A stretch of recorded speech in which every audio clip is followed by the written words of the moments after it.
love Israel? Israel number one. No politics here. Why you no love Israel?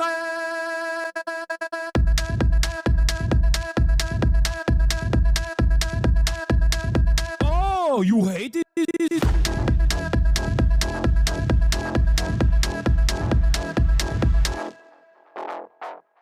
I'm Israel high. I'm Israel high. I'm Israel high. I'm Israel high. I'm Israel high. I'm Israel high. I'm Israel high. I'm Israel high. You have forgotten to say I'm Israel high? Do you love Israel? You must love Hamas. You are Hamas. I'm Israel high. I'm Israel high. I'm Israel high. I'm Israel high. I'm Israel high. I'm Israel high. I'm Israel high. I'm Israel high. Oh, Israel not number one for you. Oh, anti-Semitism. Israel, small nation. Israel, tiny nation surrounded by scary Muslims. Ah, you are anti-Semitism. You are Hamas. You are Hamas. No politics here. Say Israel number one. Tweet Israel number one. No politics here. No politics here. No politics here. No politics here. No politics here. No politics here. No politics here. No politics here. Say you condemn Hamas. Say I'm Israel high. Say you condemn October 7. You are Hamas.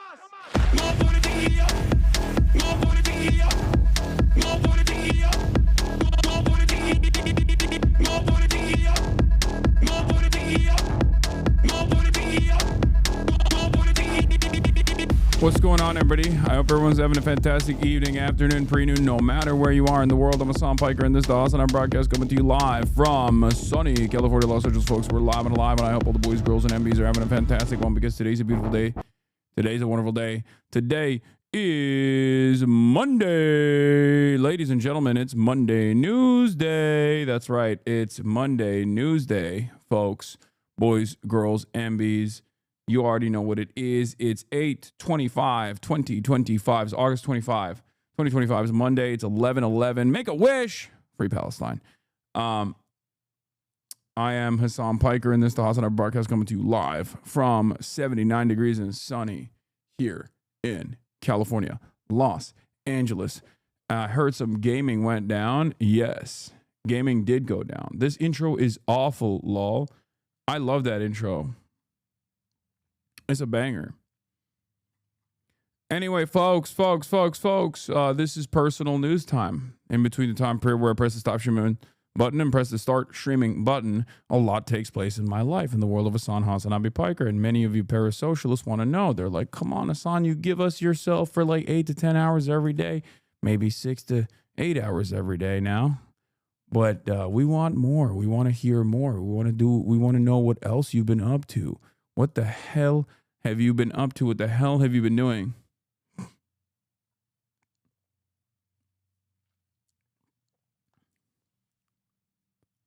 And that's precisely what I'm going to do. So help me God. This is the part of the broadcast where I tell you about my personal news, about what's going on in the world of Hasan Hasanabi Piker in between the time period where I press the stop streaming button and press the start streaming button. And that's precisely what I'm going to do. All right. So first and foremost, I had a fantastic, excellent Peak gaming session. Okay. We played Peak. And it was phenomenal. Will was incredible with his character, Timmy. Them up in the tropics. And I was mostly just dead weight for the most part. I was dead weight. Let's be real. Let's keep it a stack. I was dead weight. It was my first time ever. We were playing Peak. Saikuno is like cracked at it. Like Saikuno is basically like a world-renowned, I think, professional Peak player. I mean, he's just so good at every game he plays. He's kind of like Bizarro me in the sense that, like, I'm so bad at every game I play. It's like me and Elam, we're just dog water, right?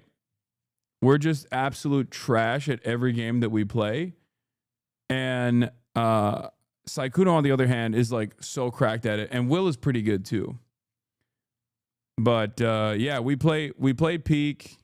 It was fantastic. It was a lot of fun. He's I picked him up in the tropics. We've been It's hanging so out. crazy that you're carrying a blood-sucking parasite, but you left us to die. Whoa, whoa! Don't talk about Ellum like that. What the fuck? Oh, got him. Oh shit. I'm kidding, guys. I'm gonna revive everyone. Yeah, so gaming not enjoyers or people, the weekend not watchers, the weekend warriors themselves, you missed it. Okay? You missed it. What is this? Wallahi, I'm finished. Yeah. Yeah, there was a bunch of very funny moments. There was a bunch of very, very, very funny moments from Peak. And it's just like, it's designed in a way for it to be like that. It's designed in a way for it to be like that. But yeah, after that, sorry if I missed this during the weekend streams, but did you see that Tallow restaurant tweet thread? They just deleted it, but it was funny as hell. I have no idea what that is. Okay, but basically, this past weekend was incredible. We did mostly fun. We did a lot. We did some news stuff too, but it was mostly community stuff, and I really enjoyed it. Okay, I really enjoyed it. We had the community census on Friday. We had Chad Vice with Adapt and Vanilla Mace on Saturday, and then yesterday we played Peak. Me, Saikuno Ellum, Will, just casual style. We just kind of jumped into it, and it was great. It was awesome. It's what I used to do all the time. It's what I used to do all the time.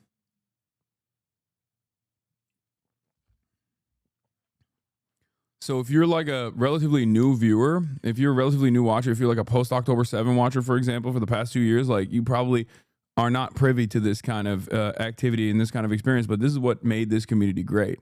This is what made this space great, because it was like we're able to do both. We're able to do serious stuff, but then we're also able to do fun stuff. But having said that, of course, we're going to do serious stuff as well. But yeah, after Peak, I had I went to Vanilla Mace's birthday, and I want to show you. I'm so proud of Cutie. I mean, she is so cracked at this. It's crazy. It was Vanilla's birthday. Well, technically today's Vanilla's birthday, so happy birthday, Vanilla. But yesterday, Cutie threw her birthday party. She made this birthday cake. And am I a little jealous? Because, like, this is a way more cracked birthday cake. Like, I don't think I got a birthday cake like this. You know, am I a little jealous? Maybe. But I'm still very proud of her because holy shit, look at this fucking cake, dude. I'm all in. Cutie! Oh my god, you're kidding! Yeah, she's not. She was dead serious. You asked for one that needed to be soaked in milk for like 3 moon cycles. That's true. I do love me a tres leches. But, of course, we got some serious news today as well. While Cutie was baking, what is this? Easy. I'm parkour. Oh, I just saw this. Cutie, may I sit with you? Oh my god! That's all! That's all! Goodbye! You can sit all by yourself. Here, quick! It's your ball. Hasan, you gotta jump now. Oh god! You gotta Why can't I pick you? Oh, that's nice. Oh no! She's gonna be like, wow. I love this. I love this river. I'm burning alive! Yeah, that's how it goes usually. That's how it goes. Anyway, the juxtaposition is killing me. That's how it is. That's how the Fear Ant squad operates, okay? Some for you, we got some for everybody. Anyway, yeah, I was in the oven. Cutie put me in the oven and was baking my ass. But I made a little brief note to the Zoran lifting saga as well. Just wanted to point that out. You know, I went to the B-Day.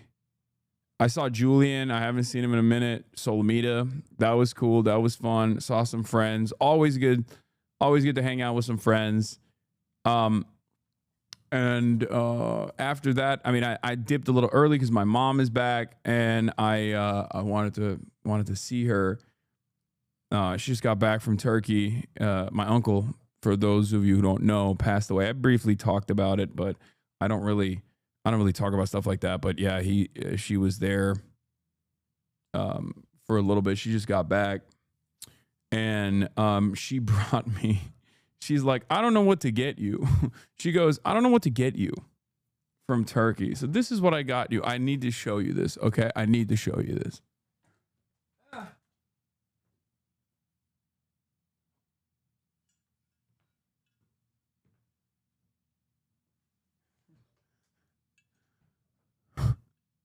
I have no idea what this is.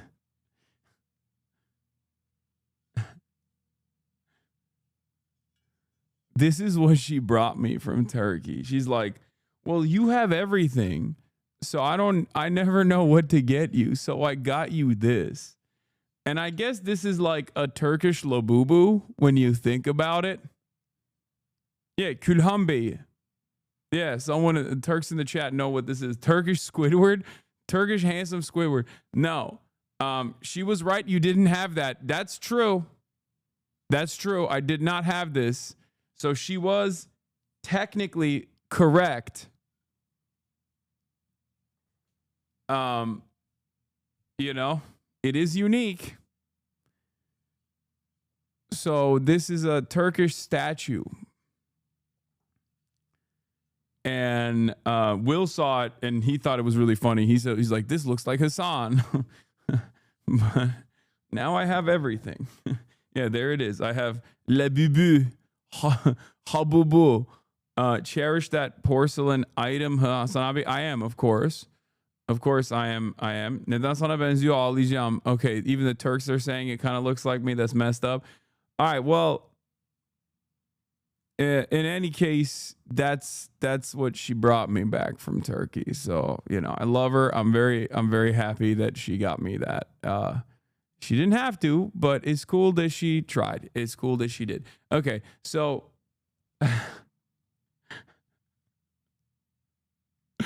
but yeah, I was hanging out with her a little bit, and she's just constantly complaining that Kaya doesn't like. She thinks that Kaya is mad at her. And I don't know how to explain it to her that like she's not. Like Kaya loves you, Mom. I tell her all the time, but she's like she thinks that like you know, she thinks that Kaya's mad at her. I don't know why. Doll looking like Emre Pascal. Yeah. Emre Pasha. Girl dogs are attracted to men more? I don't think so. I think Kaya is a girl's girl. Like she's girly pop nation for sure.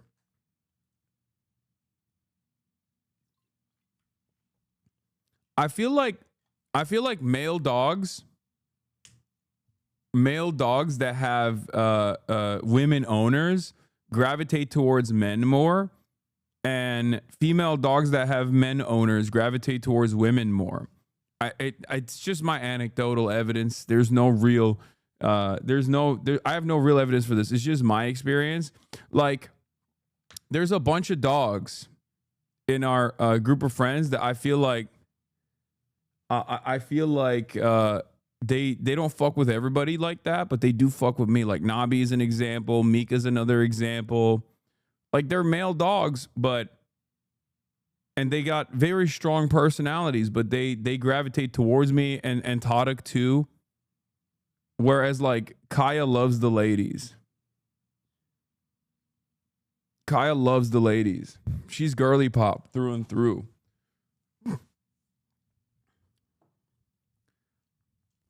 Wolf genetics, alpha males. Yeah, I don't know. My female dog likes women more than me usually. If it's just us, yeah. It's not hard to like you, Hasan. You're a very likable goat. Oh, thank you. Thank you. But in any case, what was I saying? Oh, yeah. I went to sleep. I woke up early. I worked out. And, you know, I had a little take on the Zoran saga. I don't care how much Zoran lifts. I want him to uplift the working class. I'm posting like it's 2016 again. When it comes to lifting, everyone works at their own pace. I'm nursing a rotator cuff sprain and went too hard Friday. Which is true. I did go too hard Friday. But basically, as far as my personal news, as far as my workouts goes, I will say this much. As far as my workouts goes, I've been tweaking. I've been tweaking my shoulder instead of like actively trying to lower the amount of weight that I'm putting up.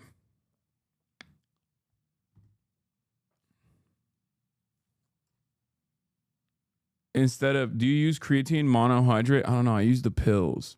Are you growing the beard out? Yes, I am. But basically, what was I gonna say? Oh, I don't know. I've just been going so hard on the upper body stuff. Instead of deloading for recovery, I've just been going extra hard on it, and it's not great. And I think I'm just like tweaking my shoulder aggressively over and over again with no care or consideration. And it's gotten back to that same issue that I used to have. If you guys remember, old heads in the chat know, like, this has been a consistent problem that I've had as someone who is a laxy boy, okay? A hyper lax boy. So I need to fix that. It's the Zoran era where we let the beards grow and face mecha. Exactly. New study shows creatine is good for the brain too. I mean, maybe that's what's keeping my brain good instead of bad. You know? But in honor of Newsday, the week it all changed. What is this? This is my first week where I have time to myself because I'm like fully going part-time into UIT, okay? I'm going to do like only one breakdown in the studio video a week from TUIT. Oh, so yeah. I've been like trying to This is baby me, baby Hasi. When I was transitioning out of TYT, I was doing part-time before. This is 2019, so this is even before 2020. Dude, look at my I look like a child. You look so young then. Well, it's also because I have I have a thick beard currently. When I do shave, it still turns into broke into the old apartment. figure my schedule, working on that. Aside from that, though, I want to start doing serious news coverage on here as though this is a serious news show, like the way Kyle does, like the way Tim Pool does, like the way all of these other political commentators do on the internet. Whether they are right or wrong, it doesn't matter, but it's a format that's very successful, and it's one that I want to do. No more reacting Pog. No. Don't get me wrong. I will still be a React Andy. Don't be crazy. I'm not going to do news coverage for like 8 hours. Some of you guys are absolutely psychopaths for demanding that. My recommendation to you is... By the way, notice how the news guys are still the same way.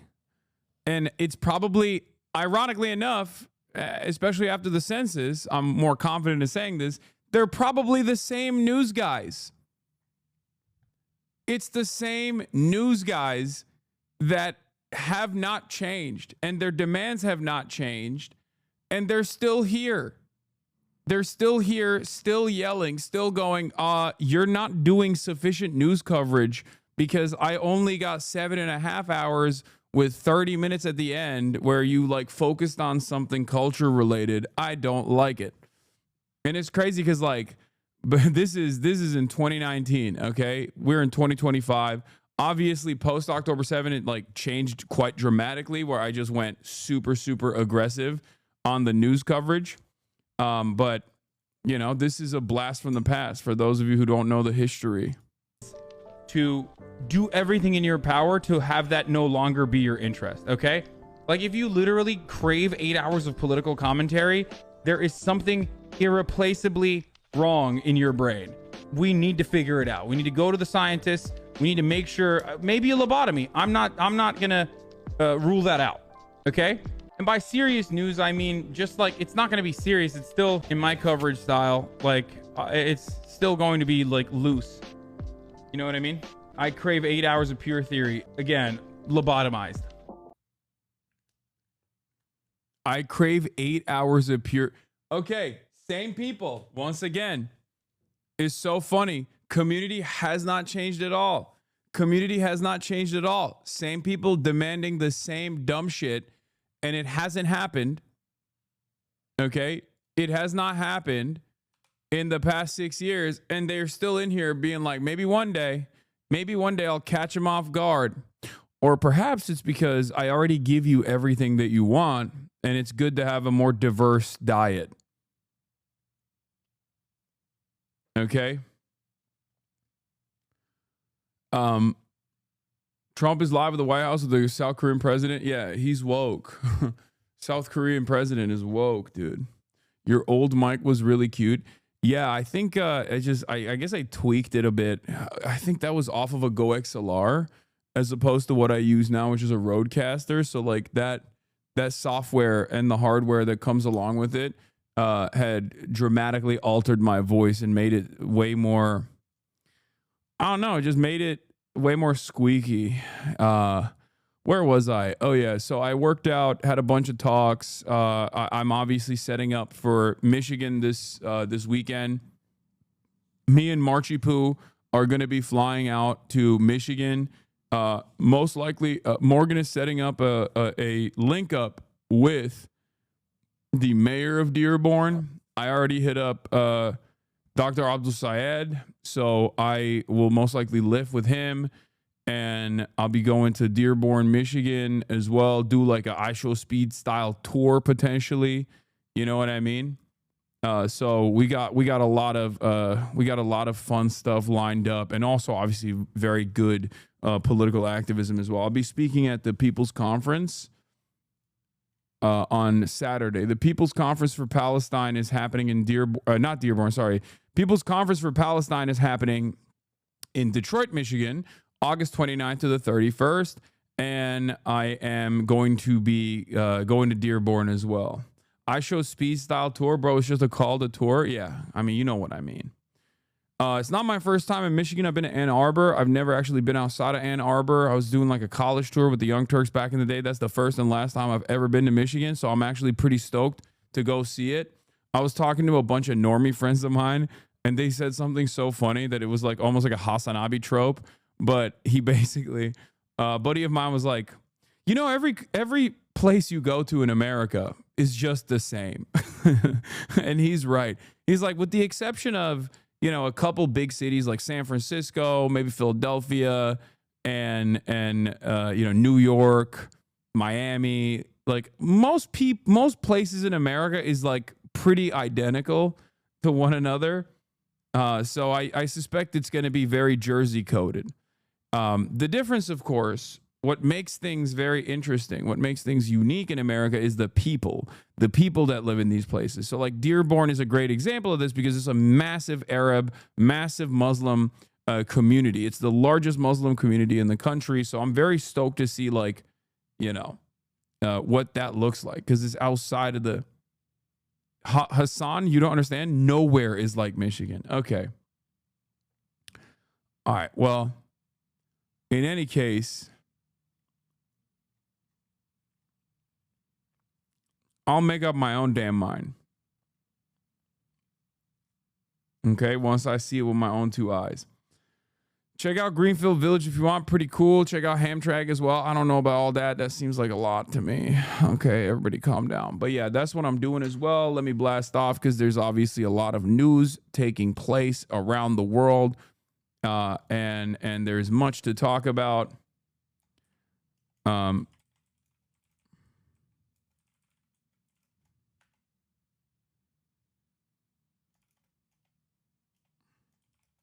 Trump health concerns, Israel strikes, Nasser hospital on live stream.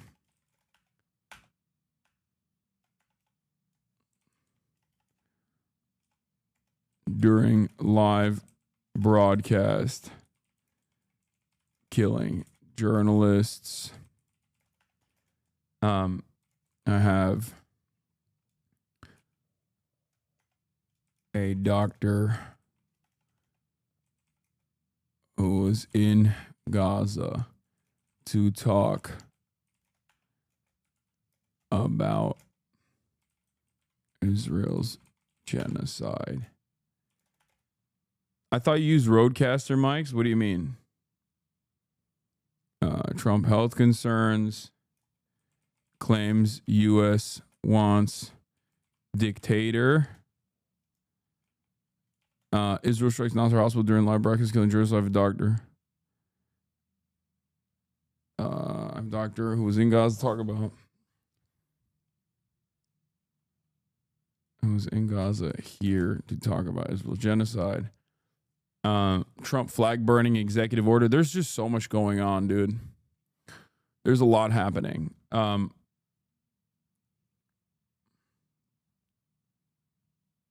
ETA for the interview today. He's supposed to be coming at 1 p.m.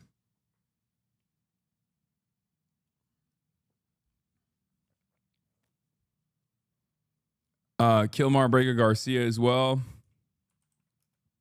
Kilmar Abrego detained for re-deportation and peak gaming later.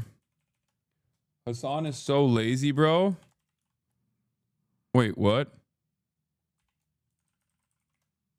Wait, why am I so lazy?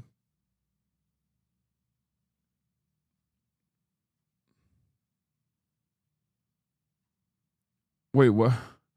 Do you have a blast off meme? Fuck. I just swallowed my own spit. Gross. Do we have a blast off meme, chatters?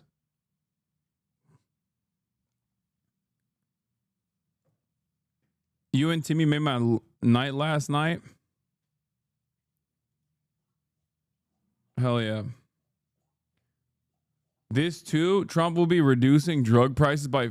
Yeah, okay, dude. Sure.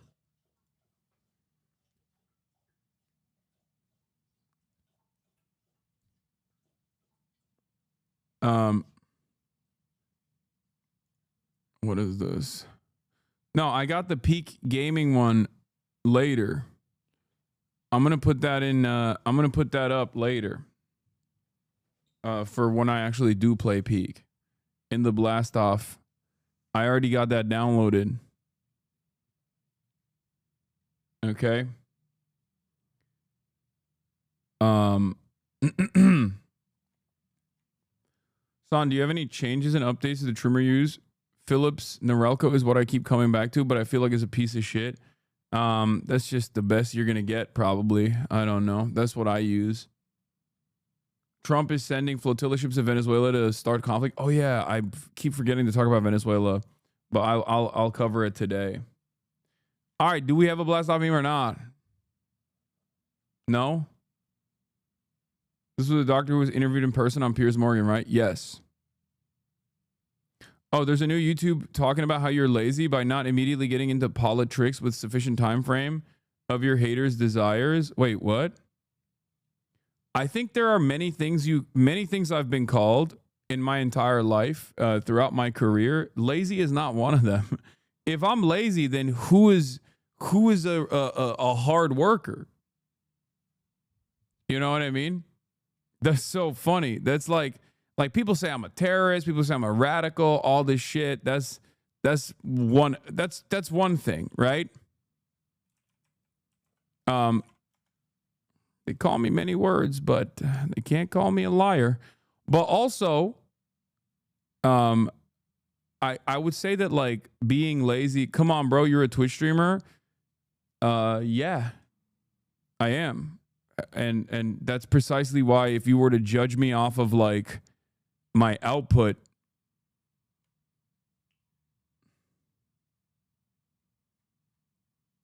then you would recognize that there is no, I mean, the hours that I put into not just what I do here, but also what I do on top of that. whether it be setting up collaborations, things of that nature. You know, I don't think you could say I'm lazy, but maybe people are saying it. I would love to hear what that I would love to hear what that argument is. Why am I lazy?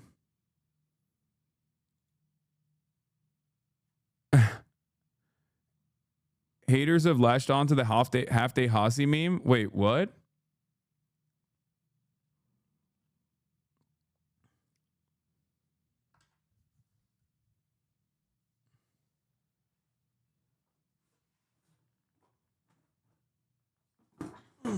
Wait, actually? Are you becoming bald? I am bald. Wait, what? The slop bait? Dude, I saw a slop from a guy. It just like hit me in the face on my TikTok For You page once, and I could not believe it. Someone unironically was making the argument that I talk about the genocide too much. It was one of the strangest things. I saw a slop in the wild. It didn't even have that many views or whatever. It's because like my TikTok knows that I look at and repost stuff that's about me all the time. And I got hit in the face on my For You page with a slop. And it is one of, if that is the going rate, if that is what's happening with like the type of shit that my haters are on, the type of time that my haters are on, then goddamn, dude, society is more cooked than I previously thought it was. I need to find it. Let me see. I want to show it to you because it was like, it wasn't even necessarily like it wasn't even that funny either. Like they were trying to be humorous, I think, but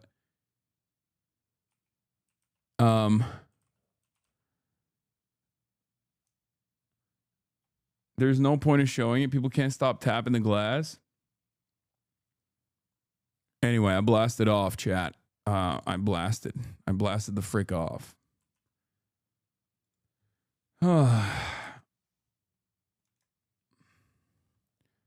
Can we be bad at jokes? We can be bad at jokes. Wait, I want to know who was saying I'm lazy or what the argument is.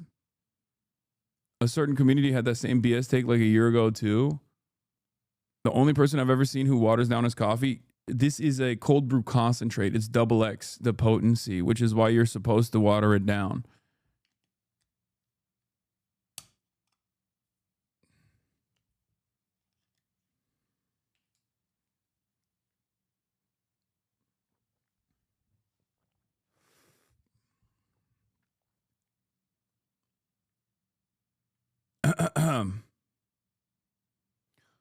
But oh,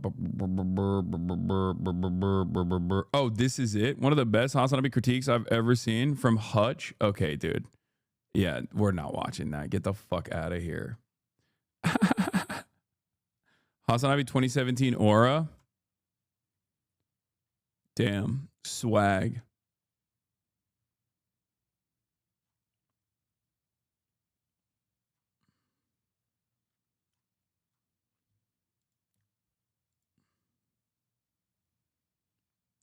I've been watching your old content a lot today. You were so happy.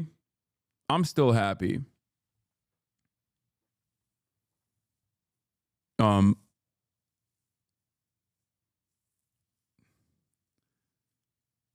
Anyway, what is this? Oh my God, Mr.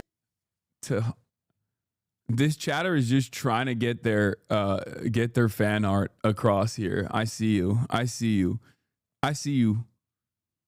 You got old, that's why, and the world is clapped.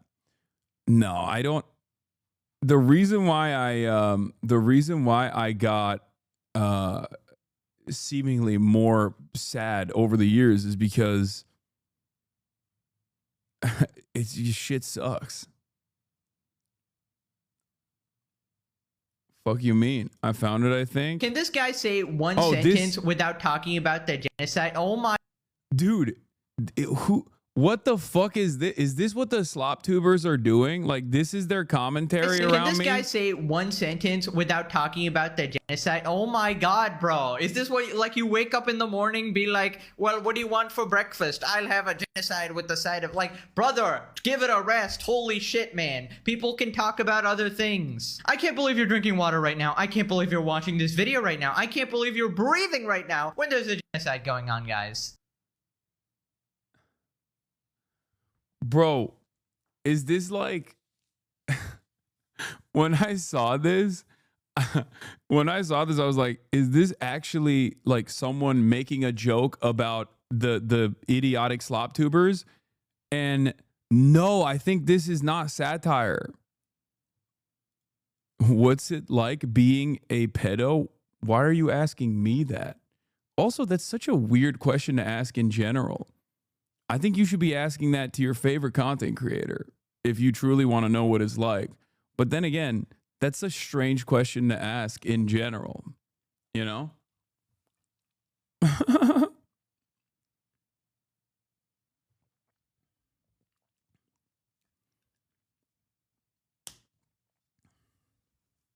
Stop using the war as a shield. It is honestly just disgusting. The war. Oh. Same shit Muda said. Yeah, that if that is what's going on in the commentary space, as far as like you know, the arguments that are being presented in my direction, is that I talk too much as a political commentator about one of the most consequential geopolitical events of our generation. Perhaps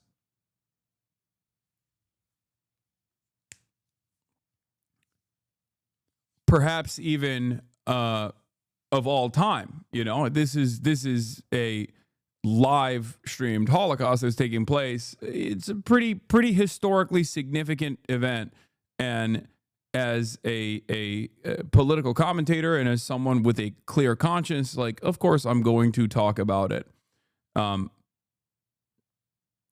Very strange that is a point of contention. Very strange that this is like a real criticism. Are there actually people who feel this way? What the fuck? We are so cooked as a society.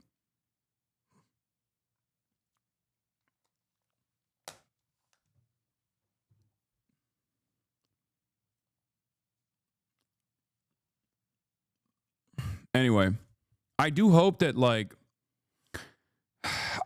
people are at least like intelligent enough to look at something like that and go, this is a weird thing to say. It's not like you're going full SJW with it and telling people to neglect themselves, like, be so for real. Yeah, exactly.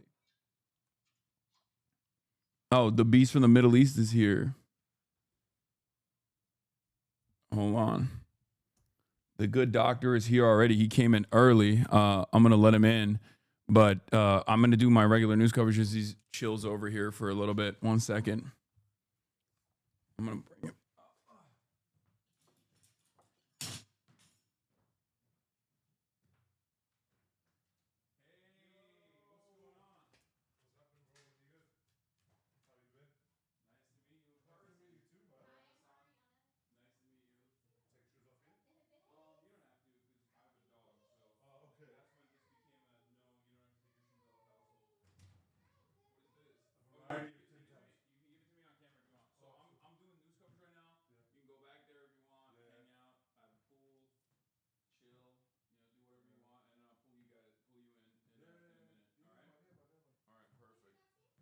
Kaya. You guys can hang out with her if you want. No, go. Kaya, go. Kaya. Kaya. No, she's going back. That's her space. She knows that's her job. I have 3 dogs. Oh, okay. All right. Evil ass Labubu staring at us. Yeah. Kaya, down. That's so funny. Check last message, please. Are you playing Expedition 33 and how do you like it so far? Sorry for the caps. I have been playing it and it's fantastic. I really enjoy it. I just was an ad on Argentine TV by Christy Nome talking in Spanish about illegals and whatnot. It was very strange. That's crazy. New Cy Hirsch documentary coming out called The Cover Up. Yes, I know. And I am most likely going to be one of the few outlets that the GOAT talks to in his promotional run. So we are working on that. But yeah, that's going to be amazing. And yes, I am enjoying a turn-based game. So where were we here? One last blast off. There was a lot of news, and I wanted to blow through it to the best of my ability. So Charlie Kirk, let's start off here. Charlie Kirk is making fun of Zoran Mamdani, as are many other Republicans. Now, what's interesting about this is that none of these fucking guys are actually workout guys themselves. Charlie Kirk is pasty. He's skinny fat. He does not have any, I don't think he has a sleeper build or anything. He's just a bitch. He's just a little bitch. So it's weird that he's turning around and talking like, he works out quite a bit or something, and like making fun of Zoran for Zoran not being able to like put up just a single plate, right? 135. And the New York Post is using this as a line of attack against Zoran Mamdani. And, I guess they're trying to like up the ick factor, because Zoran is obviously very charismatic and young people do love him. Specifically, young men love Zoran. So what's interesting about this is Charlie Kirk turns around and says, and Democrats wonder why they're losing young men. Now, a couple things that's incredibly dumb about this statement is that, one, Zoran is more popular with young men than most other demographics, and certainly more than the rest of the Democratic Party. That's number one. Number two, bitch, none of you guys lived either. Like, you got RFK Jr., and that's pretty much it. So I responded with, what's Donald Trump's bench press?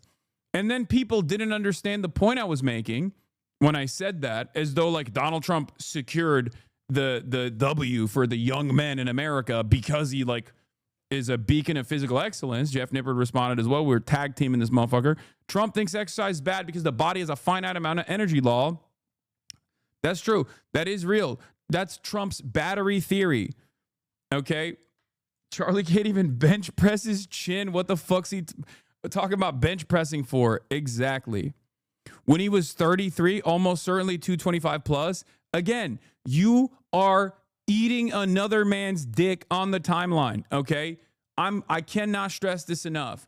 You are literally fantasizing about another man's meat, and it's not even correct. Like, no, there is no point in Donald Trump's life where he ever fucking put up any weight whatsoever, and certainly not 2 fucking plates, okay? You are dick eating. You are, call you the magician, the way you made that penis invisible, okay? That's it. You're dick eating.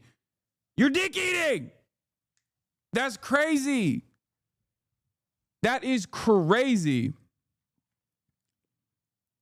And then these guys are like, a 79-year-old versus a 33-year-old? Bro, come on. They just don't understand. Trump's preferred bench press is 16-year-old girl. Okay, that's good. It's dark, but it's good. So it's just like, I just don't understand. Like, there is no world where in my mind, I'm thinking like, I like Zoran, right? He's young. He's dynamic. He's anti-Zionist. He's bold. He's popular. He is proof that I can point to in action of my worldview being electable and being very successful, right? He's great. But there has never been a moment in my life where I would be like, yeah, I bet Zoran has a big one, dude. I bet Zoran fucking lifts so many. I bet he lifts crazy weights. Like, who cares? Who cares? Stop fantasizing about politicians' meat, dude. What the fuck is wrong with these goddamn Republicans? They've lost their dang minds. Okay?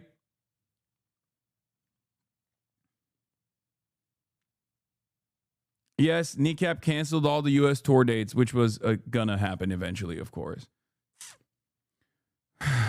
These guys literally do the my dad is stronger than your dad shit. And I feel like we used to talk about, misogynist people always love saying like, oh, fatherlessness is a major problem with like women or whatever. But I think like Fatherlessness is a major problem with men. I'm not kidding when I say this.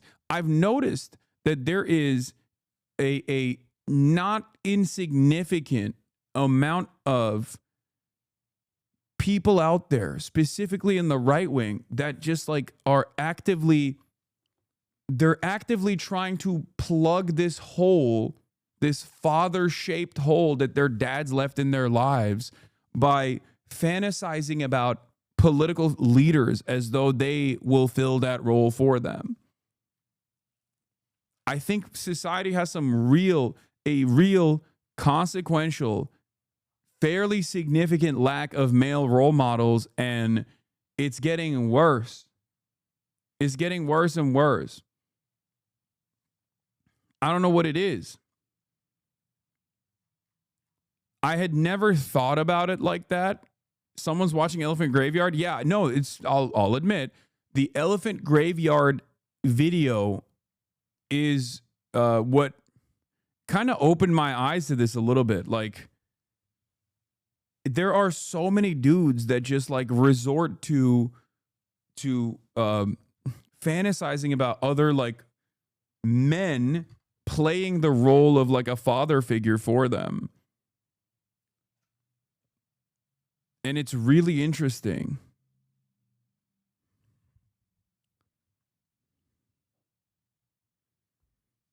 It's really, really interesting. Obviously, it's not the entire problem, because like what you could make up for, because these issues would exist no matter what, right? There's always going to be people that just like leave behind their families or are not like good male role models or whatever. But a community is supposed to make up for that, right? A community is supposed to make up for that. And your material conditions are supposed to make up for these lack of role models or whatever, right? Like, we don't have that shit, so it's a powder keg waiting to explode.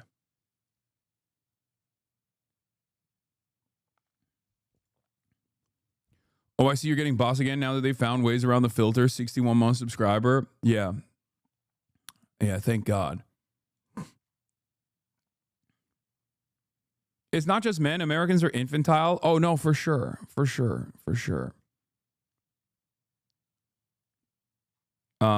Yeah. I try to play the role of a positive male role model to the best of my ability. But you know, I'm only one guy and I'm constantly under attack. So I don't know how effective that is, but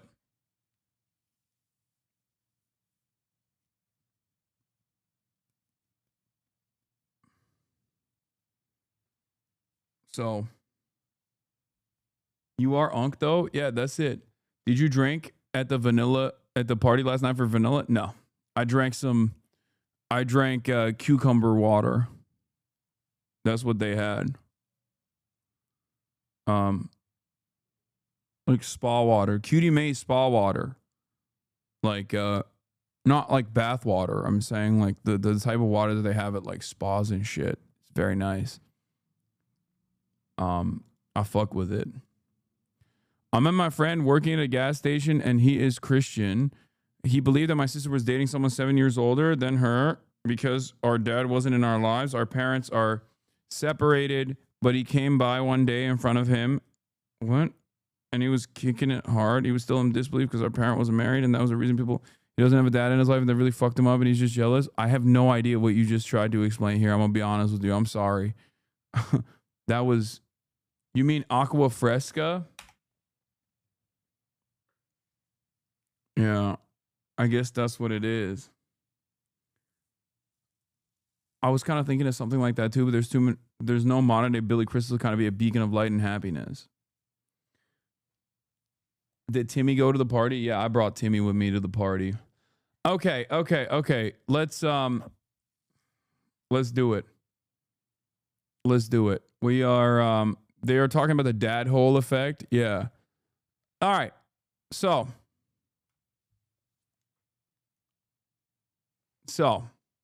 do we have a playlist? I mean, bro, one is a sexist, the other looks like he'd have you in a hazmat lockdown if you went near him. The others are just as bad.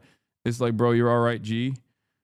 I didn't finish Eddington yet. Like I said yesterday, I had I had something come up, so I stopped watching halfway through, but I will finish it eventually, probably tonight. All right, let's get into it. I'm not going to go into the IDF stuff yet. I'm not going to do that yet. I'm going to do that with my friend. But before I do that, let's start with the National Guard in DC and the numerous other things that are taking place. Since we already did the whole, Zoran Mamdani situation, the Zoran Mamdani can't weightlift situation. The guest is here, but I'm going to do like regular news coverage before I have him on. So we're going to start with some domestic stuff, and then we're going to move on to Israel. Zoran is made for the female gaze. That's why hogs don't get him. That's not even true. Like, men, just like women, come in all shapes, sizes, and colors and backgrounds. Like, it just doesn't make any sense. Dudes like Zoran. Of course they like Zoran. He's chill. Do you guys not? Is everyone in this community super brolic? Like, I don't understand. I have hella friends who can't weightlift, okay? They don't lift weights at all, and they're still fantastic people. Like, what do you mean? They're still awesome people. They're cool. They're chill. They have unique interests. Like, think about it this way. My brother's a great example of this, okay? He cannot weightlift. He has never weight trained. He doesn't do it at all. But think about all of the different things that he does, all of his different accomplishments. He is now a licensed pilot, okay? He's a firefighter. He's a volunteer firefighter for many years of his life. He got a license to be a sawyer. He dirt bikes. He has a fucking literal saw chained to the back of his bike that he goes on trails and clears trails with his buddies on his bike club. Okay? He does off-roading. Like, he has a million different unique interests. Okay? He has a million different unique interests. He doesn't train. He doesn't weight train. Who gives a shit? You know? It's only weak people that place a lot of emphasis on this. Okay? While I urge every single person to go out and weightlift because I think it's a good thing, and I think it's great for your confidence, it's great for your health. I'll never like disparage someone's lack of strength. Like, if someone is not capable of putting up a decent amount of weight, like, I'm not going to think less of them. But if someone is actually capable of putting up impressive amounts of weight, then I'll be honest, I'll be impressed by it, you know? That's the way I see it. Just asking, but is the bike on your yard just for show and photo shoots? No, I just explained to you whose bike that is. I literally just explained to you whose motorcycle that is. No, it's my brother's motorcycle. Like, what are you talking about?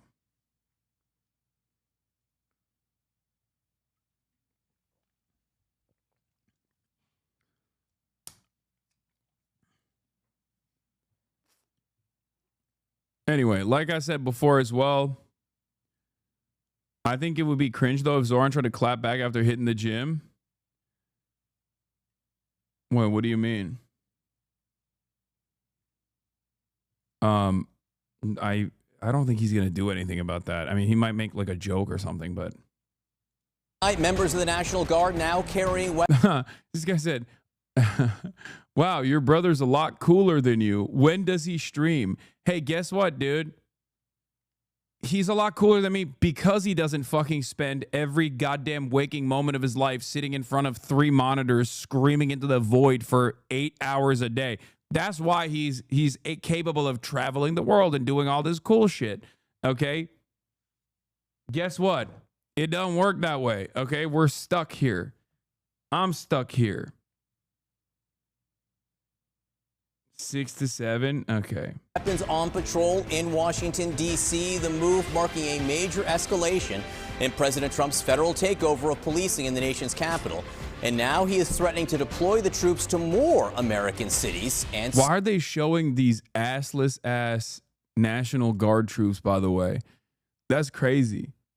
Yo, the National Guard have a serious problem with a lack of ass. What's going on, man? Open up the bakeries, man. Oh my Lord, they got no ass.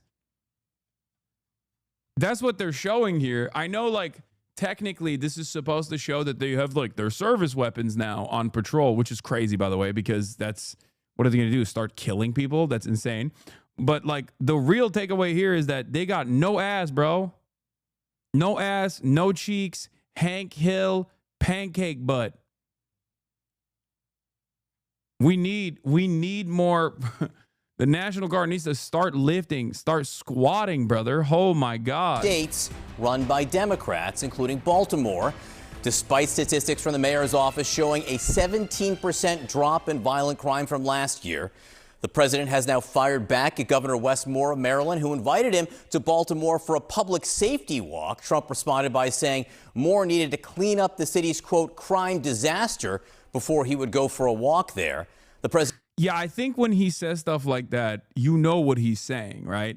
Because, like, there are obviously many American cities. There are obviously many American cities that have, you know, fairly high crime rates, but, like, it's still relatively safe, okay? But there is one thing that I am noticing that Trump is actively targeting. It's that if you have, like, I don't know if it's a chicken or the egg situation, but, like, I don't know if it's a you know, a larger percentage of black population cities that are more diverse, that end up sometimes having black mayors or black politicians. And that is what causes Trump to hate on these places. Or I don't know. It just kind of feels like every place that he's going after has, like, a black politician involved. Chicago, DC, Baltimore, state of Maryland. Just something I've noticed. I don't know what that's about. You know, I don't know what that's about. I don't know what that's about. Now, people might say, "Oh, Hasan, how dare you? How dare you say this? It's because these cities just happen to have a lot of crime." And it's like, okay, but the solution to that is also not necessarily a military presence. Like, that's not going to fix anything. That's going to make things worse, if anything. Like, who the fuck wants to live under a military dictatorship all the goddamn time? That sucks. And secondly,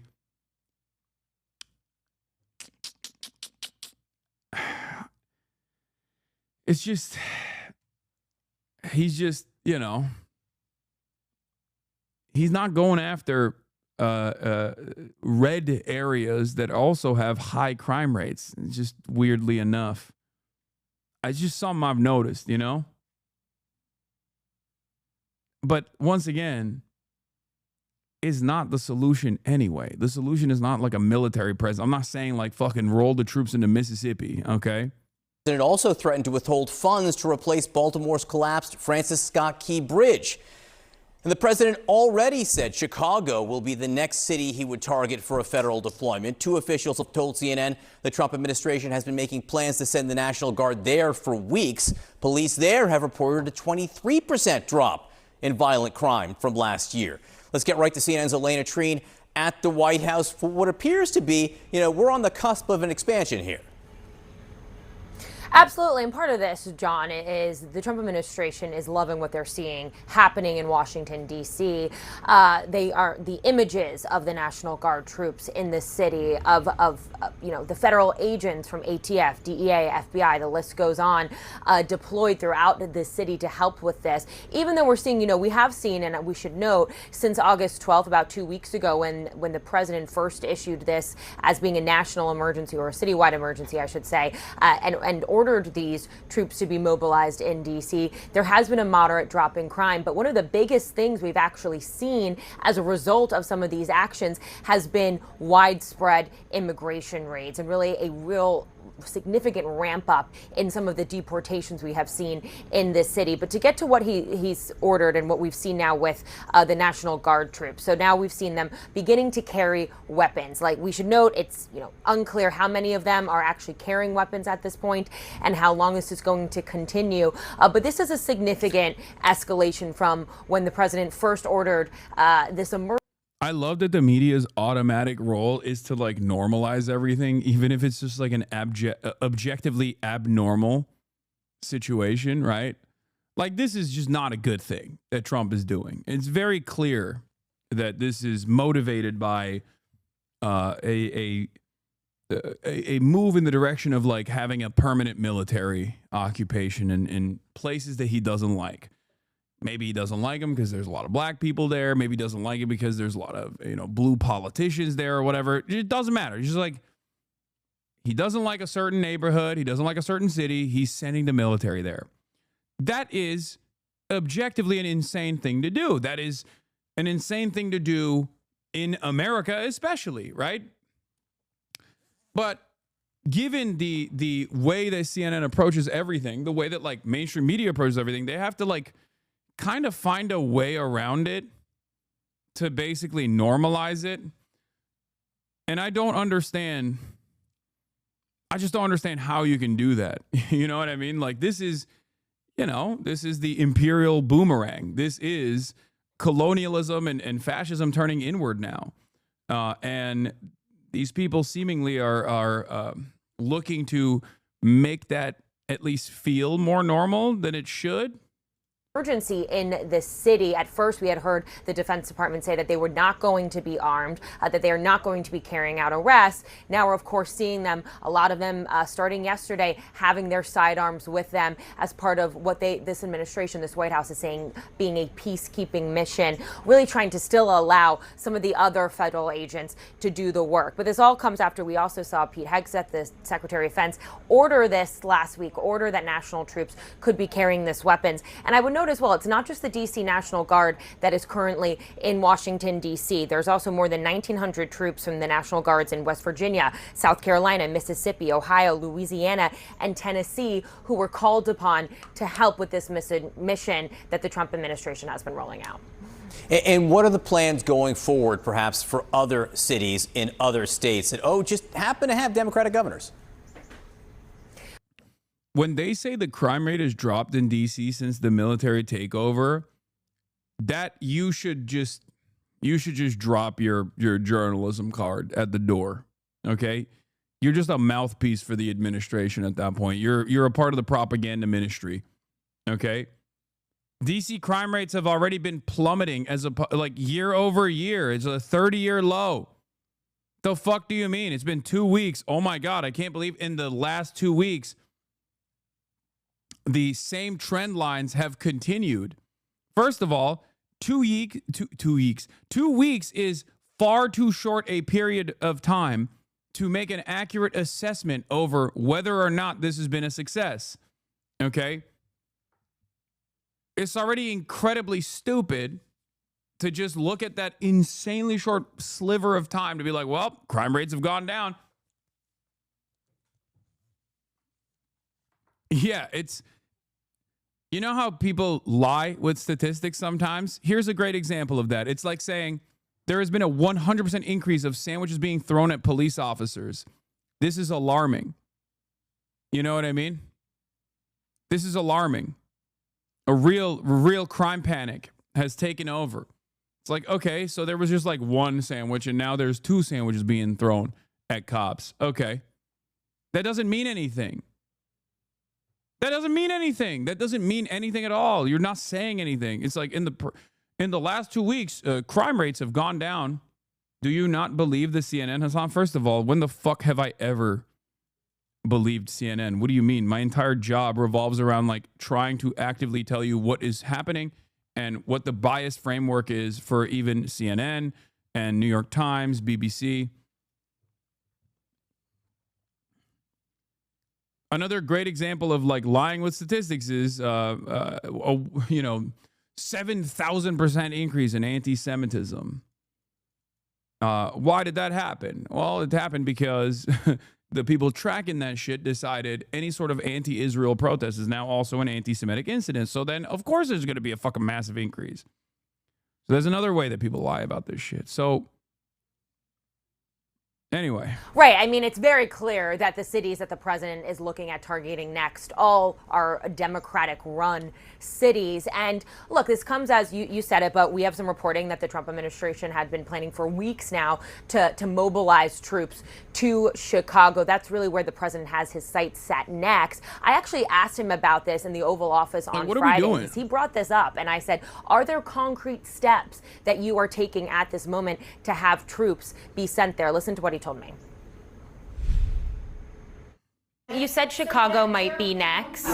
Are you making, have there been concrete steps that the administration is taking to do that? Or what are other cities as well? What could be a solution to crime? Great question.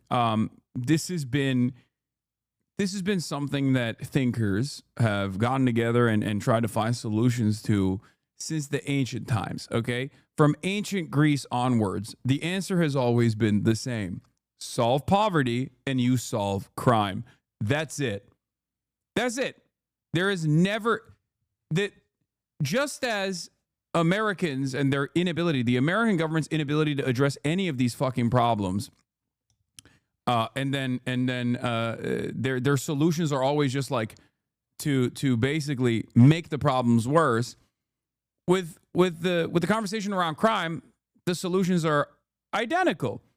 They are basically doing the just one more lane on the highway and we will fix this traffic issue. Please, one more lane, but in terms of addressing the crime, okay? The real solution to lowering traffic density, as we all know, is not more lanes on a fucking highway. It's actually public transit, okay? Making a less car-reliant infrastructure would be the perfect solution to the traffic density problem. But we don't do that, and we just keep adding lanes onto the fucking highway, but you still get bottlenecked when you enter the city. That's just how it works. And the same principle applies to every single thing that these guys are seemingly trying to solve. If militancy was actually an adequate solution to crime, okay, then America would be crime-free. We have the most militant police force on the planet.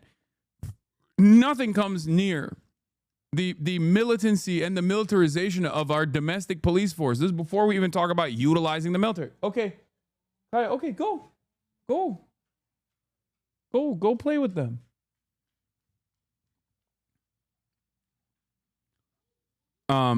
But I like my cars, the only freedom we have at this point. This is what I mean. It's like, no, true freedom is not having to sit in traffic. True freedom is actually being able to have a much more affordable alternative to having a car. You can still have a car if you want to, but like real freedom would be the freedom to have a diversity in transport options as opposed to just simply being in your fucking car. But Americans just do not comprehend that at all because it's been sold to you. This has been sold to you since birth that like cars are actually, cars equate to freedom.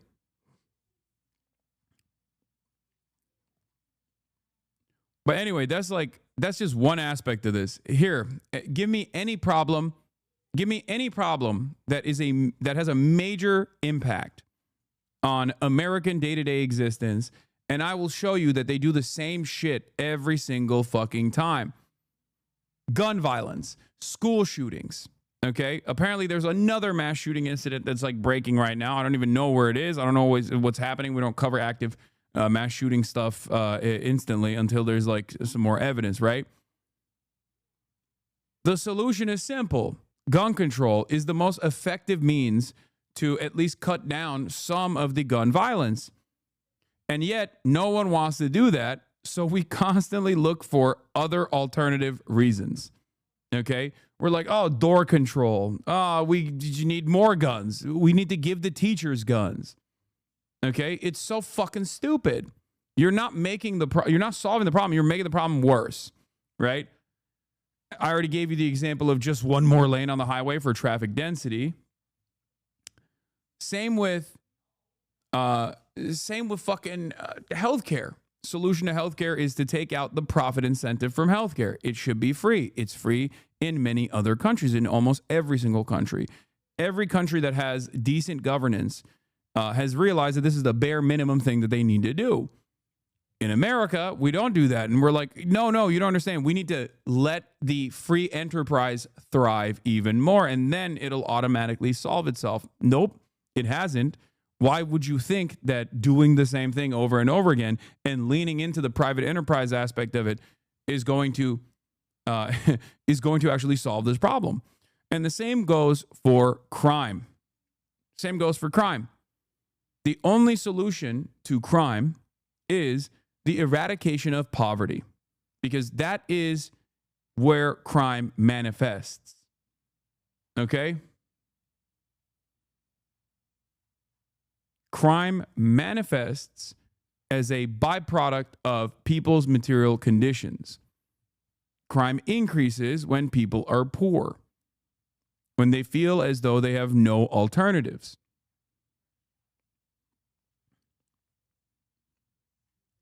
And yet, Americans who already have, the American government is already like pretty ruthless in terms of dealing with crime, have refused to reckon with this problem. They just say, nah, actually, it'll be different this time. It's not about the best mechanism to solve crime is more deterrence, more violence, more punitive measures. And if that was the case, we'd be crime-free already, as opposed to like all these other countries.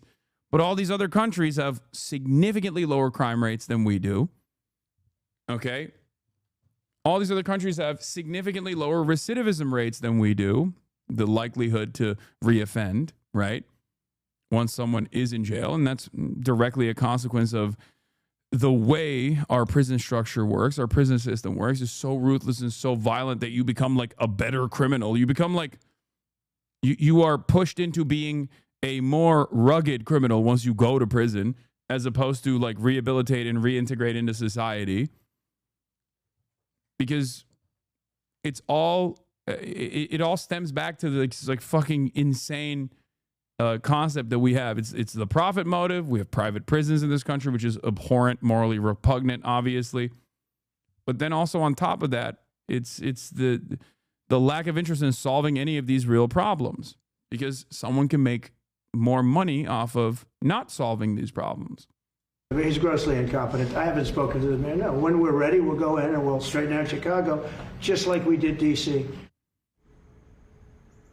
So as you heard him say there, that they haven't made concrete steps yet. He hadn't talked to Chicago's mayor yet about this, though he went on to criticize him, but that when they're ready, they'll be sending them. He also brought up New York as a potential other city. And as you mentioned, John, keep an eye on Baltimore. Why do you think people in high crime neighborhoods want more police? Because they also believe the same shit that everyone believes. They believe the same shit that your unks in the suburbs believe. The false notion that like more police presence is actually actively solving crimes or is like an active deterrent. Also, these underserved neighborhoods oftentimes do have a fuck ton of police presence, but they're just not doing the normal function of policing. Okay? And that is precisely the reason why they think, oh, if there were more cops, maybe they would actually solve these problems. When in fact, a big problem with policing is that they're just not doing their fucking jobs. Okay? That's the issue. I'm not saying no police. I'm saying do your fucking job. Okay? Do your job. Do your job. The theoretical job of a police force, whether it's a democratic design or not, is supposed to be to protect and serve the citizens, protect and serve the public. But policing, historically and in contemporary American society, simply protects and serves capital, the interests of capital. That's all they do. Their active response time to incidents in rich white neighborhoods is far better than their active response time in black neighborhoods, in poor neighborhoods in general. That's the reason why a lot of people that live in areas where there are higher rates of crime think like, oh, if we had more fucking cops, maybe they would like actually come faster. Baltimore, because we did see the president and Maryland's Governor Wes Moore trade a lot of barbs back and forth yesterday about all of this. It's very clear, though. I think the bottom line here, of course, is that the president likes what he is doing in Washington. He has said it could be a model for other Democratic cities, and now we are learning that that's exactly what they are planning to do. Elena Trina at the White House this morning. Elena, thank you. Every time you talk about policing in America, you never compare it with other countries. It's like you live in a parallel world where the same neoliberal policies have to work no matter what, but they never do. Are you talking about me? I mean, I talk about other countries policing too, but they also have a litany of other issues, but that's just like adjusted to their own material conditions. So like, I don't want to come across like I'm actually actively defending the way policing works under like, capitalist, liberal capitalist democracies. But I do compare it to other countries usually. I mean, the greatest example is like there's a litany of different issues in Japan and Japanese society, right? Declining birth rates, incredibly xenophobic policies, sexual violence, horrifying work culture with no work-life balance, a society that's aging out and refusing to actually adjust to the times. Having said that, however, while Japanese crime, the Japanese criminal justice system is insanely barbaric in many different ways, as far as like regular policing goes, you can ask a Japanese cop for directions, for example, without ever assuming that they're going to turn around and be like, put your hands up, I'm going to fucking shoot you. Whereas basic policing as a function, as a public servant, okay, does not exist in this fucking country. Maybe it does in like some suburbs, some white neighborhoods, where the cop because the cop is your uncle's friend or something. But like anywhere else, you don't really have a decent like community policing function at all, even in places where they're trying to actively do such a thing. You just don't have it. You don't have that at all. You literally do not experience that. Like I don't know. I just don't have. Talk about people killed per year by authoritarian Chinese police. Smile. You're joking, right? This is a joke, I think. Our police force is far more deadly than the Chinese police force. Oh, okay, you are joking. All right. Like the Hong Kong protest is a great example of this. You know what I mean? Like the Chinese government is draconian, it's authoritarian, it's like terrifying, and then like the American police killed more people during the Black Lives Matter protest than the Chinese police did with the Hong Kong protests. You know?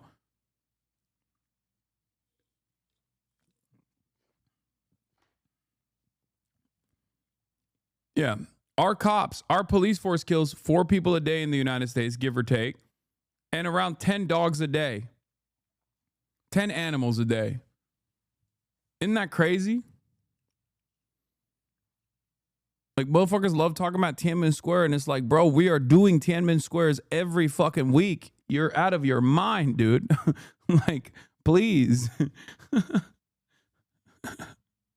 It's fucking insane. Very much. Omar? Well, John, let's talk about Chicago, because Illinois' Attorney General says the state is going to prepare a legal challenge if President Trump follows through on plans to send the National Guard to Chicago. Now, the president's push comes as Chicago city leaders say there has been a significant drop in crime in the city. Just last month, for example, Chicago police say homicides dropped 35% and shootings dropped 26% compared to the same time last year. I want to bring in CNN's Whitney Wild in Chicago. So, Whitney, how is the city and how are city leaders responding to this possibility? Omar, given the context that they believe that Chicago represents a success story and the ability to bring down crime, they are shocked but not surprised. I mean, especially because Attorney General Pam Bondi has made clear that cities and states with these so-called sanctuary policies, which limit local law enforcement from working with federal agents to enforce immigration policies. Also, that has nothing to do with crime.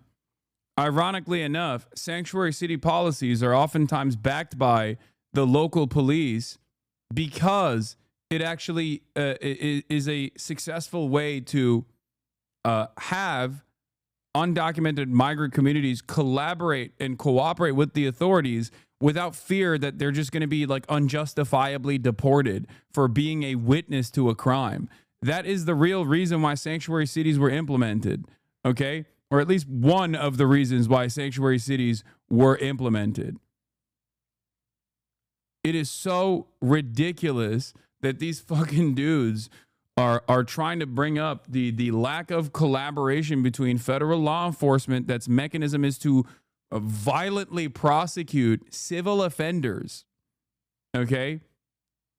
Like, imagine you just get like ripped away from your family and sent to a totally separate country for a moving violation. You know what I mean? Like a traffic violation.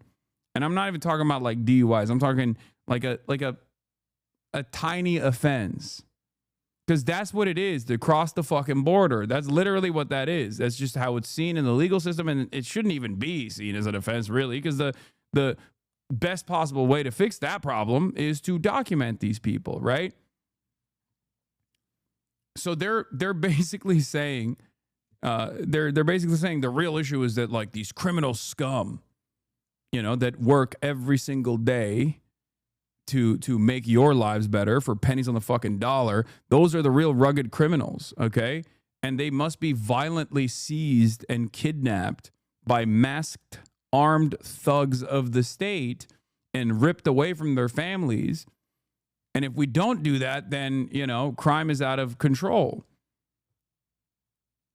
People do not, I think many Americans still don't fully comprehend this issue. And I can't even necessarily fault them for their clear lack of humanity, like their clear lack of recognition for the humanity of undocumented migrants, because like there's not that many people out there convincingly speaking on this issue, convincingly speaking on the humanity of migrants in the way that I try to do every single fucking day. And without any sort of counter messaging coming from the left flank here, there's just not going to be any real momentum, real initiative until it becomes too late.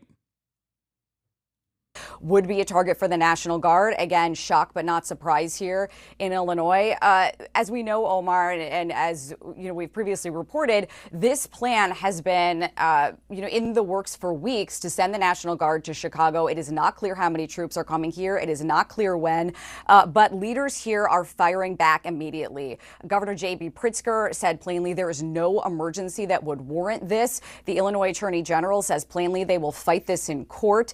Here's more from the city's mayor, Brandon Johnson. What he is proposing at this point would be the most flagrant violation of our Constitution in the 21st century. The city of Chicago. Chad, I think you're defending Tiananmen Square. Yes, because they're fucking stupid. Okay, that's not my argument at all. Okay, brutal crackdowns are unjustifiable no matter which country is doing it. My point is, I'm an American citizen, and I'm talking about America right now, and it's just pure cope from Americans to fucking harken back to like something that happened in a faraway land when there is no like contemporary example in said faraway land that is even remotely as violent as like everyday policing in this country. Okay? Was there actually more murders doing BLM than Tiananmen Square? No, I wasn't comparing BLM to Tiananmen Square. I was comparing Black Lives Matter protests to the Hong Kong protests. Okay? And this wasn't to defend China. I'm just simply giving you data. Okay? That's it.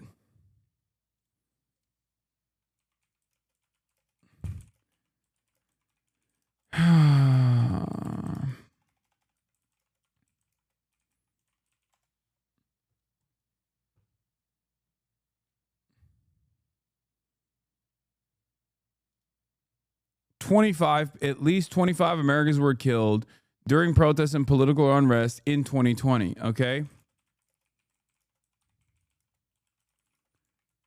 And it's like a lot of that is not just the police, because if we're looking at like, if we are looking at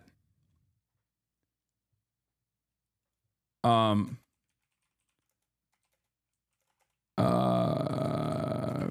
on. If we're looking at like the everyday policing, okay, if we're looking at the everyday policing, this is just like in terms of dealing with protests, okay? Dealing with protests that get out of control.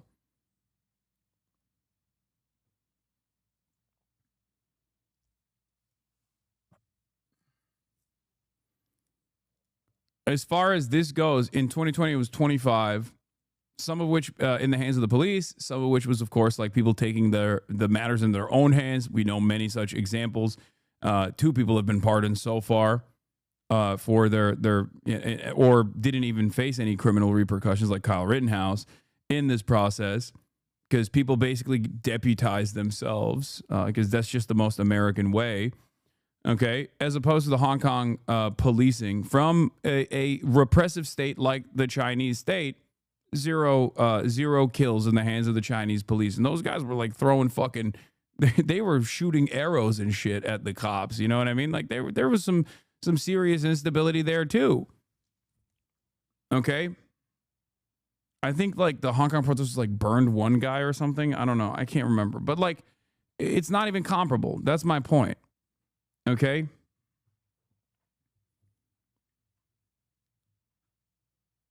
And if we're looking at like regular everyday policing, then Americans, on the other hand, in like the American government, when you look at the numbers of regular everyday policing, we're killing like around almost 1,000 people a year. It's fucking crazy.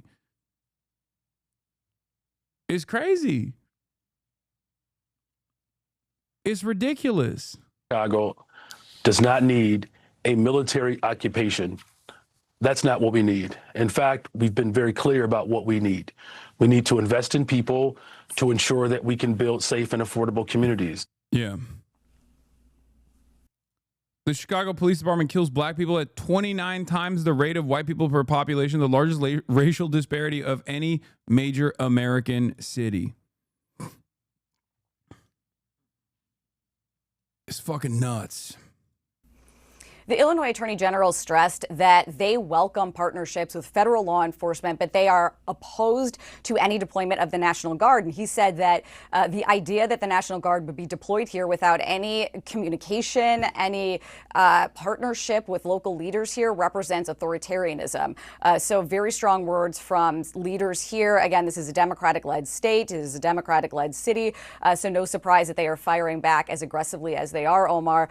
Finally, we reached out to the Pentagon. They had no comment. And then, Omar, I'll leave you with this. As Elena brought up, there were many states who allowed their National Guards to be deployed in Washington, D.C. The dynamics there, as you know, are very different. And so the question here is this going to look more like Washington, D.C., or is this going to look more like L.A.?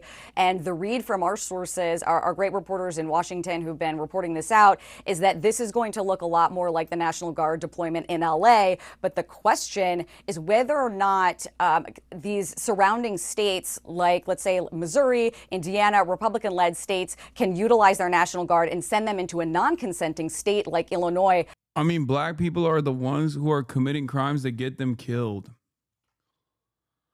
Oh. Ay, ay, ay.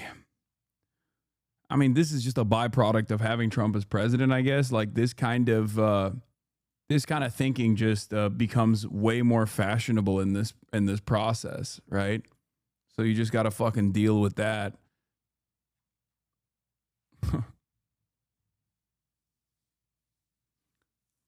You asked for hogs back. Here's your hog. Yeah. I'm not saying it's right. I mean, you're wrong in general. Black people are the ones committing crimes that get them killed is so fucking stupid. The police are incredibly militant in black neighborhoods, okay? They don't enforce in the same way that they do in white neighborhoods. This accounts for a major part of this disparity. They basically operate like an occupational force in black neighborhoods as opposed to white neighborhoods, okay? That's a major part of the problem. It's not because black people are doing the crimes that get them killed. Okay, how can you say that in the United States of America, especially a particularly violent nation? Sure, but like a nation where an unarmed black teenager still get shot for like petty theft. Meanwhile, that obviously is not happening to white teenagers with the same fucking rates. Every aspect of policing, every aspect of the criminal justice system in this country is designed in a way where there are major disparities in both policing and enforcement as it pertains to black people in comparison to white people. That's why black people are further pursued, okay, and are stopped at much higher rates for the same crimes as opposed to white people.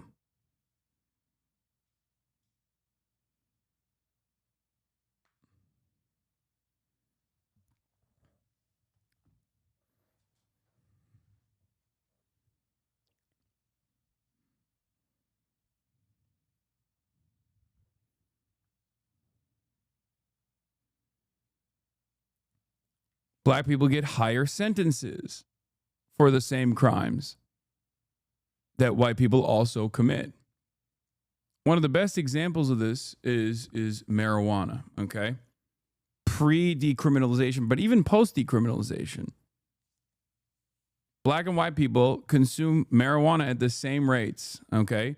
And yet black people are stopped more frequently and are criminalized more frequently. And on top of that, get longer sentences on average, higher charges and longer sentences on average for the same exact crime. How do you make up for that? What is the disparity there? The sentencing disparity is also the disparity that you see between crack and cocaine. Once you start recognizing these nefarious, sinister, hidden realities baked into baked into our criminal justice system that is completely normalized, you realize, oh wait, maybe there is a different reason why this is happening, and it's not because black people deserve it. I'm glad I didn't ban this person. He seems like just misguided, okay? That is the big question here. We expect to learn more about this as the day unfolds, Omar. All right, I know you'll be on top of it. Whitney Wild, really appreciate the reporting. This morning, more than 2,200 National Guard troops in the nation's capital now armed. Many seen overnight carrying service-issue pistols, others armed with M4 rifles. All part of what President Trump is calling a crackdown on crime in... Yeah, we already have the most heavily militarized police force in the nation. So I'm glad that we just, cut out the middleman, I guess, or not even the middleman. But we're just making it literally the military. Not in the nation, in the world, sorry. Washington, D.C. This despite violent crime in the district falling to a 30-year low, down 26% since last year. And now a U.S. official telling ABC News planning is underway to potentially duplicate Trump's mobilization in D.C. and send troops into Chicago. No official deployment has been ordered, and the Department of Defense declined to speculate on future operations. But Trump suggesting just days ago he could expand his focus from D.C. to other Democratic-run cities. How do people not understand how fucking insane this is? Like, I genuinely don't get it. I don't know how people are just like sleepwalking as like we are becoming more and more directly and overtly fascist.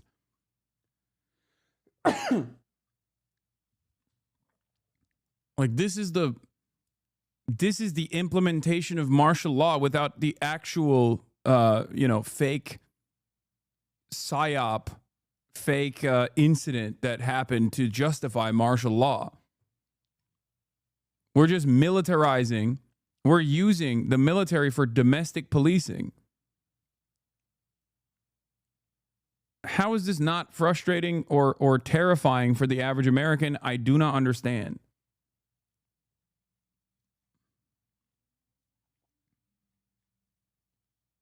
Like, the Reichstag fire here was big balls. Isn't that crazy?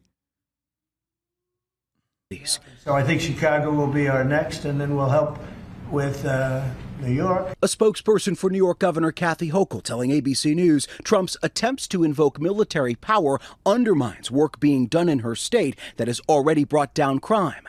And Illinois Governor J.B. Pritzker blasting Trump's threat, saying the president is attempting to manufacture a crisis. Chicago's mayor pointing out homicides, shootings, and robberies are all down since last year. The city of Chicago does not need a military occupation.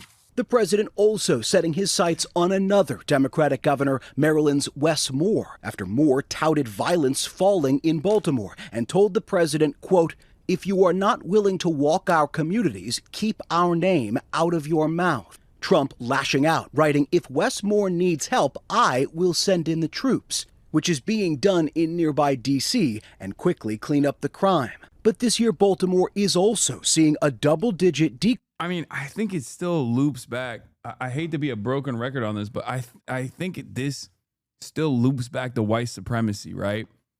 What I mean by this is like, immigrants are black and brown in the minds of like many Americans.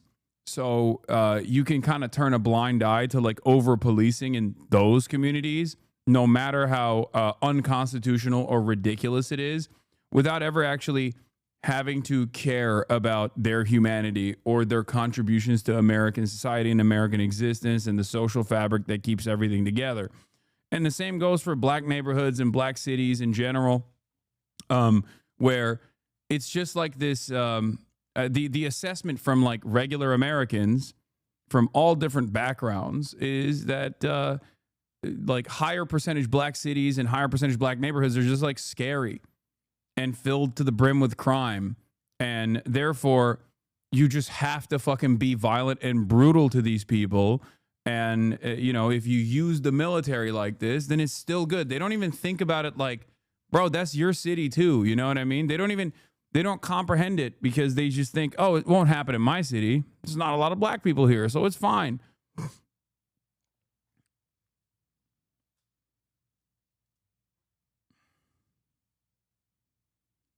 What is this? Fun fact, the body armor they're wearing has an emergency release system. If you pull the tab for it located on the front of the armor vest, it will fall apart into multiple pieces that take forever to put back together. Okay, that's like you're actively demanding to be shot if you do some shit like that. You know? That's crazy. Yo, the Roachman's viewers are double of Hasan. He must be double right.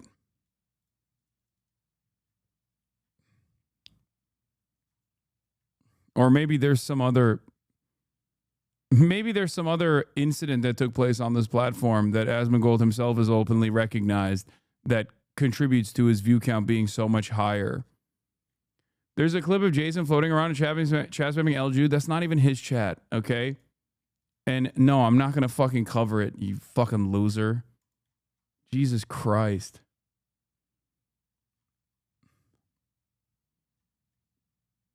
Oh my God. People see like one post and it doesn't matter if it's correct. No fucking investigations whatsoever. They just go along with it and they go, come on, dude. I'm over here talking about like a fascist takeover of major American cities. And this guy's like, well, I saw something.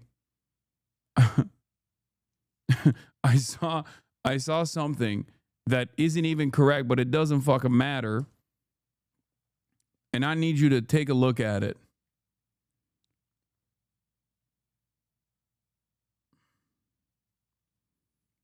Increase in gun violence, homicides, and shootings.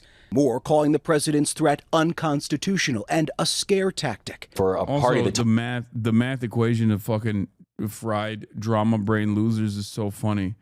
45% higher equals double. I mean, don't worry. Just let him have it. Talks about state rights. It's amazing how they're having such a big government approach in the way they're conducting public safety.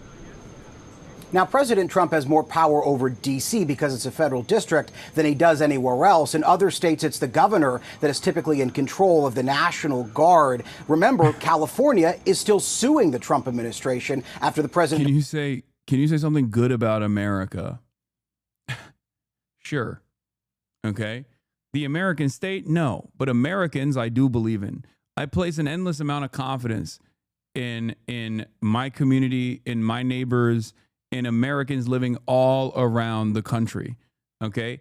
I believe that eventually they will wake up to this design. They will wake up to the realities. That's why I do what I do. That's the reason why I talk about these issues.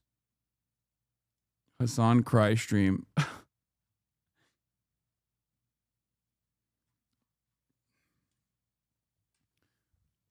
The reason why I talk about all of the shortcomings of the American state or the deliberate attempts to like worsen people's conditions is because I still have perhaps this naive belief, perhaps this misguided belief that Americans, if they listen to it, they listen to what I have to say charitably, they will wake up to the realities. They will wake up to the design of the systems of enforcement.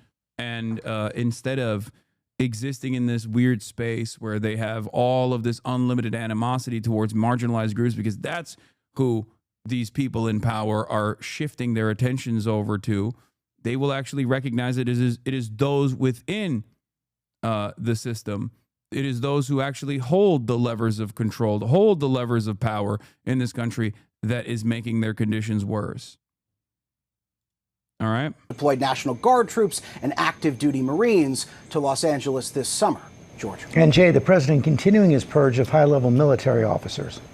Yeah, that's exactly right, George. Air Force Lieutenant General Jeffrey Cruz has been fired as the head of what's called the Defense Intelligence Agency. That's the same agency that drew the president's ire when it compiled an early intelligence assessment that contradicted what the president and other top administration officials had said, that they had, quote, obliterated Iran's nuclear capabilities in those 3 bombings in June. The Pentagon not giving a reason as to why Cruz was ousted, but he's just the latest top Pentagon official to be pushed out since President Trump took office, including the former chair of the Joint Chiefs of Staff, General C.Q. I made the statement. This was crazy, by the way. Trump straight up was like, oh, I heard Americans want a dictator. That was a very cool moment. Very cool moment that is alarming and indicative of the conditions worsening. As you all know, Chicago's a killing field right now. And they don't Chicago's a acknowledge it. killing field. Not Gaza, by the way. Chicago is a killing field. And they say, we don't need him. Freedom, freedom. He's a dictator. He's a dictator. A lot of people are saying maybe we like a dictator. I don't like a dictator. I'm not a dictator. I'm a man with great common sense, and I'm a smart person. Yeah.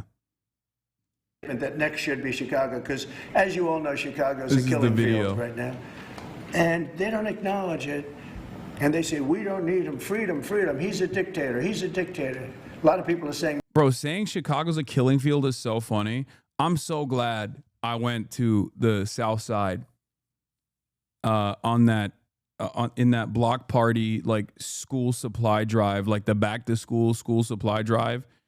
It's just like match that footage to what Trump is saying. And you realize it is just so unimaginably made up. Did you get killed? Yeah, I did. I was threatened with guns. I got killed like every single day when I was in Chicago because it's a killing field. And luckily I could, reset.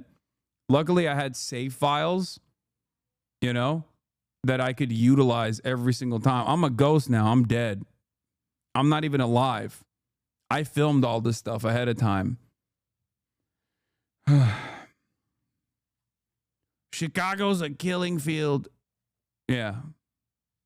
Maybe we like a dictator. I don't like a dictator. I'm not a dictator. I'm a man with great common sense, and I'm a smart person. And when I see what's happening to our cities, and then you send in troops, instead of being praised, they're saying you're trying to take over the republic.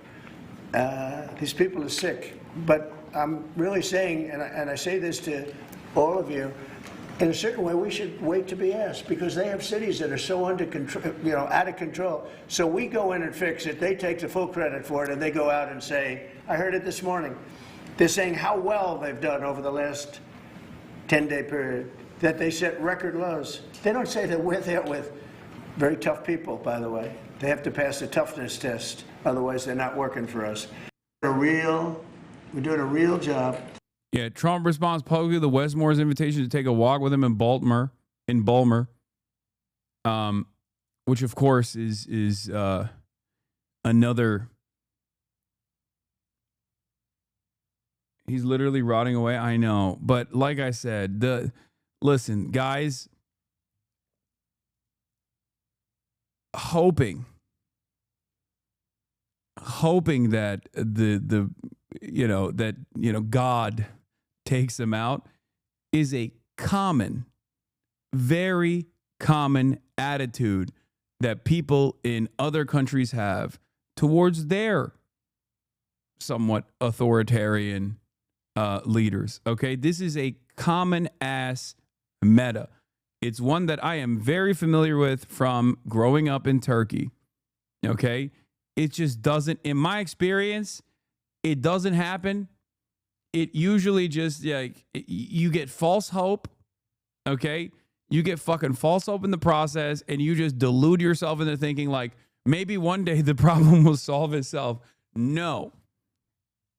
In my experience, these motherfuckers get more powerful.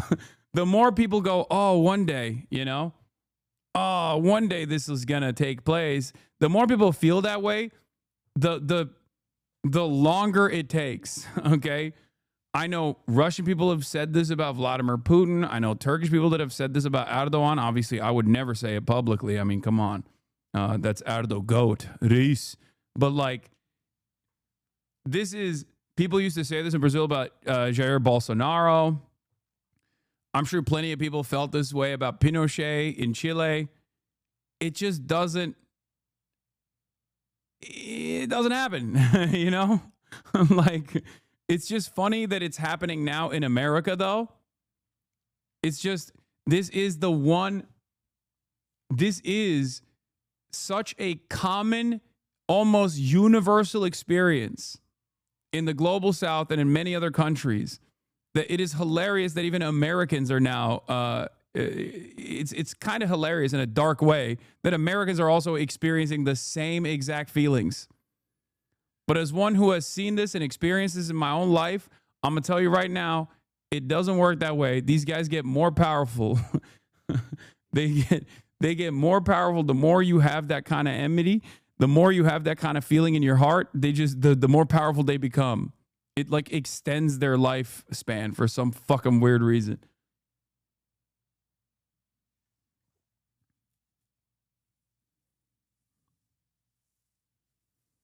Megaphonic says the Citizen app, Nextdoor, and Patch have been cataclysmic for suburbanite sentiments about big cities. Every loud noise within a 50-mile radius being reported as a gunshot and sent as a push notification for your phone will make you paranoid over time. Yeah, I've said this before too. I noticed this around COVID when a lot of those apps started popping off, and it played the exact opposite role of like community building. And it just made people into like suburban fascists. It is so unhealthy.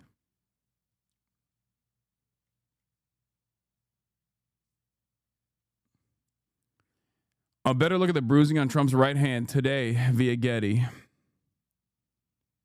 Yeah, he's stopping more wars as well. Anyway, let's watch this. And I'm so proud of DC. I passed it 2 days ago, and all the garbage is off the streets. It's terrible.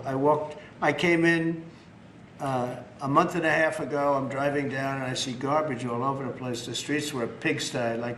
Like I won't use the city's names, but you know what I'm talking about. There are plenty of them outside of this country and inside of this country. Baltimore is a horrible, horrible deathbed. It's a deathbed.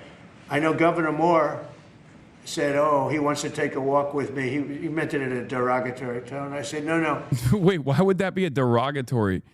Bro. They should... Yo, I'm telling you... He should have told him, like, no, Bashar al-Assad did this. You know what I mean? Like, Putin does this. That's what you should... I'm telling you right now, if you told Donald Trump, like, this is stuff that Saddam used to do, this is stuff that Assad used to do, he would do it. Like, if you explain to him that this is like a flex, to say, like, I can walk in my own city no matter what it is without, without fear that I will be shot and killed, you might be able to convince him to do this. Trump is a Baathist. Yeah. I'm serious. It was derogatory. He was calling out Trump's inability to walk short distances. Okay, fair. Also, Fox News loves to nationalize minor local occurrences. My dad will regularly send me some shit about San Francisco LA from Fox News. Meanwhile, I literally live in these cities and I know what day-to-day life is like. I know. One of the funniest things was like when the crime panic was taking hold about like Los Angeles, people would constantly tell me that like my own backyard was riddled with crime and danger and death. And I was like, that's not the case, man. You're just seeing it on television and it's like shaping your perspective because you've never lived in this city. You've never lived in a city at all. You live in the fucking suburbs in Idaho and you just fantasize about like unimaginable crimes happening at any given moment. Meanwhile, if I were to look at the murder rate in your fucking small town, it's probably worse. It usually is. But there's genuinely nothing you can do about this kind of misinformation because it's not born out of like any sort of logical interest. It's born out of fear. And you can't logic someone when their worldview is shaped by hysteria and fear and paranoia. It sucks. I'm the president of the United States. Clean up your crime and I'll walk with you. But it's tremendous crime. But he was trying to be derogatory. He doesn't have what it takes. But he's trying to be derogatory. And I met him at the Army-Navy game. They said, oh, there's Governor Moore. He'd love to see you. He came over to me. He hugged me, shook my hand. You were there. He said, sir, you're the greatest president of my lifetime. I said, well, it's really nice that you say that. I'd love you to say it publicly, but I don't think you can do that, so it's okay. But no, sir, you're doing a fantastic job. I want to just shake your hand. Thank you very much, Governor. That was it.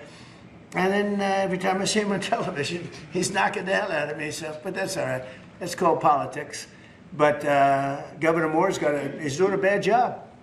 Newsom's doing a bad job. All of their potential candidates are doing a bad job. I can't imagine Pritzker being even a candidate, but somebody said he is. He can't do the work, can't do the job.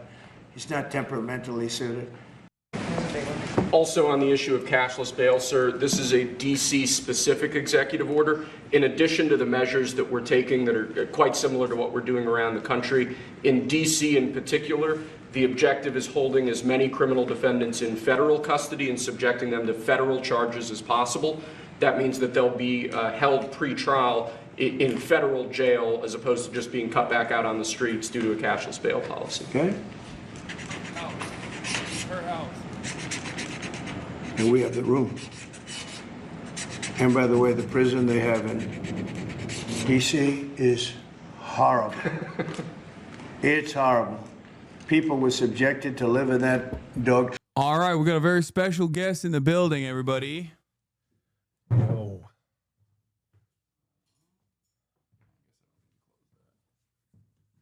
Oh. We got the beast from the Middle East himself. You are, I mean, I'm very excited to have you here. Welcome to the broadcast. Hold on, let me fix this real quick. Let's pull this back a little bit. Oh, okay. Boom. There it is. What's good? Hasan, man, how you doing, man? I'm doing all right. I saw your Piers Morgan interview. Yeah. A while back. This is Dr. Beast, the real Mr. Beast. Okay, Yeah. Not Jimmy Donaldson, but the real Mr. Beast himself. He is beast mode. Hold on, you want to stand up for a second? I want to show how big you are. Oh, here, look at this. That's crazy. You're jacked. Well, you know, I enjoy my mum's cooking. Yeah, you played rugby, right? That's what happened. I played rugby professionally back in the day. So I played for the England students team while I was at med school, and then I did jiu-jitsu and MMA. I think I got a double gold European title as a blue belt, and then I got a world bronze medal. Damn. Yeah. Damn. And then I decided to focus on medicine. And then yeah. You've lived a crazy life. Yeah. You want to get it started. Like, well, I'm a refugee, so I was a Palestinian refugee. My dad was born in Gaza. My mum was a Palestinian refugee born in Jordan, and then I was born in Mecca, and then I moved to the UK when I was 4 years old. Grew up there, and then went to medical school at Liverpool. Played professional rugby, got injured. Started doing jiu-jitsu. You don't have the Scouser accent, though. I've got a bit of a Scouse twang. There's a bit of a Scouse twang there. Yeah? You know. Say can of Coke. Can of Googlad. Yeah, can of Googlad. Can of Googlad. So, yeah, and then from there, like, you know, I've done a lot of stuff, but that's probably because I'm just a jack of all trade, master of none. Yeah. You know? Okay. Well, when I saw the hat, I thought you're Australian. Yeah, you know, I just because you know, obviously, like I want to try and fit in, so I decided to wear this Australian hat, real Australian leather, by the way. Yeah. Just to look more Australian, but It works. I can't hide the Arab. The Arab face is so prominent in me. You could pull off like I think. Well, white people don't really know. They could see you and be like, you might be Samoan or something. Yeah, mate, I get that all the time, especially when I go bald, skinhead. Yeah, it can get pretty intimidating. Well, it's cool. You're brown enough that if you go bald, they won't think you're racist. Yeah. Like that's I true. feel like I look too white. If I go bald, people are like, oh, that's the Nazi. Yeah, But but you have that shape head. There's definitely that shape head. Anyway, so you went to medical school. Yeah. And at a certain point, you decided that you saw all of the horrifying things that were happening, and you decided to go to Gaza. But you know, honestly, man, Hasan, it was weird for me because obviously, like, I've got family in Gaza. My uncle's in Gaza, my auntie, my cousins.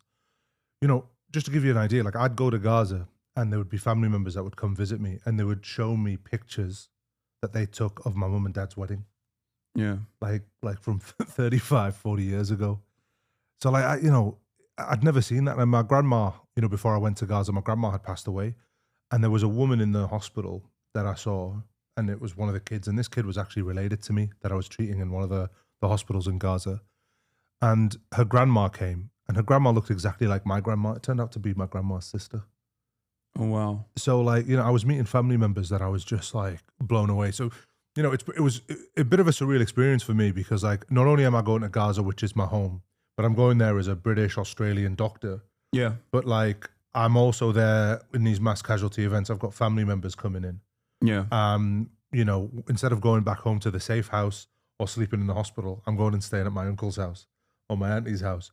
And the whole neighborhood's getting bombed and things like that. And obviously, I'm not following any protocol. I'm just chilling with families. I got to experience the real Gaza civilian life, and man, it was nuts, man. Absolutely crazy. I've interviewed Feroz Sidwo before, and he's the American. most beautiful voice. Yeah, he's got a great voice, and he's an American, so it's like a little bit different. Yeah, do you feel like your experience, like clearly your experience is different as like as a part of the international medical community that goes in to offer aid to a population that is being starved, a population that is withstanding genocide. Yeah. Being a Palestinian, I feel like you had a different experience than other people. Yeah, man. I mean, it was, a lot of those kids that came in, they looked like me. I've got a big nose and I look Ghazawi, right? When I'm there, most of the time, most people didn't believe I was a foreign doctor.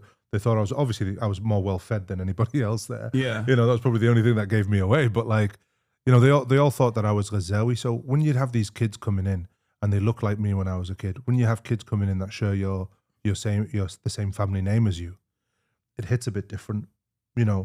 When you talk about these doctors, when they come in and they tell you how about like kids were dying on the floor and this and that, it's different when it's your people. It's different when it's your family. It's different when you have to make a decision and you have to step over someone that's related to you in some way.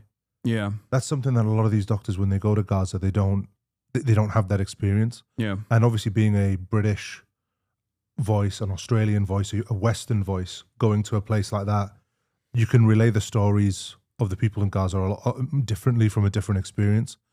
But, it just, man, I was there for some of the worst mass casualty events. I was there, when they rescued the 4 hostages. Yeah. And they killed like 1,400. Rescued, yeah. Yeah. Yeah, I think they killed hostages that day as well. But they killed 1,400 people. Killed and injured 1,000. And I was there for that day. I was there when the ceasefire broke this time round. Yeah. When they killed 200 children in an hour and a half. I mean, we're talking about like some of the worst. We're talking about some of the worst. Wait. Yeah. Sorry. I was worried he was gonna like leak something. You good? Yeah, man. I don't know what that was. It's all good. Silent. Yeah. So like, like some of these mass casualty events. I remember like that day where the ceasefire broke, and I had a woman who'd come in, and she literally had her kids or what remained of them in a plastic bag, and brought them in plastic bags. And you just sat there and you think to yourself, what am I doing? What's going on here? Bombs are going off everywhere. Kids are coming in plastic bags, melted. The disfigurement. People with 80% body burns, children with 80% body burns. There's no painkillers, none. Yeah. And you're watching these kids. I remember the first time I went, there was this woman that was so badly burnt. I didn't even know she was a woman. She was that badly burnt. Her face was burnt. Her hair was burnt. It was only when we cut open whatever remained of her clothes, that I realized that it was a woman. But she was alive and that badly burnt, and her eyelids had been burnt off. And I remember just telling the doctor next to me, because we didn't have any ventilators, but I just said to him, look, man, whatever we've got to put her in a medically induced coma. There is no way we can keep her awake in this level of pain. Yeah.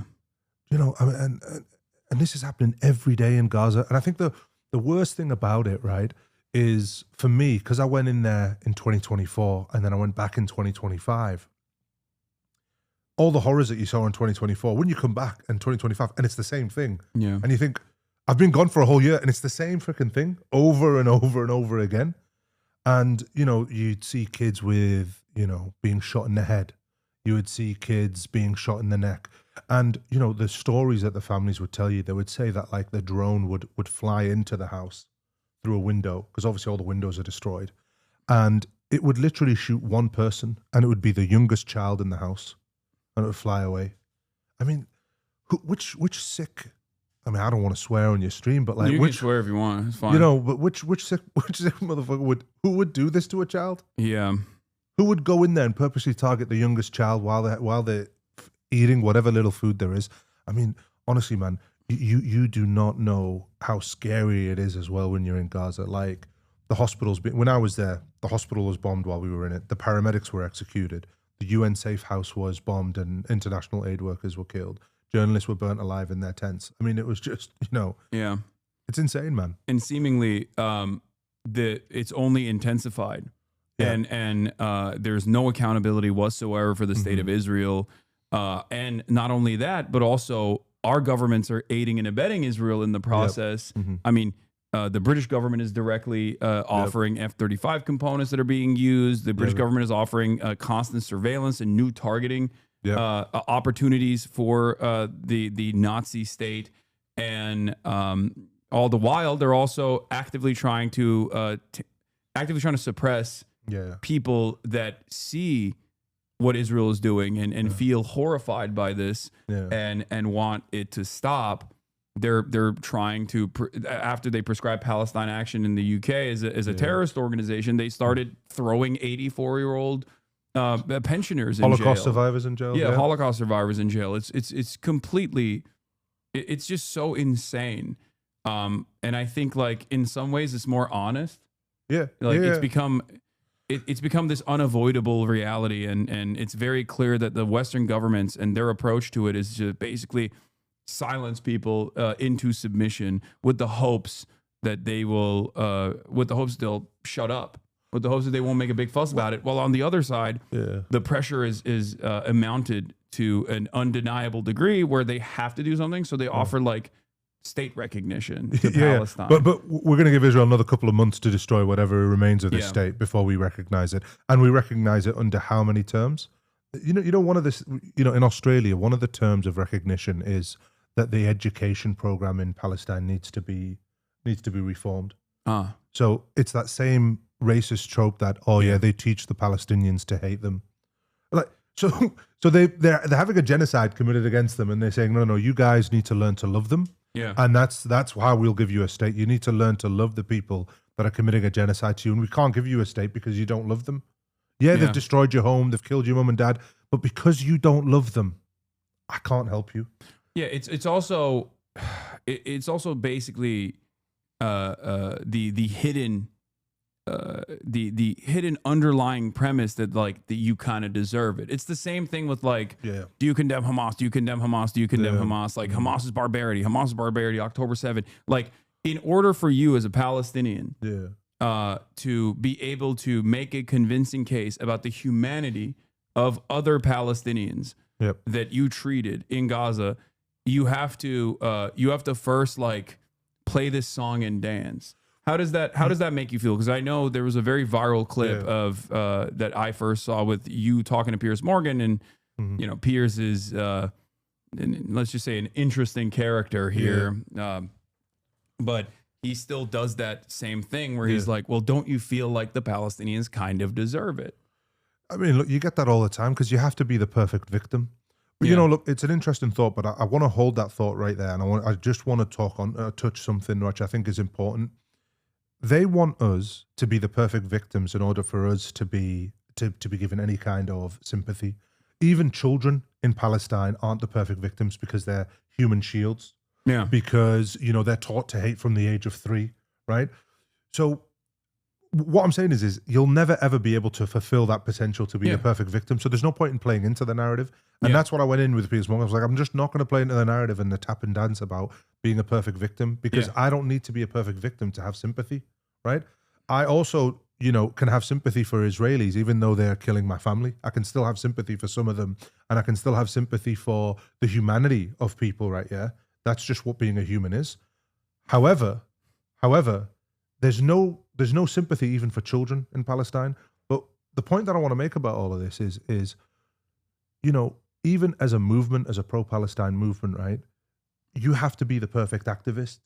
And what we do to each other in the pro-Palestine movement is when we start shooting at each other and like essentially like, you know, firing off, oh, this person, boycott this person, he's not allowed to talk with us. Yeah. Because you have to be the perfect activist. If you don't say the right thing about Israel, if you don't say the right thing in this particular interview, if you don't have this soundbite, all of a sudden you're cancelled. You're now a closet Zionist and you're helping, you know.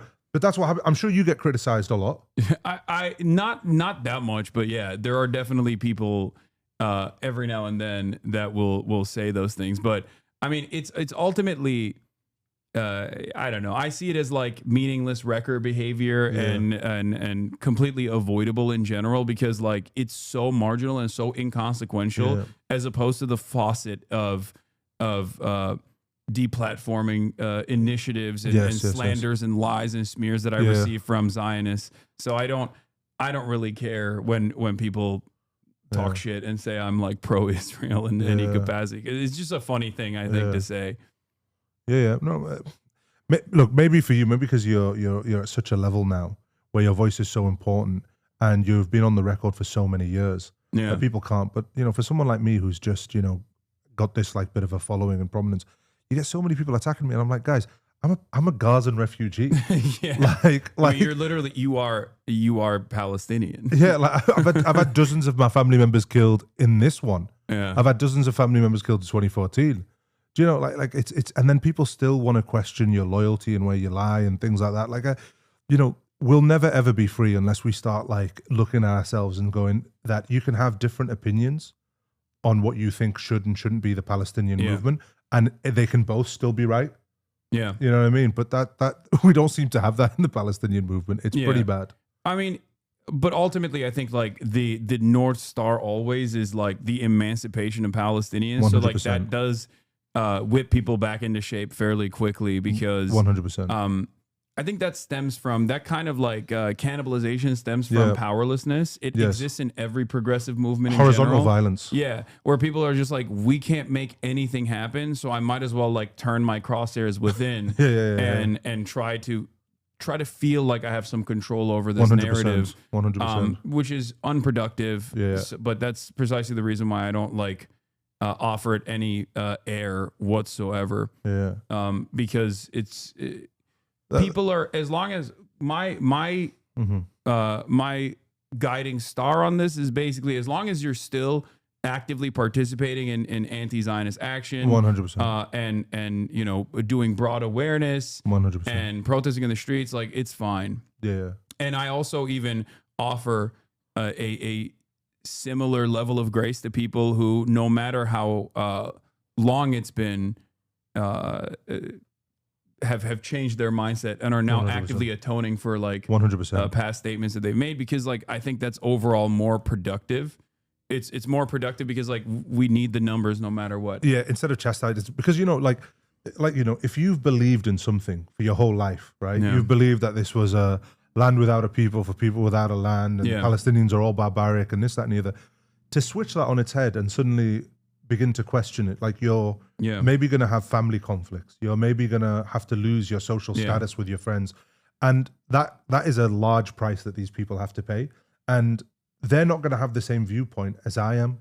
But I was born as a refugee. Yeah. I lived a life of poverty. I've had to watch my family killed. I can't expect somebody who's lived that life so far away to have the same viewpoint as me within a matter of weeks or days since they first came to it. So I think, like you say, no, it takes time. It takes time. You've got to show people a bit of grace. Yeah, I think. Yeah, I don't even like yell at people that don't have that grace for those who have just like only recently turned or have like a very have a more pessimistic attitude towards it, or assume that they're doing it for some cynical purpose like ass covering or whatever.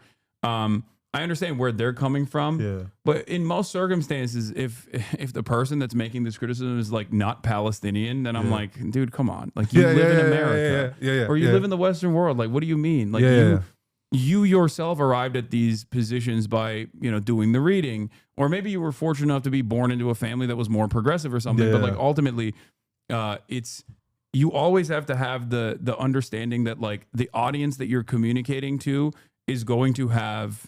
The audience that you're communicating to is going to have a lot of blind spots on this. And it's like such a utterly immoral, unconscionable level of violence that I totally understand why people go, how the fuck do you not see it?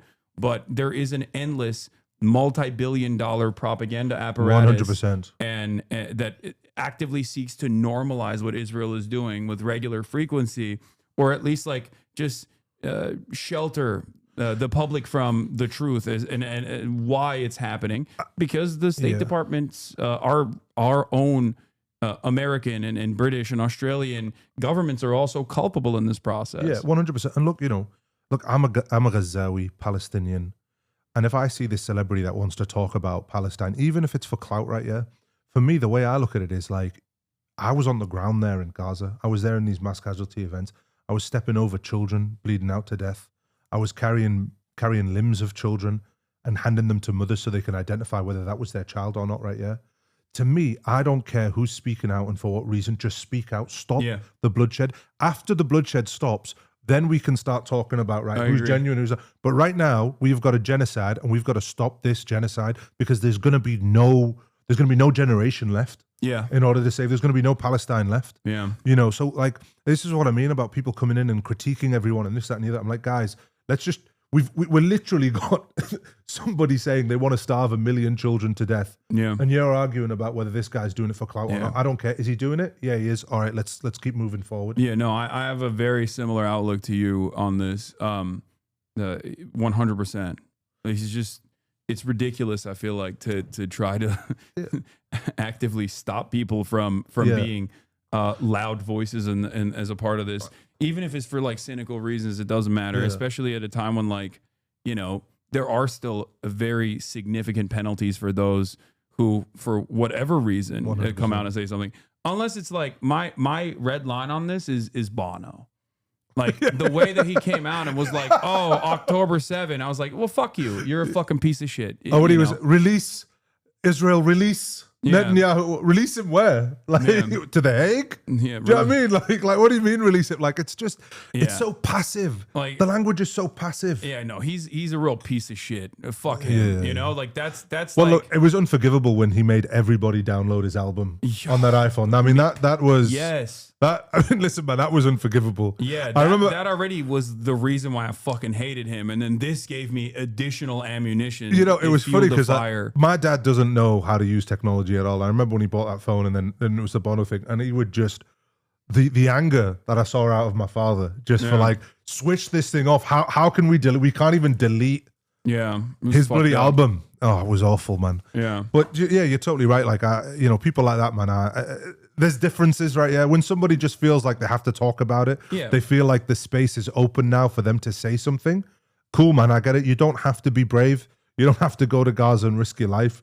You don't have to give up your career. Do you know what I mean? Like, I don't expect everyone to value, Bracken Brown lives, you know what I mean, as much as I do per se. but that's just the way the world is. But interestingly, what you were saying about the propaganda, right? Yeah, the propaganda isn't just anti-Palestinian propaganda; it's anti-Muslim propaganda, right? There was 1 million people that they killed in Iraq, right? The propaganda that they used to justify that war in Iraq and the killing of 1 million civilians in Iraq, we don't even talk about it. We don't even talk about the fact that sanctions in the 90s in Iraq killed 500,000 babies. And I think it was Madeleine Albright. Yeah, said it was justified. Yeah. Right? So we have, as a society, we've made it okay to kill 1 million Muslims in an illegal war that we admit is an illegal war. So, this thing about like what's happening to the Palestinians, it's not just anti-Palestinian racism. It's Islamophobia.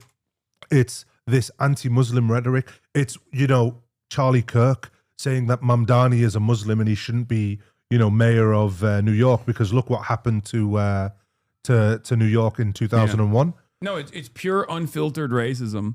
I mean, I'm pretty privileged. Like I look white, if people didn't know my background, I could get away with saying that my name is Hank or whatever. And I speak on a lot of issues, right? I speak on transphobia. I speak on anti-black racism. I speak on migrant rights. And whenever I speak about those things, or whenever I speak about like misogyny and anti-feminist movements, people don't expect that kind of sentiment from someone who looks like me. Right. But this is the one issue where if I speak about the humanity of Arabs, the humanity of Muslims, and the Palestinian plight, people immediately go, "Oh, it's because you're fucking Muslim." Like, And instantly they're like, "You're a terrorist. You're a terrorist. You're a terrorist. You're a terrorist." Someone should do something about this. Someone should do something about you. You should go to prison. Or it's justified when I get detained by Customs and Border Patrol. And it's something that could impact them as well, right? Because this is an administration that's very clearly actively trying to suppress any sort of political dissidence from happening. And they don't even realize that like it could harm them in the future as well in the same exact ways. But they turn around and they say, no, this was a good thing that they did because the hate is terrorists. The hate is so much that they're willing to shoot themselves in the foot. Yeah. They're willing to cut off their nose to spite you. Do you know, this is like, that's what I always just find fascinating is like, why do you hate Muslims? So, like, what do you know about Muslims, right? Like, let's say, for example, you're like one of these far-right Christian nationalists, right? Yeah, who hates Muslims because you feel like it's a clash of civilizations, right? Yeah. What does the Quran say about Jesus? What does it say about Mary? What's the level of respect? You know, when they talk about when they watch the Olympic Games, remember the one in France, and the opening ceremony was the Last Supper. And they were like going, look, they're Muslims have mocking more reverence for Jesus than a lot of Christians who are now atheists do. I've never seen a Muslim country mock Jesus before. I've never seen a following practicing Muslim mock Jesus or the Virgin Mary or anything like that, right? Yeah. I've never, and it's like Jesus is Palestinian. Jesus probably looked like probably someone like me from that part of the world. From Judea and Samaria. Wait, he wasn't blonde with blue eyes? That's crazy. Yeah, but this is what I thought. But this is what I mean. Like, when they banned Syrian refugees from coming to America, because they did that when they banned Syrian refugees. Well, technically, Jesus was a Syrian refugee that made his way.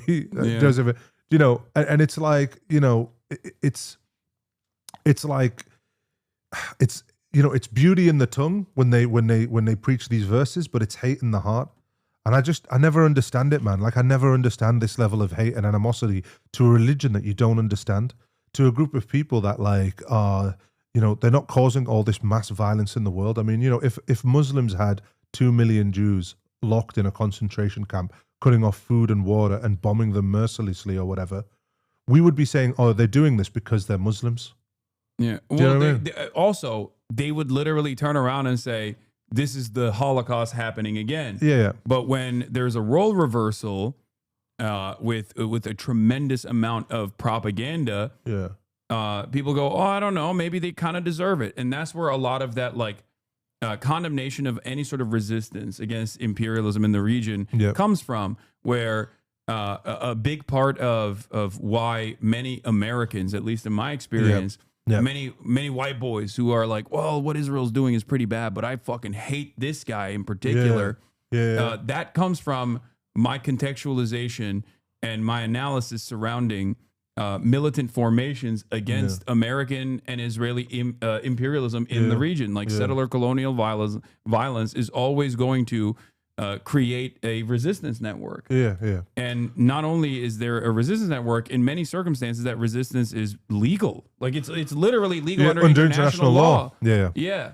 But you know, it's interesting because the suppression isn't just to Palestinian people.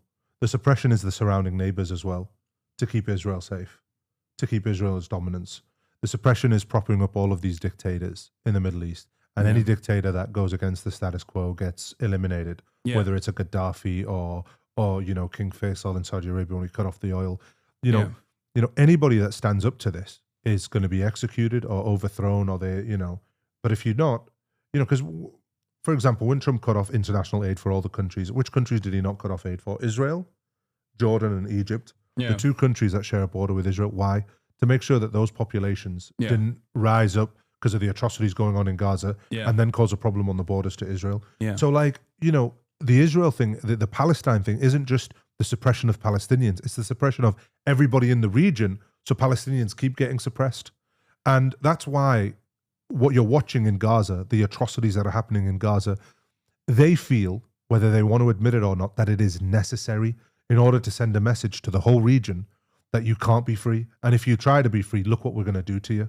And if the Palestinians and the people of Gaza get their freedom, if this global movement works and they get their freedom, what message does that send out to the whole Middle East?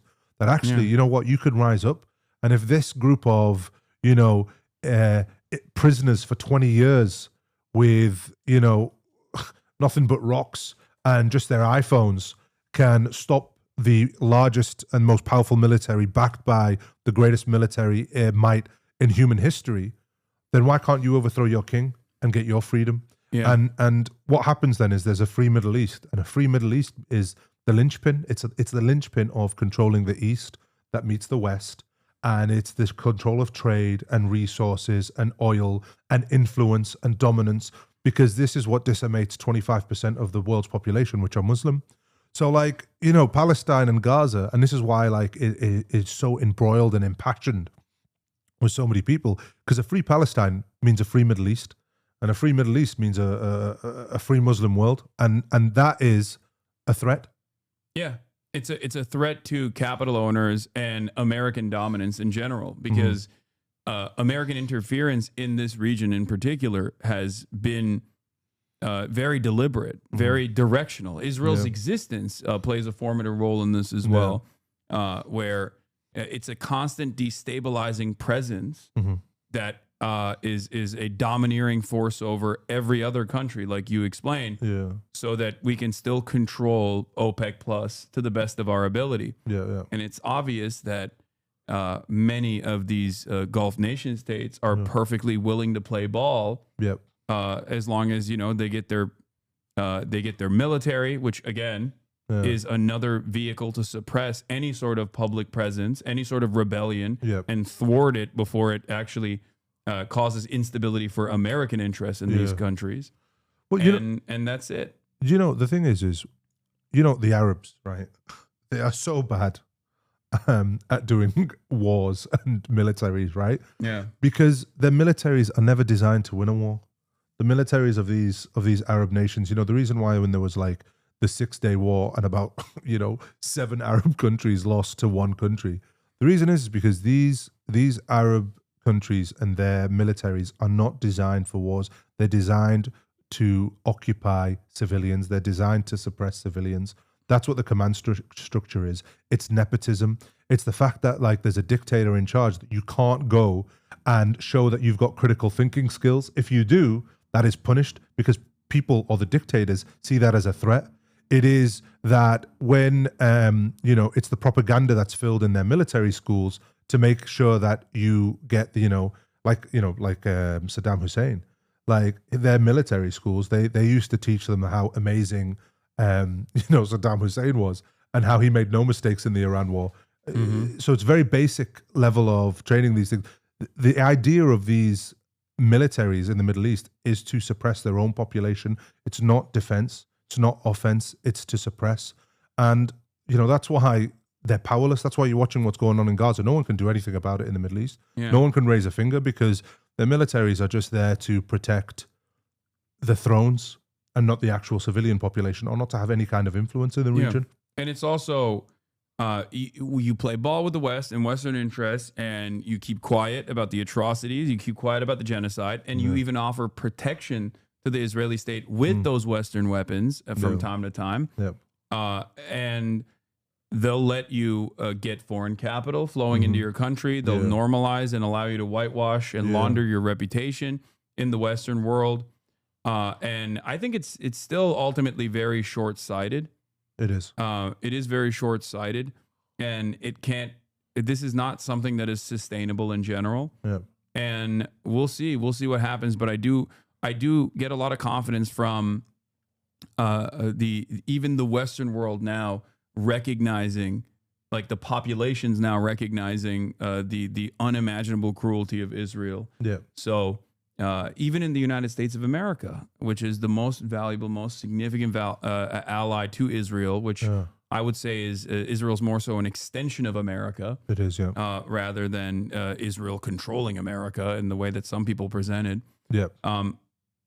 Our population is waking up to this reality, and I think that's why you just have to keep protesting and keep applying pressure and become an undeniable force for humanity that causes this administration, our administrations, to recalculate this like dangerous allegiance, recalculate this like endless military occupation. Because like ultimately, like what does it do? Like, you know, if you were to give the Middle East its freedom, right? They're not gonna be these bad. They want the same thing that me and you want. They want their kids to go to school. They want them to have a good education. They want to live in homes that are nice. They want to have clean running water. They want to have safe societies. Like, they just want to live their lives like everybody else. If you were to give them that freedom, they're not going to stop trading with you. They're not going to stop giving you the resources that you want. But they will become equal partners, which and is that's very the problem. terrifying. And that's the problem. Like, what, you know, it's the same with Iran. The Iranian, the pre-revolution Iran, like when Mossadegh came to power, it's not like he was hyper invested in like complete nationalization of the oil refineries. They just wanted to recalculate like how hard the British British petroleum was fucking them over. And even that was a bridge too far. So they immediately fucking couped him and created mass destabilization, and then put a puppet, put the Shah in charge. Like that, and of course that created tremendous resentment because it was a very brutal rule. And they fought back, and then you had the Iranian Revolution, and there's like a lot of issues that came after that as well. But like ultimately, it wasn't even about like any sort of dominance. No, it was simply to become even partners, to have some semblance of sovereignty, to have some semblance of autonomy over your own natural resources. And 100%. That was a bridge too far for the Western supremacists. 100%. Yeah, that's what it is. It's like, and again, it comes back down to that, like that racism of like, we are not allowed to sit at the same table. You know, we're not allowed to be an equal partner at the same table. How dare we decide what we do with our resources? How dare we talk from a position where we can actually be equals? And, you know, for most people, like they don't realize that. But I think what's happening now in Gaza, I think people have begun to see like even the subconscious racism that they've had and bias that they've had towards Muslims, and they see what's happening in Gaza, and people are beginning to rethink that. You're seeing students at like Harvard and Princeton who are like, you know, 3 months away, 4 months away from finishing their degree, spent hundreds of thousands of dollars and getting suspended for some Arabs in the Middle East, losing their entire, you know, job prospectus, going to jail, maybe getting deported for a bunch of Arabs, for a bunch of people that they don't share the same religion as, they don't look like them, and they don't even share the same ethnicity as them. And they've been conditioned into like thinking are like a violent force, a barbaric violent force their whole lives. Like being able to reverse that trend is actually is incredible in such a short period of time. And you know, the irony of all of this, and I always think there's always poetic justice in everything that's going on, right? Because the irony of it is like they've occupied Gaza, or they want to occupy Palestine, but they might occupy Palestine, but Palestine has occupied everyone's hearts.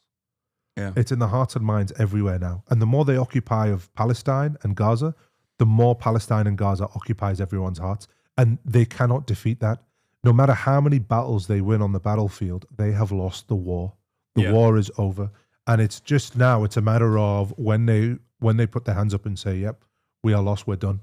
Yeah. And, you know, it's going to be at its most violent in the last stages. And this is where most of the killing will get done and most of the atrocities. And we're watching it. You know, when you think it can't get worse in Gaza and it just gets worse. Yeah.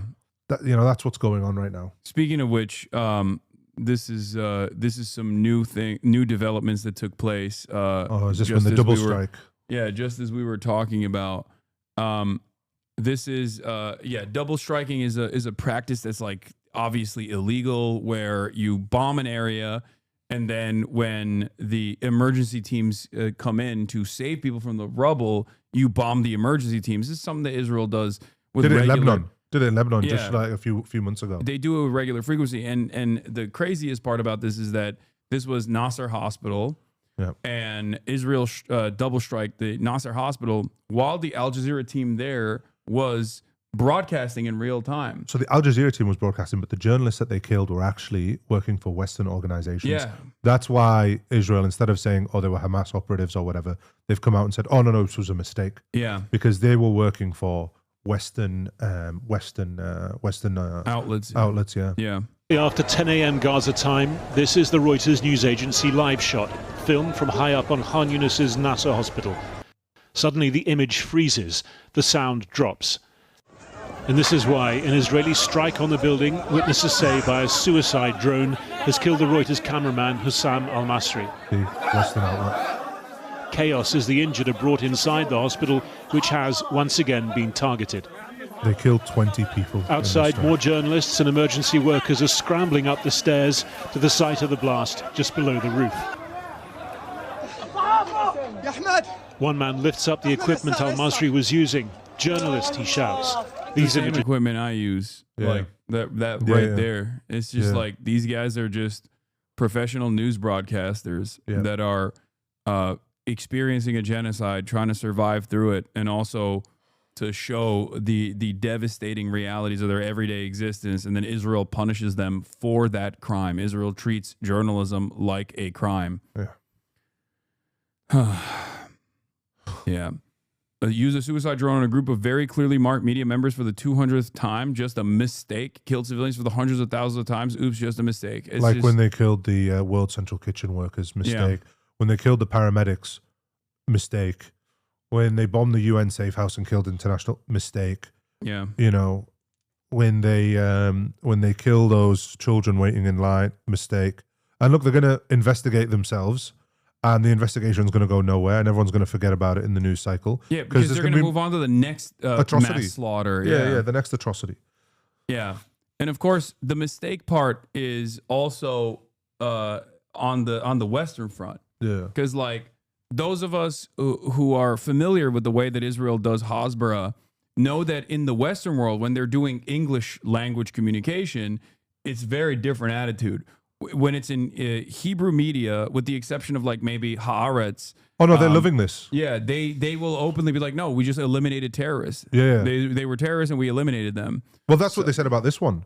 Yeah, there was a channel, I think the Hebrew Israeli channel 14, and the guy was saying, why are we apologizing for this? Let's just deny it. Let's just say they were Hamas operatives. Yeah. Why are we apologizing? We should never apologize. Yeah, here's Yuval Abraham from Plus 972 magazine. Netanyahu just said the attack on journalists at Nasser Hospital was the result of a tragic mishap. A copy paste of what he said when 45 Palestinians were burned alive in a Rafah camp housing refugees. It's just over and over again. And then he says, you know, we don't target journalists. And it's just like, you've killed more journalists than any other conflict in history. Like it's like it combined post World War II number of journalists killed in active conflicts is a lower number than what Israel has done in the last 2 years of its ethnic cleansing campaign. In English, Israel calls double tapping a hospital a mistake. In Hebrew, Israel brags about bombing Nasser Hospital twice and murdering 4 journalists. That's They're what I calling said. them all terrorists. Exactly. That's what I said. Yeah, they just double speak all the time. And you know, the fact that Western media outlets cannot report this and just say to an Israeli spokesman, "Well, you're saying this, but your channel in Israel is saying this. What's true here?" Can you imagine they did this for Russia? Like, can you imagine if like when Russia like bombs a fucking kindergarten or something in Ukraine?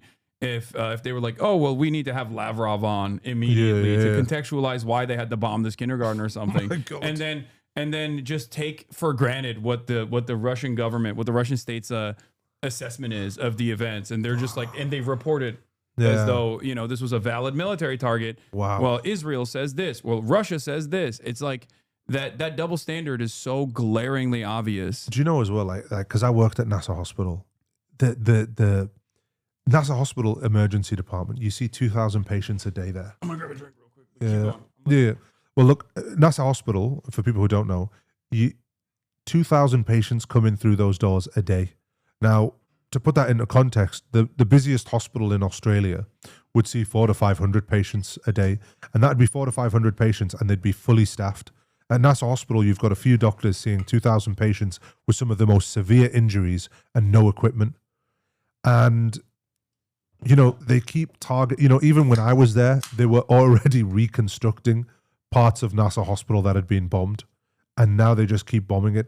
And this is the largest hospital in the south. It's actually now in Gaza, the main hospital in Gaza, because they destroyed Al-Shifa. Yeah. This hospital, and they are systematically, because they bombed it a few weeks ago, they've bombed it again this time, they've taken out the surgical units.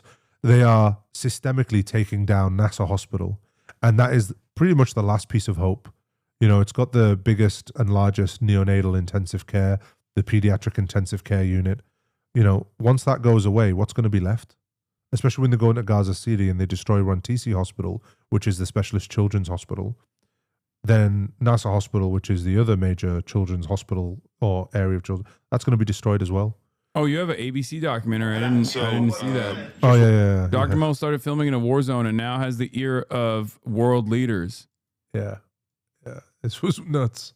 Yeah, that's well, we'll take a look at it after, but I just want to cover this new new and unfortunately all too common situation. Shot by another Reuters cameraman, injured when the second strike comes in. This time a tank shell. The same moment at the hospital's main entrance. This man injured in the leg, scrambling to safety. And again from outside via the live broadcast of Al Ghad television. Guys, stop asking me to offer my guest a drink. I already did, okay? Obviously. Do you want a drink? They're so fucking annoying. If you want water, there's water. No, listen. I know he's not offering me a drink, guys, but what I'm going to offer him is... Oh, God, here we go. I'm going to offer him this Australian delicacy, Tim Tams. You've had these before, surely? I have had Tim Tams. I've been to Australia before. So these are the most delicious biscuits. Look, I've got all the different flavors. I've even done a Tim Tam slam before. Oh, really? Yeah, I'm glad that you just didn't bring Vegemite. Look, I got you two of the originals, you know what I mean? Because they're the faves. And I got you the caramel ones. Thank you so much. There it is. So even though he's not offering me a drink, at least I'm offering him something, you know what I mean? Now they're going to cook me. Do you want a drink? Do you know what's crazy as well is like like in America, you have these like crazy flavors of drinks that we just don't have anywhere else in the world. So I'm always fascinated when I go into a 7-Eleven. Yeah, we have a Dr. Pepper, 0 sugar. I got different kinds of Mountain Dew. I got Sunkist. Whatever you want. If you want something, I can get you.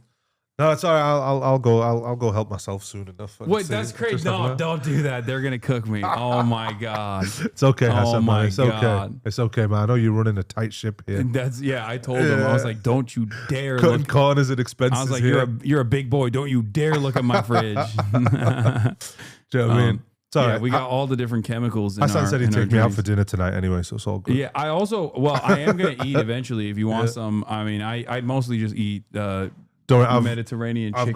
I've got some money in my pocket, so I'll spot you some. Don't worry, bro. I'll pay for my half. I'll pay for my half. That's crazy. That's crazy. My family's gonna kill me. This is the no, man. I'll pay for my half. Don't worry, man. Because you know what Arabs are like. I'm gonna insist on paying anyway, so don't worry, Hasan, man. You won't even be. I'm gonna get you the food. Don't worry, man. You won't pay. Don't worry, man. I got you, bro. Don't worry, man. All right, let's now that we had like a little pause, let's get back to the horrifying. Now that we laughed, let's go watch the genocide again. Yeah. Emergency crews clearly visible. Then obscured by smoke and debris in the aftermath. 4 journalists and at least 1 emergency worker were killed in this second strike. Both targeted a part of the building often used by media, who frequently base themselves at Gaza's hospitals for the stories and for the relative, if at these moments, spurious sense of safety they can offer. All of the journalists who report from that corner of the hospital work for international media outlets, which means the Israeli army has complete knowledge of who is there and when, yet they still decided to strike. Among the journalists killed were the Reuters cameraman Hussam al-Masri, Mohammed Salama, who worked for Al Jazeera and Middle East Eye, Ahmed Abu Aziz, who also worked for Middle East Eye, and Mariam Daka, a freelancer who worked mainly for the Associated Press. 33-year-old Daka was a single mother of a young boy who'd been working recently on child malnutrition and had provided images for this program. Her cousin says she told Mariam not to climb the stairs. She had a son, Gaith. He's in the UAE with his family. She sent him as soon as the war started. She was waiting for it to end so she could see him again. Moaz Abu Taha, the 5th journalist killed, remembered today by the hospital's head of pediatrics. When I heard about Mu'adh, I cried like a child about him. You know, Mu'adh is a friend. He's innocent. He never talk about politics. He never talk about something. He's just document the starvation and malnutrition. The Israeli military said it would investigate the circumstances, but blamed Hamas for hiding among civilians. Yeah. And then when I say they're fucking Nazis and have a supremacist Nazi state doing a live stream Holocaust, that becomes the problem. Not this, okay? Not these actions. You can only arrive at that conclusion if you just do not think that these people that you are watching get slaughtered are human beings. And a big part of that is the social conditioning that we talked about. Like the justifications for war on terror required endless amounts of propaganda to say like Arabs are barbaric and scary and monsters, and the only way that you saw Arabs were either like terrorists or you saw them as like collateral damage. Like that was the only reflection, an afterthought. And in spite of all of that, many people are seeing this reality now, at least. I've said from the start, like post October 7, if Western news actually reported on what Israel was doing in the same way that they do with like Russia's actions in Ukraine, for example, or just like with decency, with a little bit of truth, even the type of the type of coverage that they offer now, because the permission structure is expanded, right? You would have people, you'd have grandmothers fucking taking it to the streets from the start. This would have been an unstoppable force, an unstoppable anti-war, anti-genocide force a couple months in. And that's precisely the reason why they didn't do it. And that's precisely the reason why they still, like in the BBC broadcast, go, well, what did Israel say? Why did they strike these journalists? Did they deserve it? Like they ask questions like that. Oh, also, yeah, I would turn your phone around because people can see it from this angle. Yeah, it's just, it's look, man, I'm just, yeah, it's hard for me to watch that, man, without breaking down, man. It's just, you know, because we were there when they burnt the journalists alive in their tents. I was at the hospital when that happened. Yeah. And Eslaiya or no, that was before. Yeah, Al-Aqsa Hospital. Oh, okay. And you know, you just, because look, you know, even Anas, for example, right? Yeah. Yeah. Anas came to the Baptist Hospital to report there, and I remember people telling me, Mo, do not do an interview with Anas, and do not get a picture taken with Anas, because if you do, the Israelis will ban you ever from coming back to Gaza. Like he's on their hit list, so if anyone does anything with him, or they see any of the doctors going and talking to him, or doing any media with him, they'll ban you. So, you know, I didn't take a photo with and obviously because at the time I was filming so much while I was in Gaza, that a lot of people were worried for my safety while I was in Gaza, because like I was going viral and I was reporting stuff. And I left my phone in Gaza. I didn't take it out with me because I thought, you know, I'm going to get stopped at the border here and they're going to harass me and whatnot. But I remember just thinking to myself, like, now that I'm banned from going back to Gaza anyway, because I've spoken so much about what's happened in Gaza, I wish I did that interview with him. I wish I took that photo with him. And I wish, we talked obviously behind the camera and he asked me about what happened that night, because he saw some of the videos. And I remember just asking these journalists, like, are you not scared? And they would always reply the same thing to me, which was, we're already dead. We're already dead. He had his own obituary ready. He had his own message for his death. So, these people, like, their mentality is totally different. They've accepted death. That's how people in Gaza are able to live, right? They're able to live because they already have accepted death as a reality. And that is the reality of everyone in Gaza. And that's what I want people to understand, that, like, even if the war was to stop today, the genocide was to stop today, right? Yeah. The trauma, how traumatized this group of individuals is.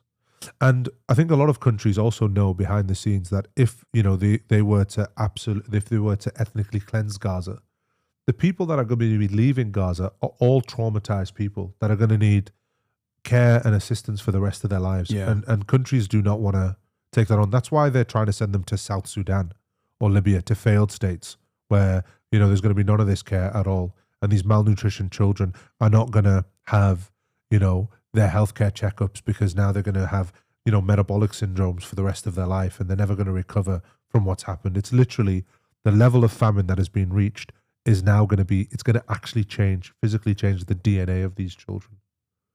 Yeah. This is how traumatized everyone is in Gaza. And, like, when I watch images like that and the videos like that, like, I was there at those emergency departments when they would run in and they would bring these people into the emergency department, and literally their arm would fall off or their leg would be severed. They would bleed out onto the floor, and you would see them gargling and choking on their own blood. And it would be dozens of them on the floor, and there's no triage. So you would just pick and choose who you would have to go and see and care for.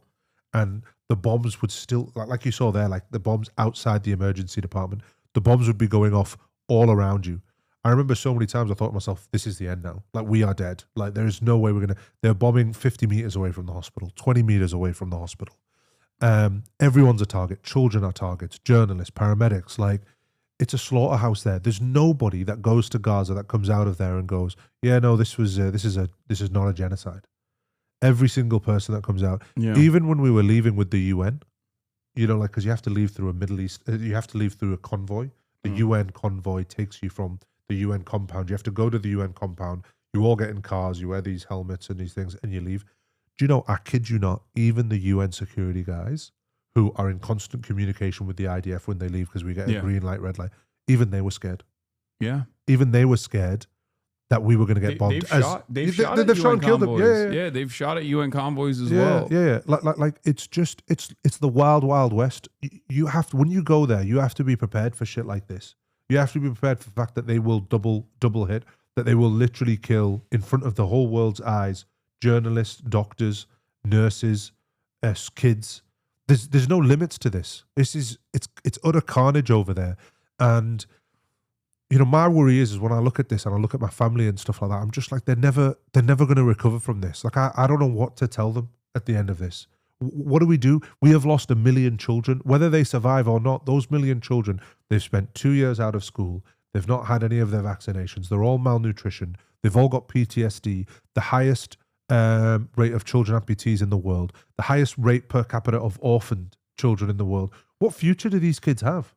And this is a group of kids that had a higher literacy rate, despite the conditions, than those in Israel. Yeah. And now look at them. Yeah. No, I keep in constant contact with some of the, there's like a bunch of influencers in Gaza. Yeah. One of them actually was able to come to the United States of America recently. I think I told you about it. And I mean, that in and of itself is, I see that as like a major victory. Yeah. And that's the type of stuff that takes place that, like, keeps me going in general. But even when I'm talking to people that are still stuck in Gaza, like we'll have like private, like I'll be talking to them in Discord, right? Yeah. And there's just bombs going off in the background, and he doesn't even care. He's just like, what are you gonna do? This is like, no no child. I mean, this kid's 16. Like, he shouldn't be used to that. Yeah. It's insane that like this is just a part of everyday existence to such a degree that it's not even something that you bat an eye at when it's like an explosive ordinance that could wipe you out in a moment. Do you know? Because obviously, like, you know, I'd stay at my cousin's house and stuff like that, and I remember like my cousins have, you know, some of them are old enough that they have kids that are like 8 and 9, and I remember there was a bomb that went off and the room was shaking, and I thought because of the shaking of the room, I thought that the bomb was close, and I panicked and jumped out of like, because I was in the bed, I jumped out of the bed and I was like all panicked. I was like, do we have to run? Like, is it close by? And one of these kids started laughing at me. He went, no. He goes, that's far away. I went, how can you tell the difference? And he was like, oh, because of the reverberations. Like, we know that that's far away. And he goes, and if you listen, see that F-35 that you hear? That is the sound that F-35 makes is one that's already dropped its payload. If you can hear it, it means it's not going to bomb you. It's when you can't hear it, that's when you know it's going to bomb you. And these kids literally taught me so much about when to panic and when not to panic. You know, when you would hear drones in the air, you're safe. Because it's when you don't hear them, that's when you know that they've given the coordinates, they've cleared the way for an airstrike to come in, right?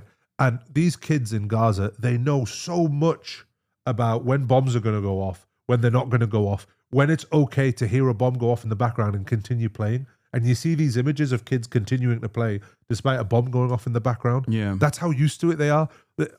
Honestly, man, I don't know what's going to happen in 10, 15 years' time. How these children are going to be when they have kids.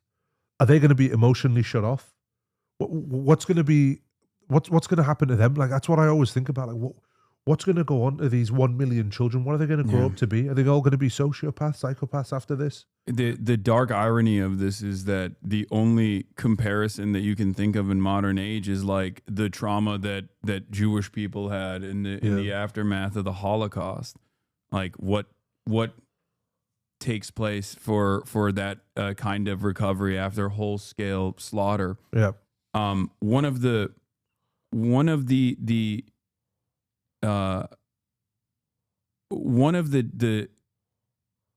insane aspects of this is that the dehumanization still persists, though. Yes. Like, because I just like you have your story with Anas, like there was a journalist that I was in constant contact with, Hossam Shabbat, in North Gaza, and he stayed in North Gaza till the very end, even after Israel had basically signed off on his assassination.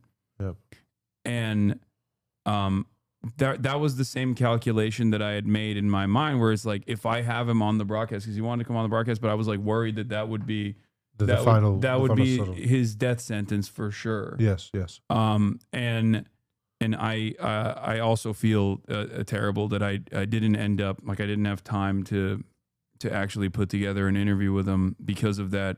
Part of that was the calculation. Part of that was because there was just constant internet shutoffs. And even now, I think when there are certain people that I want to highlight, I have to be very careful, because in my mind, I'm thinking, like, if they're seen, by the Israeli state, then they could be considered a target. Even people in this day and age, like even people that are able to escape, even people that have come to the United States of America, like, I worry that the American government, for no reason whatsoever, as they've attempted to do to, like, Mahmoud Khalil, for example, a green card holder, could just, like, send them somewhere else, because they're so, like, what I'm trying to say is, like, even when people are here, that racism still persists. Even when people have made it out of Gaza, even when they have been brought into the country, it means, like, all the background checks have been cleared.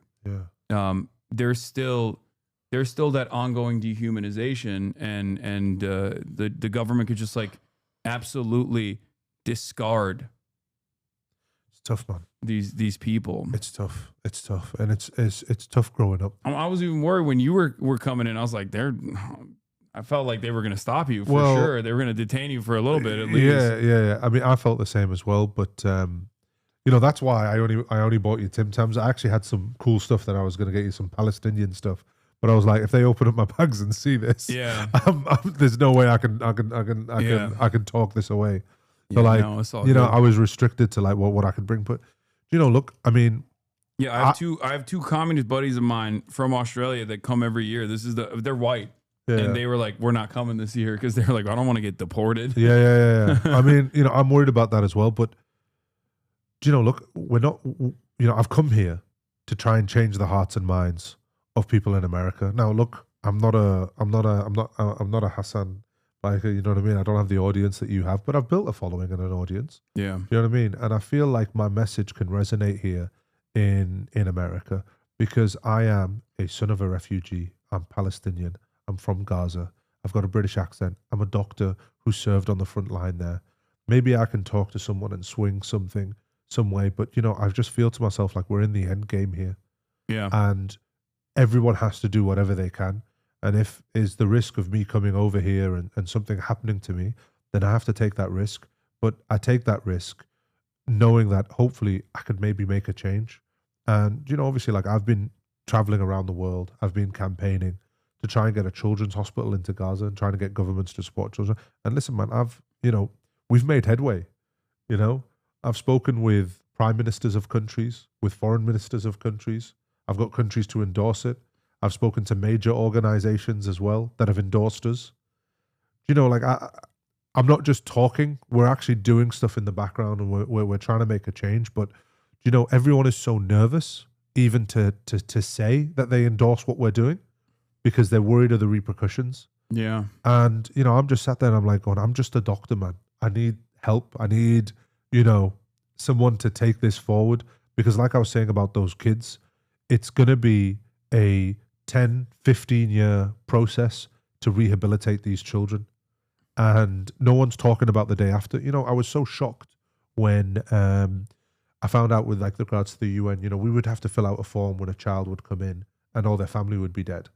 And that form would just be to clarify to the UN that there's an orphan child. After that form gets filled, nothing happens for that child. There's no care process for that child in Gaza, for that orphan. There's no help. There's no food. There's no money. That child then gets looked after by whoever. And when I was working at the European hospital, when I was there, we had like a whole ward full of just orphan kids. There was like 100 orphan children that had nobody, not even extended family. And the people looking after them were like, say, women that had their children that were injured in the hospital. And they would look after these orphan kids as well. And we would go around and give them sweets and chocolate. And I remember thinking to myself, like, the UN doesn't even know where these kids are. It knows that this child exists that's orphaned, but doesn't even know if they're still alive or dead. Doesn't know if they've been fed today or not. There is literally no day after plan for Gaza. So when I went round and went, let's get a children's hospital in, I literally thought that people would be like, yeah, we've got one in place. Like, this is what we've got. This is the infrastructure. This is how, mate, nothing. And I was there presenting to foreign ministers and prime ministers of countries. And they were like, you know, this is a really good idea. It's really needed. And I'm like going, what? Like, have you not spoken to anyone about this? Like, are you not organizing this? Why is it some random junior doctor from the back end of Australia trying to organize a hospital for children in Gaza? Why is no one else doing this? Why is no organization picking this up? And this is, again, what I mean about the dehumanization of Palestinian people. And the dehumanization is just like, they don't care whether there's a day after or not. They don't care.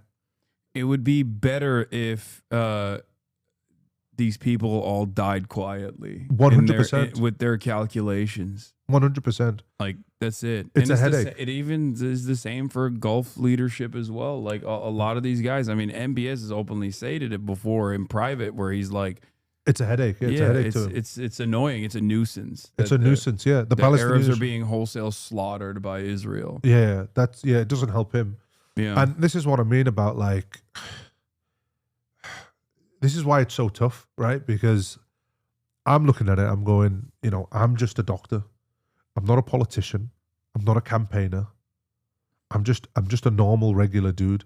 And yet I'm going out and I'm traveling around the world, risking my life, risking my livelihood, to try and get a day after plan by these countries, to try and get people to support what I'm trying to do. And honestly, Hasan, man, it's been hard, man, because people don't want to help. And people who do want to help don't want you to tell the world that they're helping. And, you know, it upsets me because I'm thinking to myself, like, the people of Gaza deserve better than me. They deserve better than what I can do. But like, I'm offering what I can. Yeah. You know, I'm offering what I can to these people, and I know it's not much, man. Even Heal was recently bringing in like amputees, like children, for medical care that people like this community has fundraised for Heal as well. Like, you know, private donors have given money to these organizations, and they got all the clearances. And then Laura Loomer makes one phone call, and then it's completely gone. Like that cruelty is so insane. Anyway, I know, and we are up against it, man. As Palestinian people, we really are. And I wish there was someone better than me to try and help, man. Sorry, man. I get upset because you know, you look at what they have. One phone call, and none of these children get any access to healthcare with one phone call.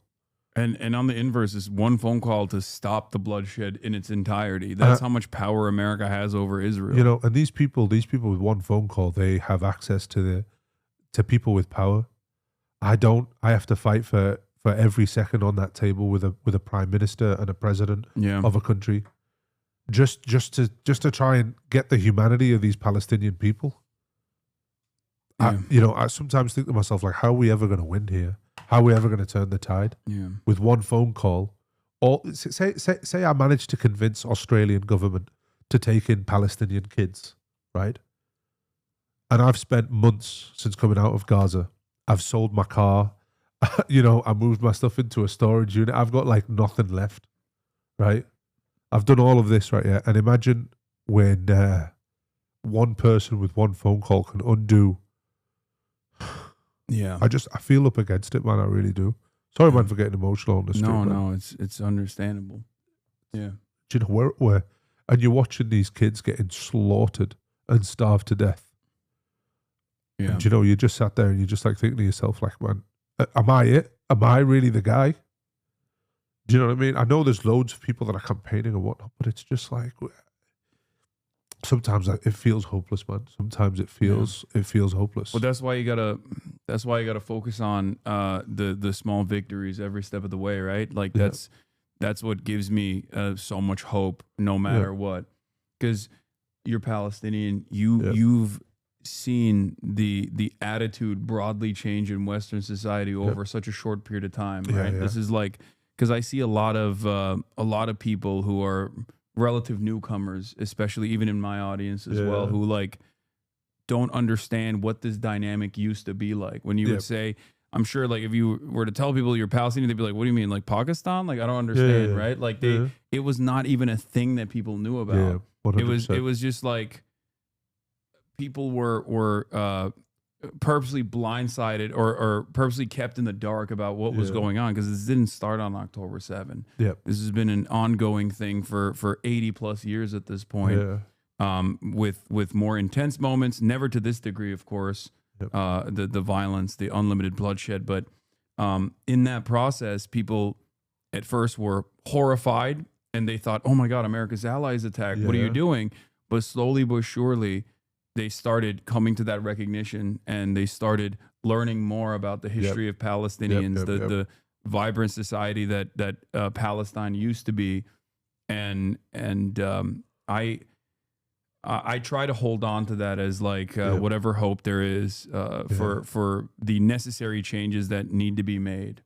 You know, and stories like yourself as well is very inspirational. And I think when you go out and speak about your own experiences, you give people more courage to do more in their own lives as well. You know, it's just this is what a genocide does.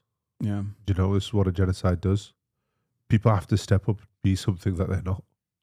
You know, and I'm trying, and I'm sorry, man, if I don't get this done for those kids, man, I am sorry.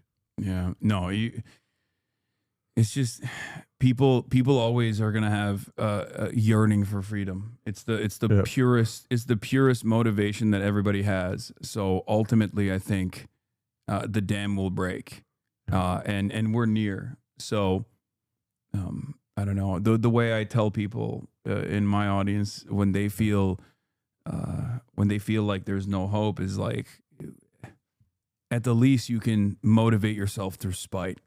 For me, that sometimes is a powerful motivator as well, where I'm like, they want you to stop. They want you to stop speaking. They want you to go away. They want you to no longer be a nuisance. And, you know, even if I'm not, but even if I was suicidal, I'm not. I would be like, I am not ending this before I see the end of this apartheid, this genocide, and Zionism. I'm not, you know, I'm gonna keep going no matter what. No, know? you're 100% right. 100% right. Never give up. You know, I look at, you know, just because I get emotional doesn't mean I'm going to give up. It's just because I feel the weight of it. Do you know what I mean? Like, you feel the weight. It's your family being killed. It's your people being killed. It's your home being destroyed.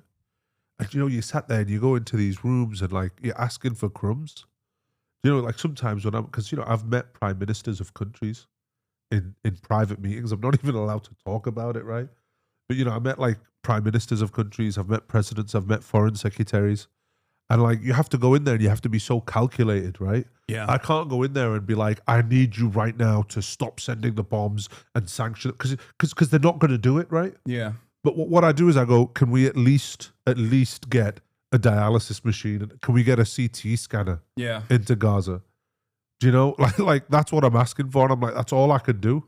That's all I can ask for. I don't, you know, because we don't have, as Palestinians, as the Muslim world, like, you know, we don't have people in high offices. We don't have people that can fund election campaigns. You know, we are trying to appeal to the humanity of people.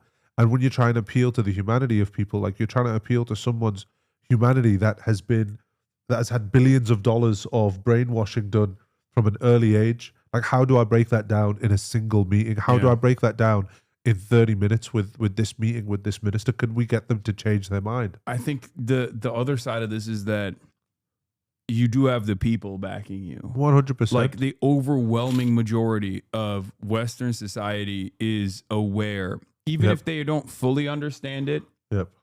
They are aware of the black and white aspect of this issue, because it is a genocide. So that, you know, you just gotta keep pushing and become an undeniable force, because the reality of the matter is, like, this is not only a destructive force for Palestinians first and foremost, but it's also increasingly becoming a destructive force for the ticker tape that holds Western liberal capitalist democracies together. 100%. Because people are recognizing, like, this is ridiculous. This is insane. You say you're like a defender of liberalism, you're a defender of democracy, you're a defender of children. Meanwhile, our weapons and our tax dollars are funding this wholesale slaughter of children. And you, like, we are demanding you put an end to this. There's laws already existing in the books to put an end to this automatically, and yet you are not, you're not tackling this issue at all. And it's causing people to realize that maybe the systems that we exist under are not so democratic either. 100%. And I think they don't realize that. I don't, like, I think some Western leaders do realize that, which is why they try to do, like, these aesthetic pressure valves that they try to release, like, oh, we're going to do a conditional recognition of Palestinian state. It's like, what do you mean a conditional recognition of Palestine? Like our freedom is conditional. Do you know, I always think about this, right? When I think about this, because, you know, like, obviously people want to play this as a religious conflict, right? Oh my God.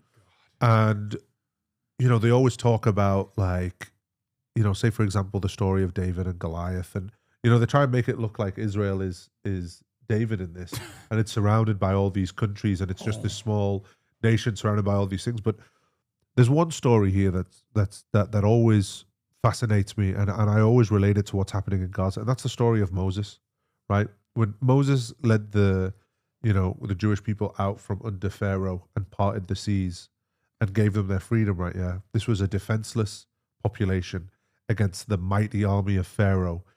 The sea was what blocked them, and he hit his staff and he parted the seas, and they got their freedom, right? And I look at it and I say, that's the same thing that's happening right now in Palestine. You have a genocidal army that wants to wipe out this defenseless population, and they're surrounded by, instead of the Red Sea, the Mediterranean Sea. So they're surrounded by the sea on one side, and on the other side, they're surrounded by this army. But it's not Moses and his staff parting the seas. You know what it is that the Palestinians have done? Because, you know, it always rhymes. These things always rhymes. The Palestinians, the staff that they've put, hasn't parted the seas. It's parted people's hearts. It's opened people's hearts. It's metaphorical what the Palestinians have opened. They have opened the eyes of the world to the atrocities of what goes on behind the scenes, to this myth of liberal democracies. That's what Palestine did. That's what the staff of Moses has done in this story. It's not parted the seas, it's parted the darkness, and it's set a light on people. And that's what I feel like. If you want to talk about this from a religious point of view, that's what I feel like this is, like spiritually. I feel like it's been an awakening for the whole world. I feel like the Palestinians have opened up the eyes and the ears and the hearts of so many people. You know, there were people that hated Muslims, and they looked at the grace in which these Palestinian people accept their death. And it's made non-Muslims come to Islam. It's made Muslims that weren't practicing Islam come to Islam. It's made people lose their jobs in defending a group of people that they have nothing in common with. It's made people go out of their way to start movements, you know?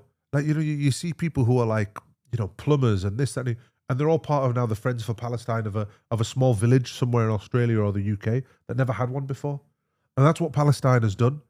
And, you know, no matter how much they destroy it, the staff has already parted the seas. They have already opened the eyes and ears of everyone. And that's it. It's too late. The genocidal army is not going to win. And, you know, killing and death for Muslim people especially, they see that as just the end of one phase of life and the beginning of another. And that's why they don't look at this as a defeat.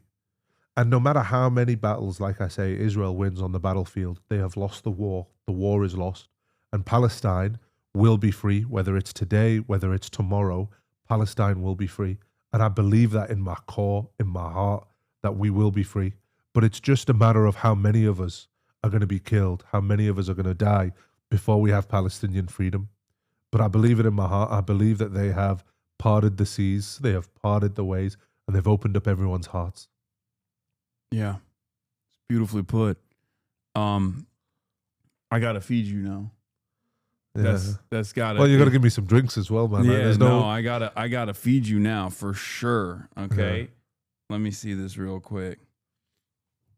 Hold up. We got. So where else are you visiting, by the way, while you're here? So we're going to Detroit for the People's Conference for Palestine. Palestine. I'm gonna be there too. You're gonna be there? Yeah. I'm gonna be there as well. So I'll see you there too. I'm gonna hang out with. Oh, we could also do a. What? Wait, hold on. Let me fix these banners. They keep getting busted. I'm gonna be hanging out with the mayor of Dearborn. Yeah. Oh, nice. And also with Dr. Abdul El Sayed. Nice. He's running for Senate in Michigan. Oh yeah. And they both work out. Oh, nice. So I'm gonna do like a workout stream with them. All right, nice. So if you got time, maybe we can have you show up too. Show people. Yeah, there you go. You guys can't tell, but he's flexing because he's wearing a black shirt, but he's moving his titties. Yeah, man. You know what? I miss lifting. I used to lift so much, man, back in the day. Whoa. Yeah. I miss. You know, look, man. This whole thing has consumed me, has consumed my life the last few months. Like I say, I've traveled to like 11 different countries in the last few months. Just, yeah, man, just trying to build momentum for this children's hospital, trying to get people to back a children's hospital so we can start building a kids' hospital and get it into Gaza and start saving these kids, man. Damn. And then after that, are closed. and then after that, we can, you know, after that, I can go back to lifting again and become the beast from the Middle East. You're still the beast from the Middle East. What are you talking about? You're massive. Yeah, well, you know, yeah, I suppose. Yeah. I hit pretty hard as well. Yeah, I bet. See, I didn't do any MMA training. I didn't do any martial art training. I only play basketball for my cardio in general. Yeah. I need to get into that. Yeah, you need to get some jiu-jitsu, man. Jiu-jitsu is amazing.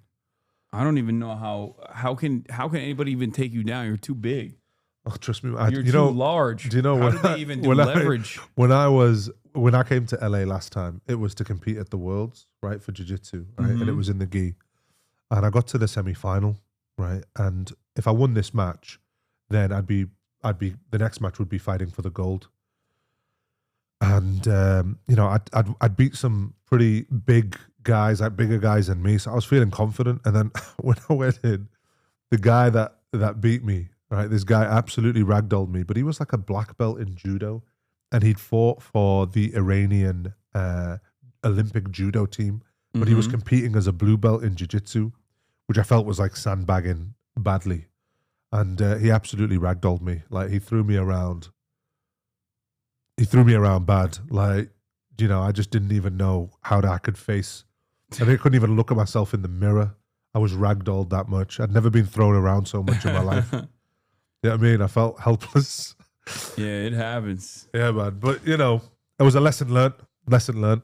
Yeah. So what do you want to eat, first of all? Let's start there. Because we got different options. But all the Mediterranean, like Middle Eastern Just places like, that I usually order from are closed right now. I don't know why. I don't know, man. You know better than I do, man. But like, what kind of food do you like to eat?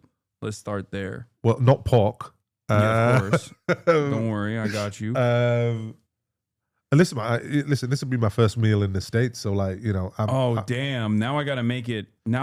Something special. Then I can't just give you. I can't just give you like. Don't give me some of that cheap stuff, man. You know what I mean? Like, don't worry, man. I said I've got you, bro. I said I will spot you. Don't worry, man. Nah, that's crazy. I said I'll spot him, guys. Do you know what I mean? Okay, let's think. But how many people do you have on the stream? There's like 30,000 people watching right now. That is crazy. Yeah, almost 29,000 right now.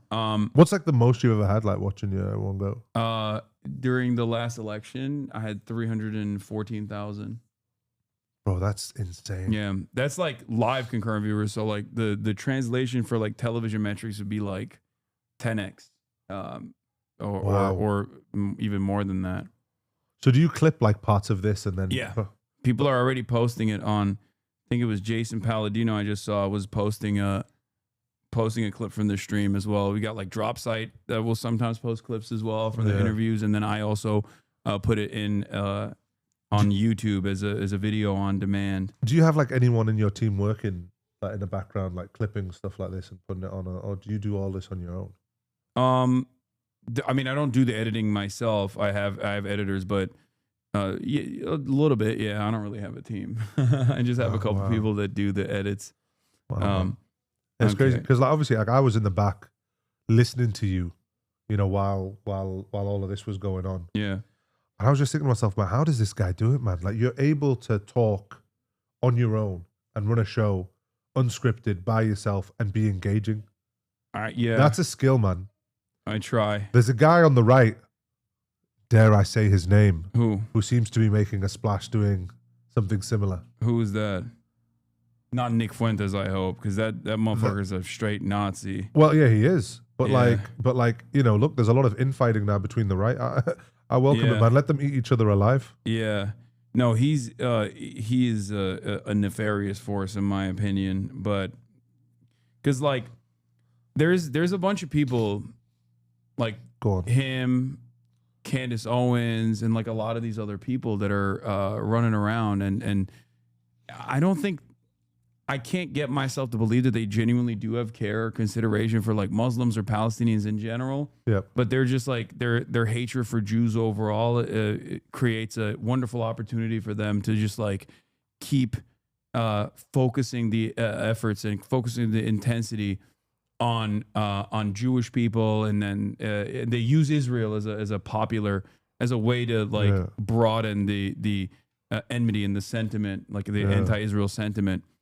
And I feel like that's because it's not born out of like a real desire for emancipation for Palestinians. Like there are many instances where they just like say ridiculous shit. And especially because like Marjorie Taylor Greene is who I was thinking of. Like she's been leading wild. Yeah, she's been leading the pack in Congress almost about like communicating this the horrible things that Israel is doing. But then when I like hear her talk to I think it was Megyn Kelly. They had a conversation, Marjorie Taylor Greene and Megyn Kelly. And like, it's interesting because like she will constantly talk about like Palestinian Christians are being killed. And it's like, okay, but like all Palestinians are being killed. You know what I mean? It's not just Palestinian Christians. And then Megyn Kelly would be like, well, but don't you think that they're like really violent? I mean, think about Hamas. And she's like, well, yeah, you know what? They are violent. And it's like, what do you mean? What like the violence of the Palestinian resistance is born out of their conditions. Like they are born into a fucking concentration camp. Even Yahya Sinwar was born into a concentration camp. You know, like it's just like every single Palestinian that takes up arms against the state of Israel does so not because of like some animosity that they have towards Jews. That's a fucking ridiculous. That's a ridiculous statement. Like they don't like over there. The dominant force is Israel. Over there, the in-group, the supremacist force is Israel, and they build themselves as like the Jewish nation and the Jewish force. So it's not like Palestinians are like going to I don't know, like bad Reddit forums or whatever and like learning about like but what do you think? Jewish tricks or something, or they get a copy of the protocols of Elder Zion or some shit. But like, because obviously, look, like, you know, this like the pro-Palestine movement and Palestinian emancipation has to come from the left and the right. Now, what do you think the direction is of the right? Because they're never gonna be face to face with what the left feel about with the Palestinian situation. How do we get the right then on the side? Because obviously, I think there are a lot of right wingers who see like burning children, and even if they aren't like, you know, anti-Semitic, at least I've seen it with like family members of people that I know that have like totally changed their attitude on this.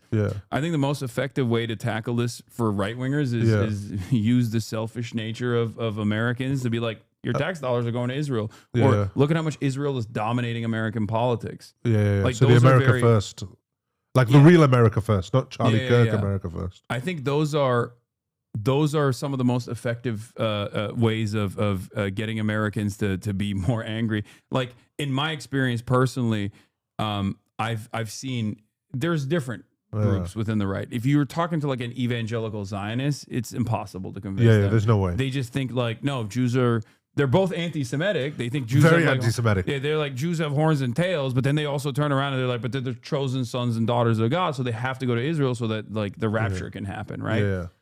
Some of those guys are just hallucinating. It's very difficult to like have any sort of productive conversation with them.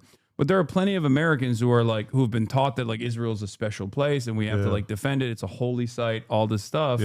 But when you, in my experience, like some of the most like radicalizing components of this has been when you tell them that like AIPAC has been able to successfully undermine the First Amendment in numerous American states, like 37 American states, where you have different anti-BDS, if you boycott anti-BDS legislation, like, or when they see stuff like you can boycott the USA in those states, and the government would still support you. Like when there's a loyalty pledge you need to sign to get hurricane relief. Like Americans see that stuff and they're like, the fuck is this?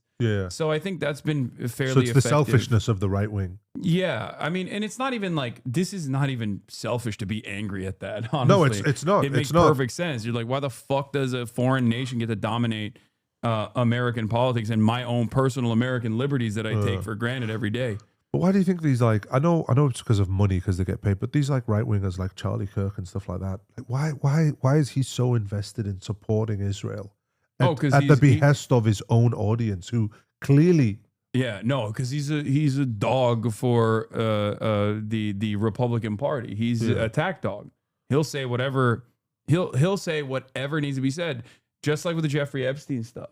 Right. Speaking of Israel, with Jeffrey Epstein, like his audience was like, you've taught us that this is like a Bill Clinton affiliate and a fucking pedophile sex trafficker.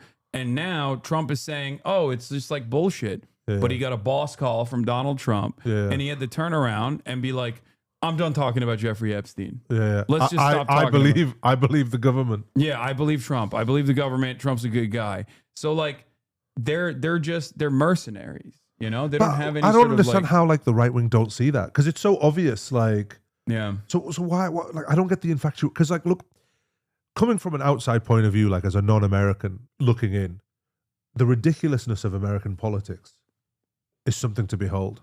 Oh yeah. Like someone like a Charlie Kirk, like you'd go, he would never do well anywhere. Yeah. Well, that's why all the freaks from all around the world come here. Yeah, they'll get like Dr. Andrew Wakefield is like the premier anti-vaccine doctor. He was in England, right? Yeah. And they were like, "Oh, your anti-MMR vaccine research was totally false. Like you just made it up." He got struck off. Yeah, he got struck off. Like, and he was no longer allowed to operate as a doctor or he a lost his clinical medical researcher. license. Yeah. Where did he go? The United fucking States of America. Yeah. And now he gets to have a robust career as an anti-vax guy here. Wow. So all the freaks, we just bring them in here. We bring all of the freaks here. Wow. And we rehabilitate their image, and we do everything in our power to like prop them up. Even if it's harming the welfare of like regular American citizens. It's But I feel it's like incredible. I also feel like American politics is having a knock-on effect Look, all over this the guy world. said free to leave. You're free to leave. Like, because he doesn't understand that this impacts him, because he's just like so predisposed with like hatred that he has in his heart for any naysayers of America that want to make America better. But I don't even understand like the thing of like, you're free to leave. Why not am I free to try and help change for the better? Yeah. Do you know, like can we not want just better for the country? Yeah. You know, when he goes free to leave, why can't I stay here and make it better? Wouldn't that be the best outcome? Yeah. It's just, they don't understand. They think like if you're criticizing America from a left perspective, you hate America and you want America to suffer and fail. If you criticize America from the right-wing perspective, however, then you're actually the most patriotic. If you're like, oh, we have too many black and brown people in this country, I fucking hate America, we need to like purge the black and brown people from our ranks, then you're actually criticizing America in the right way. Ironically enough, they're actively advocating to make America worse. Because they hate America and what it stands for. Yeah. But they own that patriotism. They own that side of the conversation, no matter what. But in saying that, I know you get a lot of grifters here in America, but you get some of the best activists in the world, some of the best thinkers in the world are here. Some of the best movements that come from here as well. Yeah, even if we can't implement it here. You know what I mean? It's legit. It's a bit of, you know. Let me see. What can I get you? I'm still thinking of like you've never had real good Mexican food because you lived in Australia and you lived in the UK. Yeah, no. So like the Mexican food here is. Let me just go grab my wallet. What? Stop. That's not. I'm never gonna let you do that. You're out of your fucking mind. Let me just grab. So I gotta get you like a real ass Mexican meal. You know? Yeah, man. It's gotta be some of the good stuff. Yeah. So Chipotle. Nah. Hold on.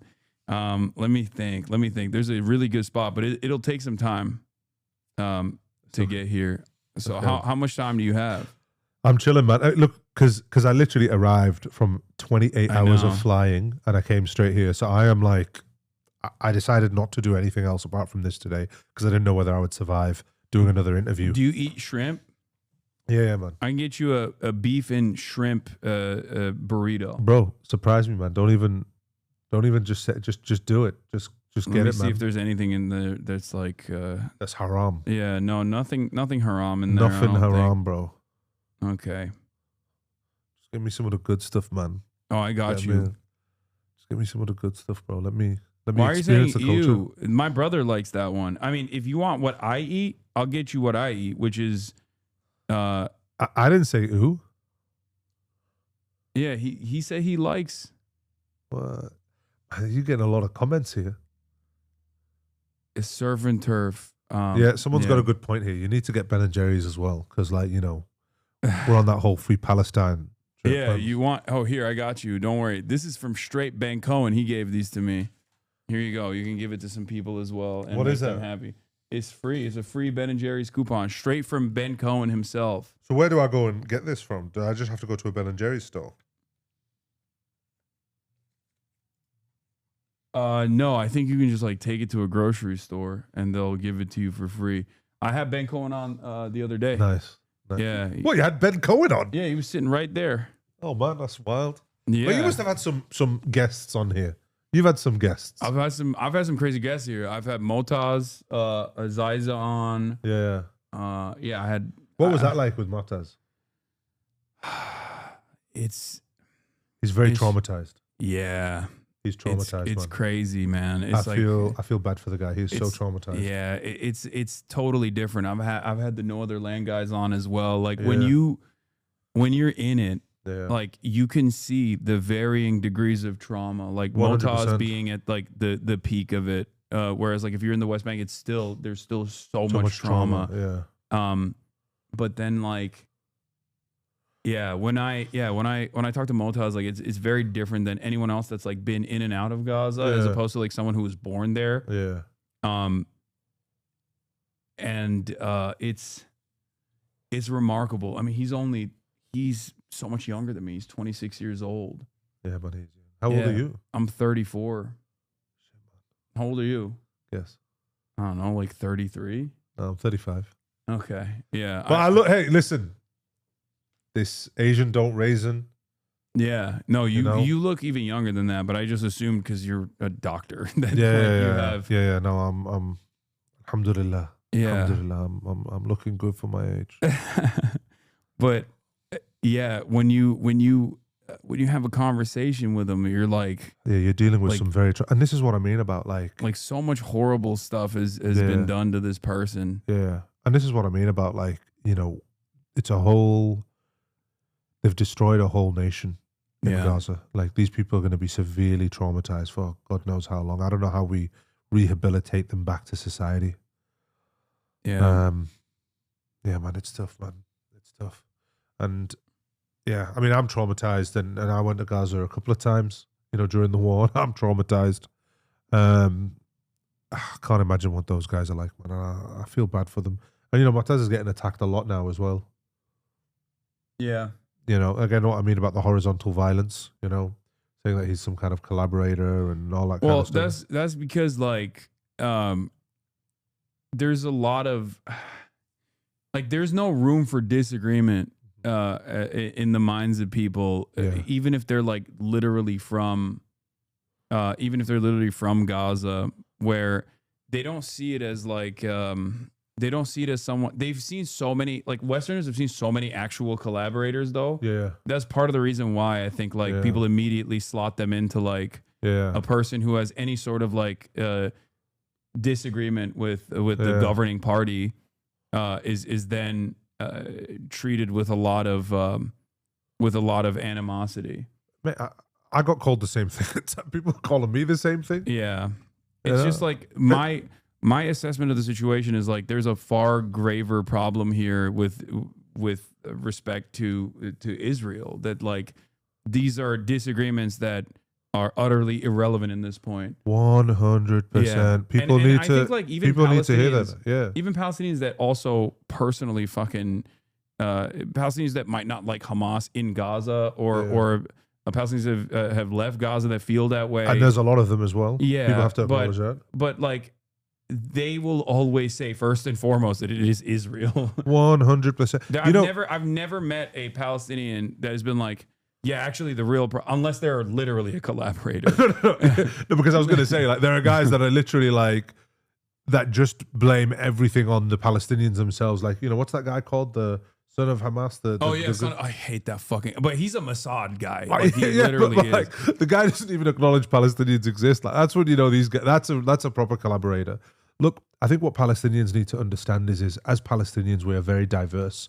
We're diverse in our thinking. We're diverse in our political beliefs. We're diverse in even our religion. And you can have two separate thoughts at the same time, and they both be valid, and they can both hold the same space. Yeah. And I think that's like one of the things that like a lot of people don't understand. And listen, if you've not had family members killed and destroyed, and you're not from there, you can't be calling someone like Motaz a collaborator. Look, and it's not to say that I don't understand people's criticisms, right, that they might have of him or whatnot. But like, you can't go after a guy who literally put his life on the line going over there, or was there filming, was wanted, was targeted.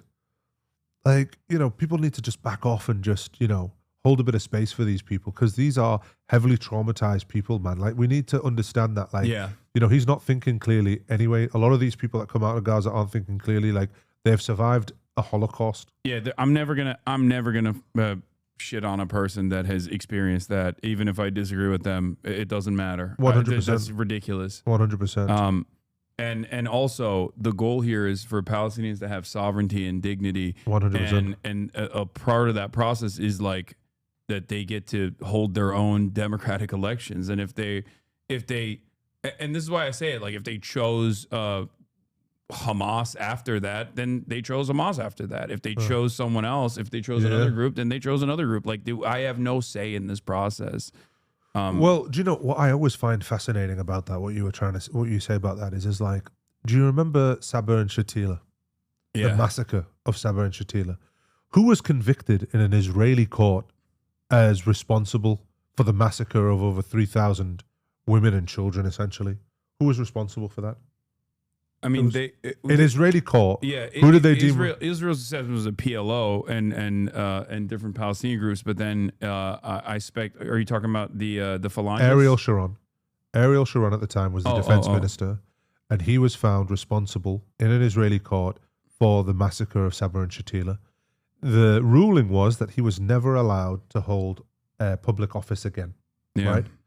What happened 15 years later? He became the prime minister of Israel. Yeah. Right.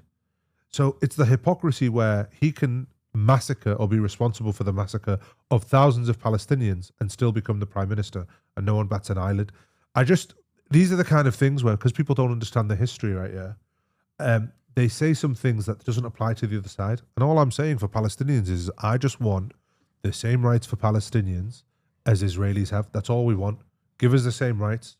Give us the same goalposts that you keep constantly moving for Palestinians. But, you know, these are... Do you want something to eat? Are you hungry? Oh, here you go. Sorry, you can keep going. No, I'm just saying. Listen, man. Like, you know, that's always been the way with Palestinians. Is there's a different set of rules that Palestinians have to play by and that Palestinians have to abide by. You know, like when they have this state. This state has to be completely demilitarized. There has to be school reforms. Like what are you talking about? No, it's ridiculous. But you know, that's it's the racism. It is taking people's dignity and humanity away in the process of like offering an olive branch, a fig leaf, to make it seem as though they have any sort of interest. Oh, my mom is here. All right. Anne, Soneritas'dan bir şey istiyor musun? Şu anda order ediyoruz. İstiyorsan bir saate gelir çünkü. Hi, how you doing? Okay, all right. You got it? No problem. All right. Let's see. All right, I took out beans from yours just to be sure, because like some people in the chat were saying that the beans might be fried with like pork fat. Okay. So I took it out just to be safe. So your burrito only has Angus beef, spicy shrimp, avocado, diced tomatoes, cheese, mayo, and rice. Sweet. Does taking out the beans make it cheaper? No, it doesn't. It's still I've just seen where this guy's trying to shrimp out on me. You know what I mean? That's what I'm trying to see. Nah. I got you. Skipping out on me, this guy. Do you like guacamole? Yeah, well, why not, man? I like a bit of guac. Okay, I got you that too, and I kind of want to get you. You gotta get me a little something on the side, you know. Come on, bro. Yeah. No, I got you. I mean, I've just come from 26 hours of traveling. Don't play me like that. I got you. Don't play me like that. I'm gonna get you like some Mexican drinks as well. Doritos? Is that Dorito, yeah. Yeah, we got that in Australia. We got you that. do? All right, I'm not getting you that then. No, I mean, it's delish. It's delicious. Okay. It's delicious. And horchata. Okay, I don't know what that is. It's like listen, nothing spicy, bro. Nothing have you spicy. Ever had no, it's not. It's kind of like muhallibi or It's a little Sahleb. You guys have Sahleb, yeah. It's kind of like that a little bit. Okay. It's a cinnamon milk. Mate, okay, I'm all for that's a Turkish thing as well. The Sahleb. Yeah. That was pretty crazy. Your mum coming in and you just chatting Turkish to her, like yeah, and then she has like the most crisp American accent as well. Yeah. So do you talk to your parents in Turkish? I speak to them in Turkish. Yeah. That's amazing. Well, I speak to my parents in Arabic. I grew up in Turkey. I came to America when I was 18. Yeah. It's rice milk. That's what they said. Horchata. This one is. You grow up until the age of 18 in Turkey. Yeah. Which part of Turkey? Istanbul and Ankara. Did you like Turkey? Yeah. I mean, it's a beautiful place. My parents have been there 26 times. They love it. Yeah. Yeah, they love Turkey. Arabs love Turkey. And so do Arabs. Persians too. They love Turkey. I can't go back because of the current administration, but hopefully really? one day, inshallah. Yeah. I've written on the Huffington Post about the government a little too much, and they were. What they literally said to you that you're not allowed? They were not too fond of it. No, and they're very. The Turkish government's censorship regime is pretty repressive. Yeah. Well, didn't they try and coup him not so long ago? Yeah. That was America, which is ironic because I wrote about it. That doesn't help. And I wrote about like that, and it wasn't, but I wasn't defensive enough of Erdogan that they were like frustrated by it, and I've since then criticized them so much more that like It's wild to me though, because like obviously like, they keep trying to coup these people, and they just get more and more repressive. Yeah. Yeah, I mean that's how it works. Yeah. Wait, hold on. Let me see. Maybe a birria, but I don't know what kind of. I don't know what they have in the birria. Hi. Good. How you doing? What's in the birria, chatters? We do no beans, right? We gotta take the beans out. Should we order for you as well? No, she wants it later. Okay, I got it. Don't worry. Don't worry, I got you. I've got this one. Okay, we're taking the beans out. What's consomme? Is that beef that's fine, right? That's halal, right? Black beans are okay. I don't know if these are refried. I don't know if it's black beans. It just says beans, and I don't know if it's black beans or brown beans. Huh? No, it's just beef is halal, of course. I mean, halal is in like it's probably not like it's not pork. Yeah, that's what pork. That's what you mean, right? Like you don't mean like literally. It's not pork. As long as it's not pork, we're all good. Yeah.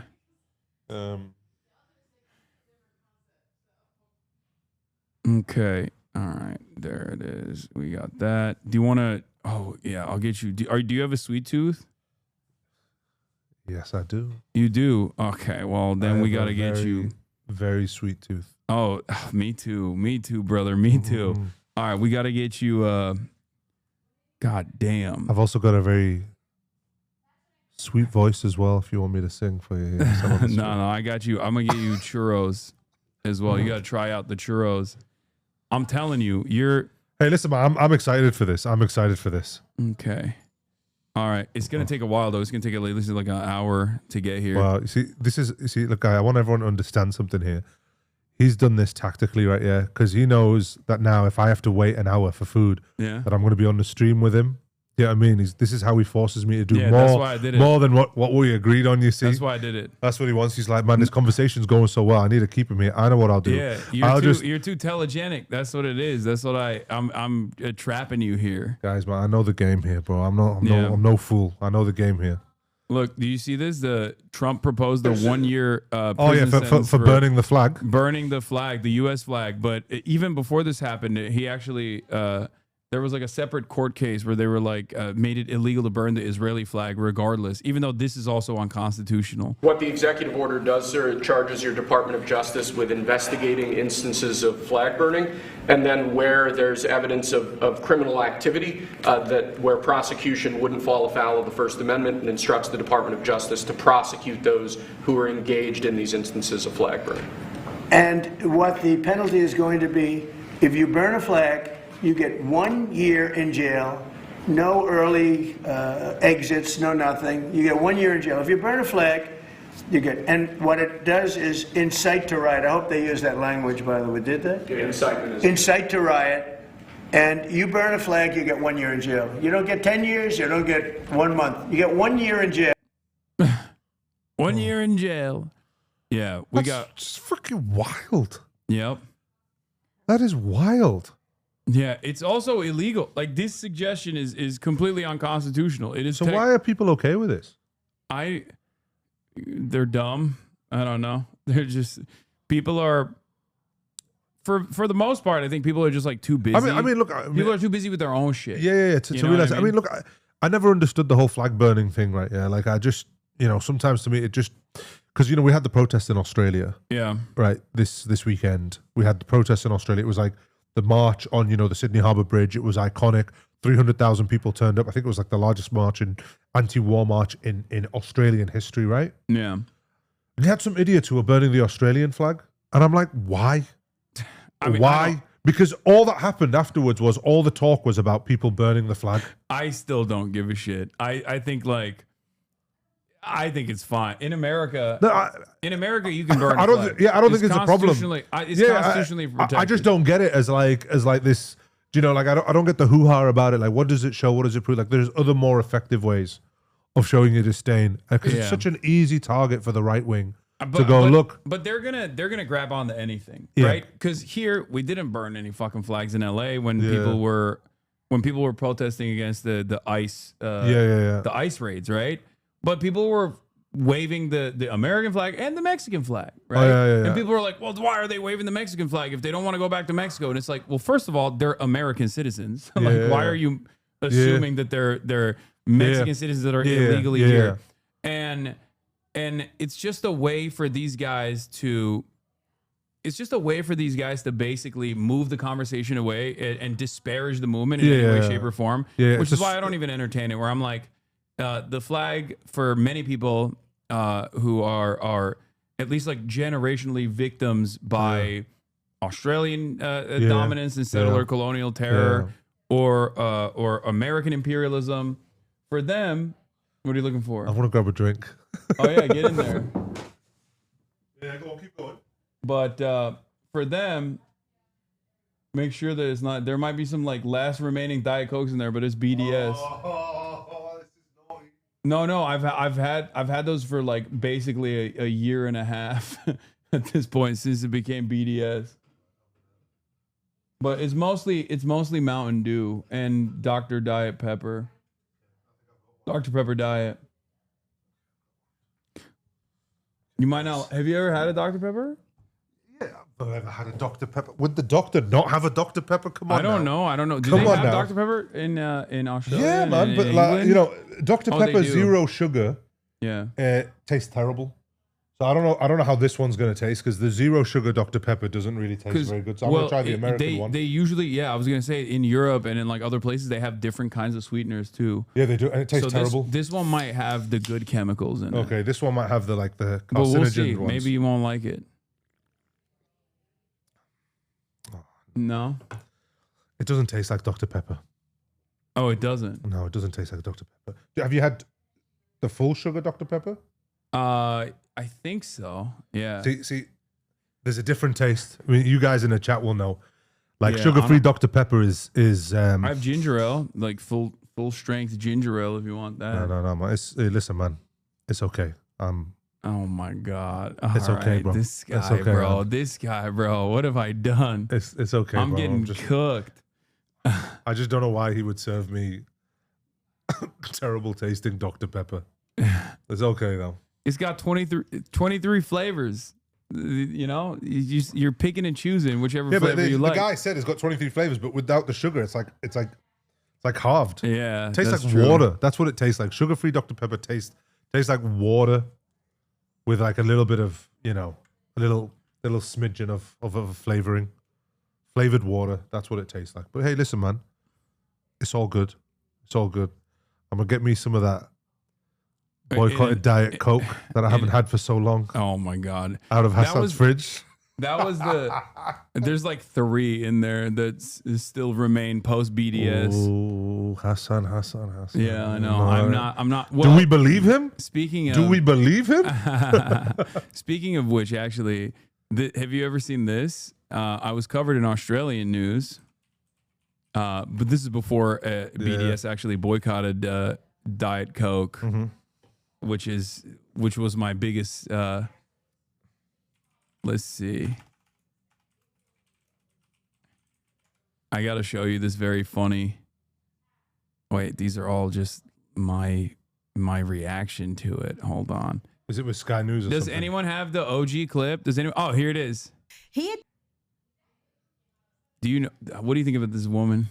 Oh, is this Sky News Australia? Yeah. It's like Australia's version of Fox News, so it's wild. Yeah. Attended a pro-Palestinian protest, All right, but hold on, let's now dive in. to a dude called Hasan, who is some sort of social justice warrior from America, a streamer who's in Australia at the moment. Like, we don't have enough lefties losing it already here. He attended a pro-Palestinian protest, but while there, some of his fans were not happy with him because he was drinking Coke Zero. He wasn't being sufficiently anti-Israel. Have a look. I'm sorry, I forgot to say, you need to stop drinking Coke Zero on stream. Why? It's boycott. Wait, is it? You're preaching pro-Palestine and you're drinking all this boycott stuff. Please, Hasan, at least pretend. Do it off stream. Please. Okay, just I'll pretend. put in a glass. Is Pepsi okay? No. Is it? No. Okay. Soda, I didn't know it was like that. I'm trying to stop it. He's an animal. Yes, Hasan, at least Those are my commie buddies in Australia. He said, I tried to Hey, stop him. He's an animal. Shout out to the hijabi sister. Shout out to the hijabi sister. See, this is why they don't like hijabi women, man, because when they see a problem, they'll call it out straight away. Well, Shout out to the hijabis out there, man. Respect. She was right, but too early. It wasn't boycotted at the time. So I was guzzling that. Yeah, man, because these hijabi sisters, man, they're on it straight away, man. Like, that's man, you should bring a hijabi on the stream, man. They'll get you right. Don't worry. Yeah. 10, drink it off stream, and no, Pepsi is not okay. Now to this young lady, or I don't know, she identifies as all the pronouns. He, she, they. This is M. Adams, an then they move on, I guess, educator right? and a leader of a group called the they move Movement on for from the Black lefties Lives. losing it. So as a and then the rest of it is just like, I don't know what the fuck. I guess she does like this thing on her broadcast. I don't get it. These lefties are like, what? Can people not have like left wing ideas, but also be like conservative as well? Like, well, not really. Do you know these?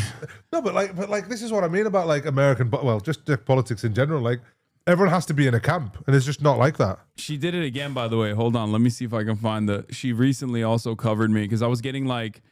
Really? New York Times, New York Times is like doing the man. positive coverage. So She likes you. She likes you. Was it Sky News, New York Times? Let me see if I can find it like that. New York Times. Does anyone have the OG clip? Because this is all just me reacting to it, and it's like.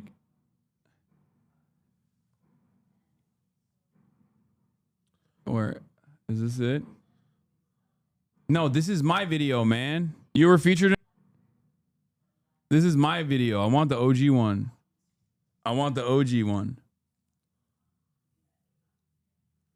You're clogging the SEO. I know. It's impossible to find the original link. But I am so heavily shadow banned, by the way, on Instagram. It's fucking nuts. Yeah, I mean, that's just meta. I can't even collaborate with people. I can't collab anymore. Wait, really? Yeah, man. They've stopped me from collabing. That's crazy. Katie. I mean, it's just like my Instagram has remained the same size. So I think it only serves the remaining audience that I have. Like, it does not expand to like anybody else. Oh, here it is. This is it. This is the point. Trump 101. You want magazine lighter, think blacker. So they talk about Trump lies. Is that you are out of luck because you are out of content because you have nothing better to point to there. So you're forced to cavil about. They want to be America so bad. Oh, they do. Right wingers everywhere want to be America. They want MAGA because in Australia now they've got MAGA hats. Oh my god! No, but make it's Australia? make Australia great again. Oh my God. That's such loser shit, man. Every fucking Come on, country, guys. Every Come on. conservative movement in every No, goddamn I don't understand. country. I don't understand. You've got these great Australian hats, right? Yeah. And you want to get those like red baseball caps and go, come on, guys, we could come up with something better on like this kind of hat. You know what I mean? They're just come on, Australia, man. It's I'm talking insecurity, to the I right think. wingers of Australia. I'm talking Yeah. to those guys. Come on, guys, we can do better. Let's package our racism in a much more sophisticated way. Let's do this, guys. Come on. They have no creativity. It's They choice of- just like they boosted the stats on racism so much that they just have no space remaining in their minds for creativity. Suit there. It's just so utterly absurd, Reed. But media, not as much as you would like to see, but there is counter narratives that are actually correcting some of the here it times. is. Fluff piece that they've done on a campaign is just this relentless negative stuff, whether it's serious Negative issues stuff. or trivial, like the colour of his suit at a funeral. Before you go, I want to get your opinion on this remarkable New York Times fluff piece that they've done on a character called Hasan, Piker, a character they describe as a progressive mind in a MAGA body, because he works out. Apparently that makes him a MAGA body, but he's as bad as MAGA as I'm blonde. What he is, Josh, is virulently anti-Israel. Any kind of Zionist tendency should be treated in the same way as being a rabid neo-Nazi. And you shouldn't even let someone be the local dog catcher as Felix was posting. If they've ever exhibited any sort of like positive feelings about the state of Israel. I'm so serious about this. Josh, he has a hugely popular show on Twitch where I love that they never actually like even attempt to do a counter narrative against that, where they're like, I'm saying very clearly, like, yeah, if you love Israel, then you are a lover of Nazism, right? And you should not be elected. I don't think you should not be electable, right? But there's no counter to that about like why that's a dangerous prospect. They just go, he's anti-Israel, and then they move on. Do you know what? You know what? It's not even just that. It's just the fact that she goes, there's this guy called Hasan Piker. And I'm like, you say that like, you've mentioned him a million times. You know who Hasan Piker is. Like she keeps pretending that she's only just heard of you. Yeah. Every time. I mean, yeah. I love it by her. Like she's like, oh, this guy, this Hasan, what's his name again? I don't know. There's just this weird Hasan stream. Piker. It's wild, man. It's totally wild. unashamedly praises Houthi terrorists, spreads all sorts of Hamas propaganda. And now he's getting fluff pieces in the New York Times. What is going on? And they show all these like sexy ass photo shoots I've done for like Wired magazine, Middle East and shit. And it's just like, at least show you some horrible pictures of you, man. That's like, that was like the number one thing that people were shitting on me for. Well, like all of the Hasbara papers like that just directly work with the Israeli state were like writing articles being like the sexy face of Hamas propaganda. Oh my And then God. they'll post like hot photos of me. I think it was the Free Press Oh, owned by Barry Weiss. and they really put up hot pictures of you. Yeah, look. The handsome face of terror apologia. Oh my God. Do you know what's crazy about that, right? Yeah, is they've spent hundreds of millions of dollars on that propaganda, and that propaganda is Hasan is so sexy. Yeah, You've literally got their it's entire awesome. propaganda machine calling you handsome. Yeah, no, I love that. They're like, this Man. is fucked up. Look Why at how could hot no he one? is. Why could no one call me handsome? You know what I mean? And get like a whole like edit of just like look at the new handsome They're face. gonna be like the brolic face of Hamas propaganda. That's what we're gonna say. Shit, man, that's so. Well, they've I just think what's bigged going you on. up.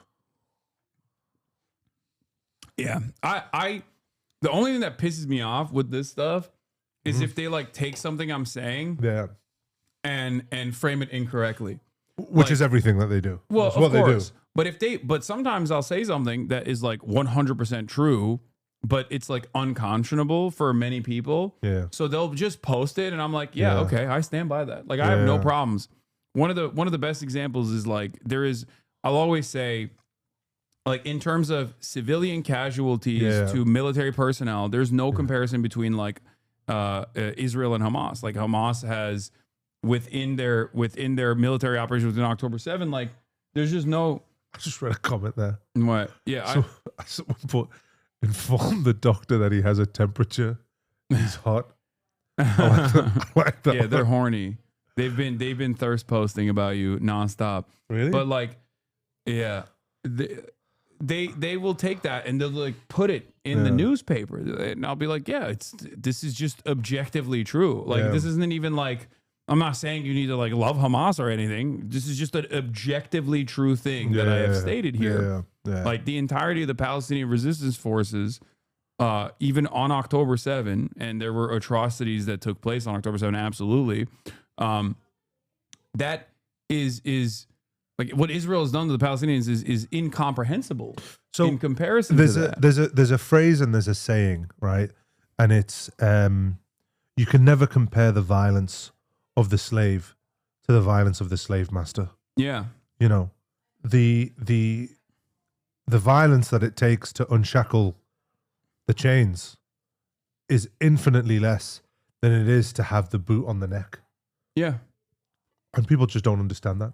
Yeah, well, in the West they don't in understand the that. West they don't understand it because there's nothing to compare it to. Yeah, there's nothing. Unless you're talking about the literal abolition of slavery, in which Yeah. case, because of their white supremacist tendencies, they don't like that either. 100%. Yeah. 100%. So it's ridiculous, and any sort of like contextualization of violence as a response to almost a century of like brutal occupation and ethnic cleansing is just like is not even considered anything but unconscionable. You're not allowed to even offer historical context to this at all.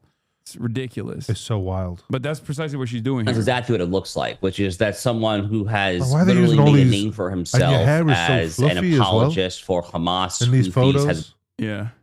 They just keep posting hot photos. I love all it. of various other U.S. recognized foreign terrorist organizations.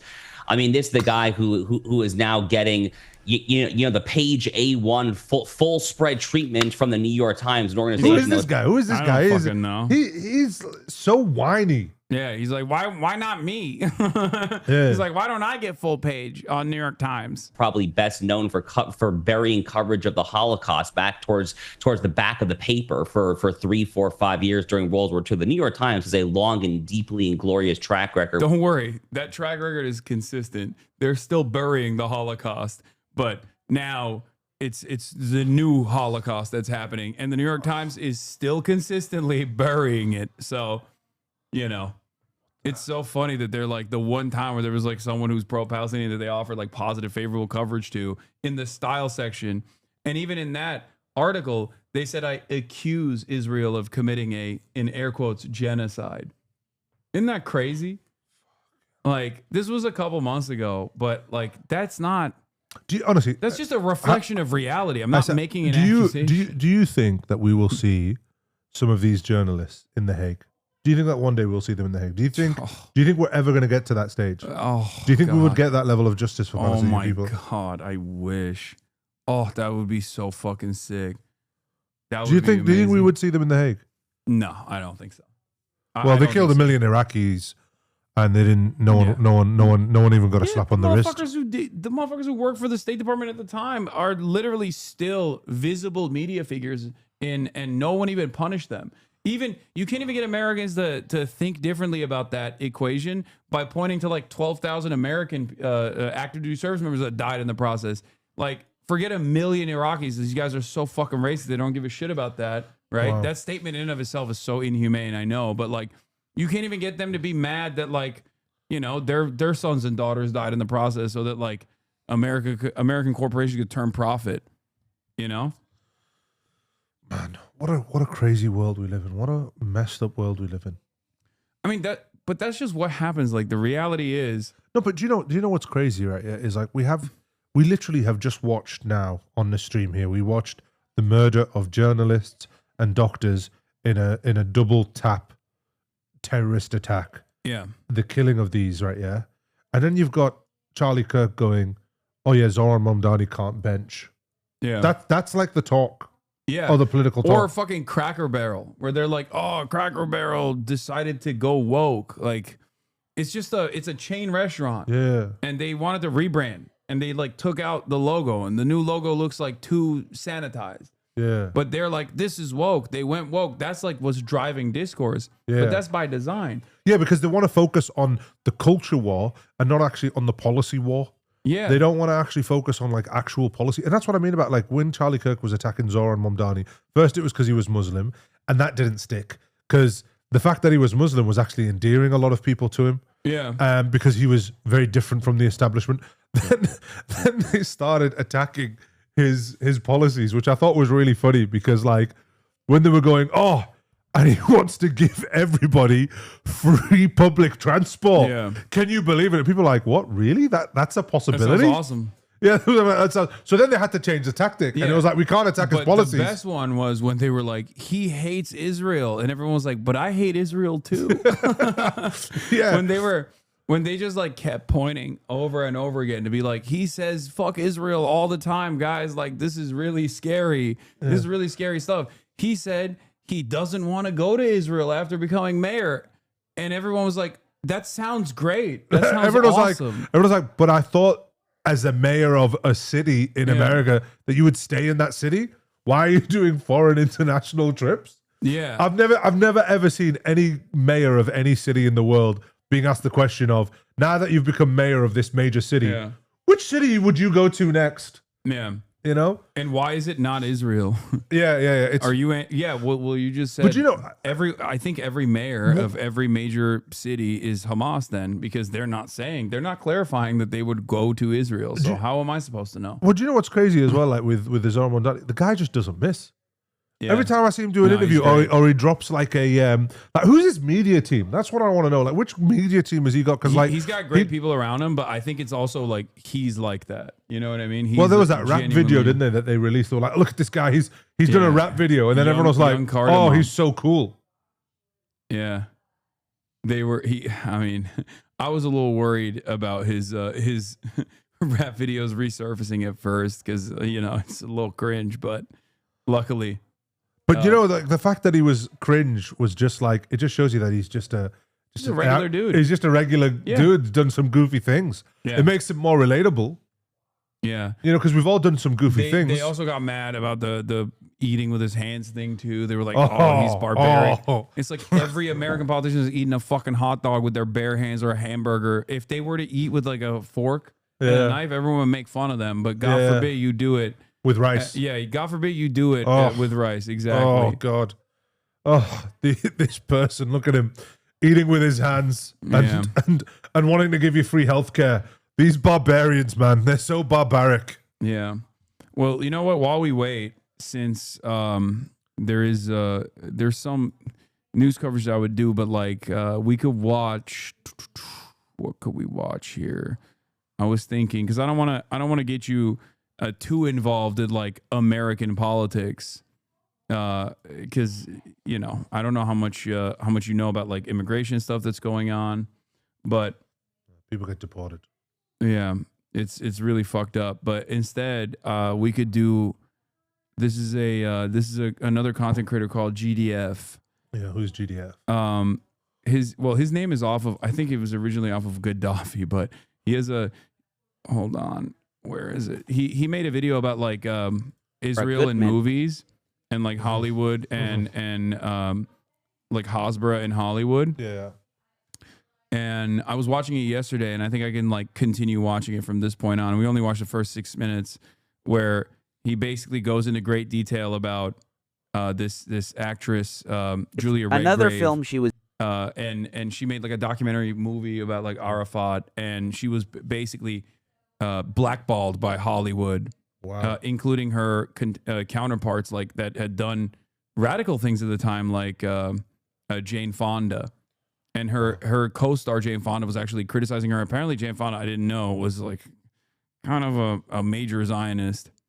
But yeah, here we'll just continue from this point on. Discovered film The Israeli expel that maul the number of pro-Palestine voices there are in the industry, the consequences that people face for speaking out, and the bias in movies that have long been pro-Israel and outright propagandistic. Indeed, some films have been made with the express purpose of serving as propaganda, which we'll see shortly. The Israeli government has provided assistance to a number of big-budget films, some that have had a lasting impact. When the Palestine conflict is covered, Israelis are typically victims, and even when they commit excesses, it's for the greater good in the end. The ends justify the means. The Palestinians, on the other hand, fight without moral principles, are unreasonable, impractical, and bloodthirsty. Films have shaped how Americans view Palestinians, Arabs, Muslims, terrorism, and the U.S.-Israel relationship. It seems clear that the image of Israel as a strategic asset of the United States was, at least in part, manufactured by Hollywood with the active assistance of the Israeli government. That might sound like a conspiracy theory, but it is well documented, particularly in Hollywood and Israel, A History, by Tony Shaw of the University of Hertfordshire and Israeli historian Giora Goodman of the Kinneret College on Lake Tiberias. The book draws extensively on the Israeli State Archives, IDF archives, U.S. State Department records, and numerous collections of personal papers from figures in both the American and Israeli film industries. It's an impressive work of scholarship, whatever the underlying sympathies of its authors.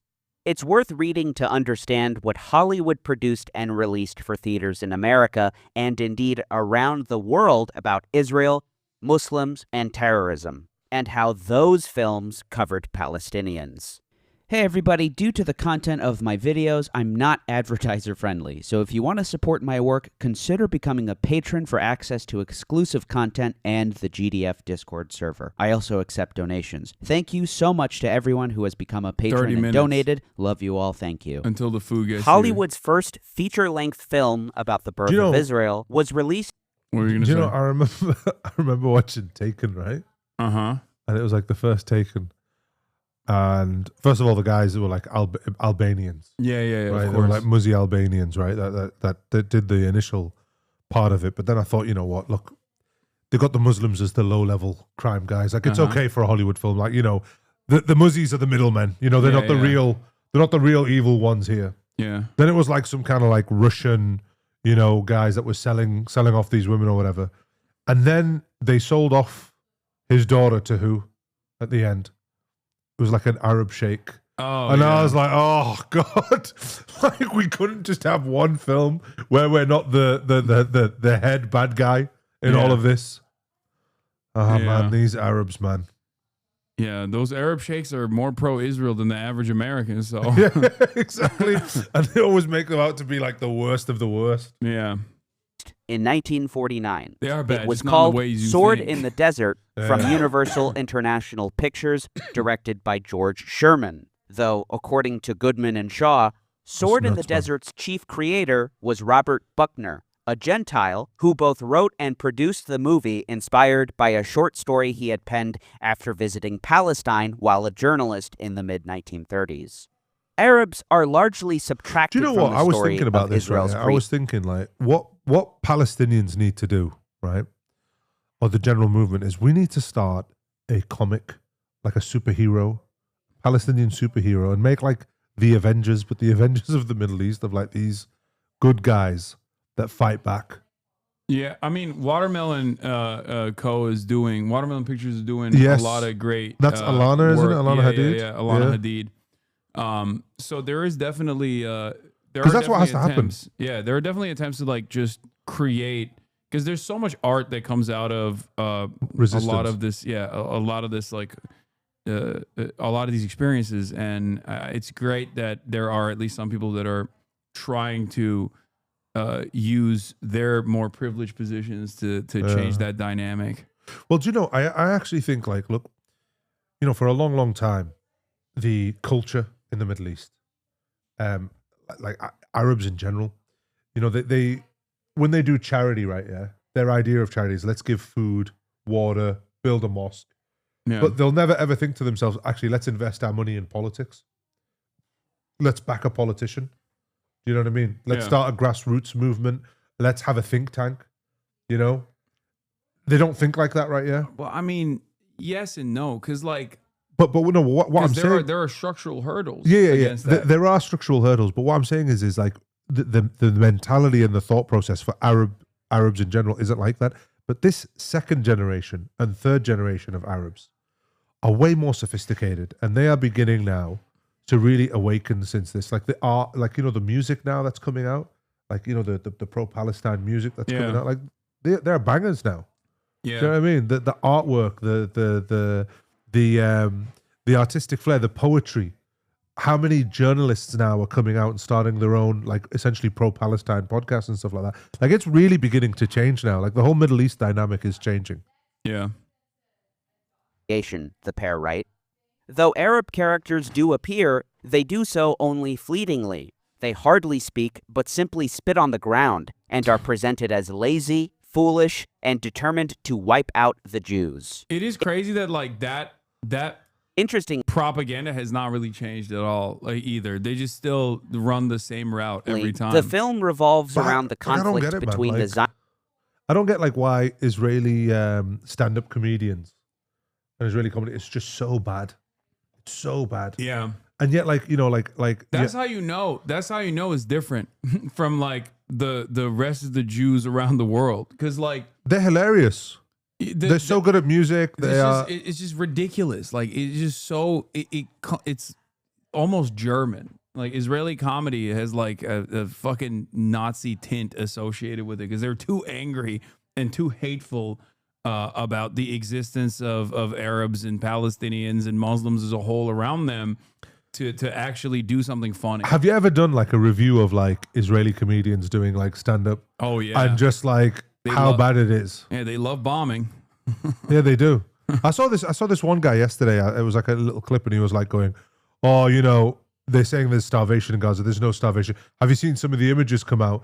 There's a kid holding up a sign, and it's saying, 'Feed me, I'm hungry,' and he's got one arm here, and one arm there. Yeah. You know, because it's AI. He's got 3 arms, and I'm just like, and the audience were like howling with laughter, and I was just like going, well, man, is this it really?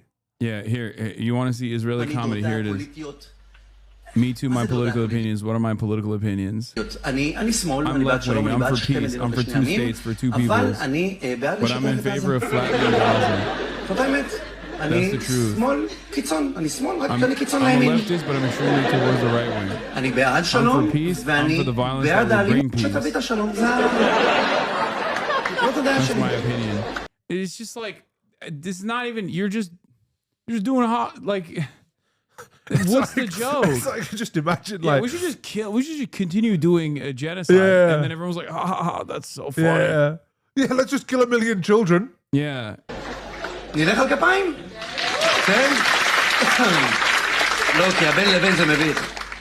מה שיביא את השלום זאת לא יונה עם עלה של זית, זה טנק סימן מרכבה 4. זה מה שיביא את השלום? קיצר, אז תמיד אני אומר שאני לא אדם פוליטי. This is so bad that I feel like it's satire. Like, well, it is. It like people. The thing is, what you've got to remember is like in 50 years' time, in 20 years' time, people are going to watch this, like these comedians, when they talk about how was this consented, and they're going to look at like the Israeli population, they're going to look at this, yeah, and they're going to go, really? No, that's what gives me so much confidence as well. Because like in the YouTube space that I'm in, there's like a lot of these like fucking pro-Israel dipshits out there. Yeah. And like they can't openly admit how much they, you know, love and praise Israel for its genocidal actions usually. So they have to like do like some kind of defense of Israel by like attacking its critics, right? Yeah. Myself included. Yeah. And I always think that like so beautiful since like the attitude has shifted, like people are gonna go back and look at what you said, and they're gonna be reminded. You posted this shit on your own. Like you posted your position on your own, thinking that Israel was going to become increasingly more popular somehow because you're so fucking insane. Like Megyn Kelly when she was like going, "Oh, you know, it's all Pallywood. I don't believe these images of children." Right? I know. It's so bad, isn't it, man? Yeah, but it's like, but I'm reminded that like eventually people are gonna look back at that and they're gonna remember what you said and they're gonna be like, you were a fucking piece of shit. They're not gonna let you get away with it, is what I mean. You know. Yeah, Hasan, have you seen this one? This one's the fucking Colombia anti-Semitism. No, I haven't seen this. Oh my god, I haven't seen this. Right. Oh god, it's so bad. It's so unfunny. Hi everyone, we are live on YouTube with Colombia anti-Semitic news, where everyone is welcome. LGBTQH. H? Hamas. Yeah, I totally sim Hamas. Yeah. It's so trending right now. From the river to the sea, Palestine will be free. Do you know why it's true? Because it rhymes. Just look at all this toxic Zionist propaganda. Kidnapped in Gaza. Does this look like Gaza to you? Yeah, bro, I have no idea what Gaza looks like. And they're smiling. Do hostages smile? Zionist liars. Totally sus. Do they? Like, Israel can't do anything that's not a war crime. Like, even this is supposed to be comedy, but in my opinion, this is a war crime. Like, the fact that they just like posted this, they were so proud of it. They're like, this is so funny. I'm actually blown away with how bad this is. Yeah. Like, they've not even added fake laughter into this. This is the premiere. Like, this is their SNL, bro. This is SNL. This is the Israeli SNL. Yes. Yeah. I think we're stupid. Stupid? I major in queer post-colonial astrology. Ew. Jews make the world dirty. Yeah. And no, I'm not anti-Semitic. I'm racist fluid. Exactly. And now for a little break from all this activism, we want to say hello to our BFF, Bestie freedom fighter. Abu Fatwa in Gaza. Salam alaikum. Alaikum as-salam, and inshallah, Allah will kill you all infidels. Thank you so much for joining us. Love the headpiece, the all oppression chic. Very drip. Mr. Once again, the average Hamas militant or the average Palestinian Islamic Jihad militant, I'm not even going to talk about like PFLP, DFLP. If they were to actually correspond with an American, which is illegal, of course, if they were to actually correspond with an American, they would not harbor this level of resentment towards the average American, especially a pro-Palestinian average American, as opposed to the average Israeli soldier that literally has so much anger and resentment towards America for like not supporting Israel sufficiently, in spite of the fact that they get unlimited funds. So even when they fucking talk about this shit, it's just like, it's projection. Like it's projection. I'm shocked that this is this real? Is this their SNL? This is their SNL, yeah. Yeah, it's like Mr. Fatwa. His last name is Fatwa. Fatwa. How are you? Are you safe? Oh yes, I'm safe. I'm in a tunnel under the Gaza hospital. Above me, I have Allah and 2 million civilians protecting me. Community is so important these days. Do you need like humanitarian aid, food, fuel, medicine? It's okay, I have everything. I'm only hungry for rockets. As long as it's organic. Yeah. I wish I just could be there with you. You can come to Gaza anytime and we will throw you from the roof, you homosexual dirt. Do you hear? Bro, want to throw me a rooftop party. They are so welcoming and inclusive. So shukran. And you are also very welcome to come here to America. We will come. First we finish with Israel, and America is next. Great! So I guess we'll see you soon. Yes, it would be a blast. Can't wait. It will be so multicultural. Ya Allah, you are so stupid. Thank you. Yeah, it's because of Hamas that people. This is so bad. It's because of Hamas that people can't go into the Gaza Strip and not because Israel will literally blow you up. Do you know? I just feel like they have this like checklist of like, look, these are all the Hasbara talking points. Yeah. We have to get this in this comedy sketch. A buddy of mine, Will Menaker, he's on Chapo Trap House. Yeah.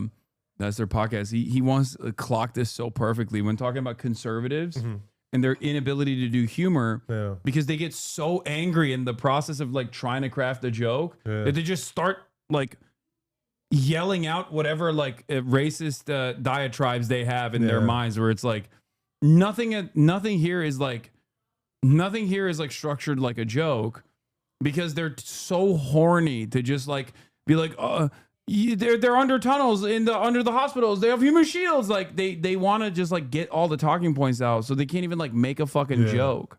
And you know the worst part about it as well, which I think people don't realize the subtlety of it, is the fact that the way that they mock Americans, like fellow American citizens, by like having them have this like pink hair, blue hair, that they're so stupid and they're so dumb. Yeah, they don't even understand they're gay, but they're pro Hamas. Yeah, like all of this kind of like, do you know, it's like when Netanyahu came to Congress and he was like going, "Oh, these useful idiots outside." Yeah. And I'm just like, you had all of Congress giving him a round of applause for calling Americans idiots. Yeah. Like even if you're against what those Americans were marching for or protesting against, right? Yeah, are you going to let a foreign leader of a country call fellow Americans idiots? They will, because they're fucking. Well, but that's what I mean. Like, it's just, to me, it's just crazy. Like, I could hate whoever's outside, but if they're a fellow countryman, I'm not going to let some foreigner go in there and insult my fellow countrymen in my halls of power. Also, those people out there, they're paying for Israel's bombs. Okay, as American taxpayers.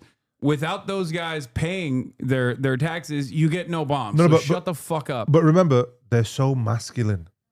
You know, these guys on the right, they're so masculine. But, you know, they'll let somebody absolutely insult their home, their people, and give them a round of applause. But they're so strong. Yeah. And powerful they're leaders. So unimaginably cucked. They're so strong. This administration is letting Benjamin Netanyahu do the exact same shit that he did to Biden. They're so strong. While still trying to masquerade as like big, strong, macho men. Wow. It's so fucking lame. You so much, Abu. We love you. I won't even bother killing you. It's a waste of bullets. Good vibes only. It's better you just kill yourself. Okay, bye. Die. From the river to the sea, Palestine will be Jews-free. Yeah, that sounds better. It is better. So good. What are the comments on comedy? Like? You can sense the desperation and the loneliness in this video. The world knows. This feels like an episode of The Boys with Vought trying to desperately look like they're the victims. If you're not careful, the newspapers will have you hating the people who are being oppressed and loving the people who are doing the oppressing Malcolm X. Well, they weren't doing a good job. They weren't doing a good job making me sympathize with Israel at all. That was so bad. Yeah. Do Israelis find this funny? I knew the bar was low, but damn. We will look back on this in the same way we look back at caricatures of Jewish people that were drawn in 1933 to 1945 100%, Germany. 100%. Yeah. There's no use. The world sees you crystal clear now. This might be the most insane thing I've ever seen. As an American, I have no idea what's happening to my country. Okay, this guy's, I think, pro the video. Yeah. Yeah. It's just like, this is the most dystopian thing I've seen in a minute. It's so it's like an episode of Black Mirror.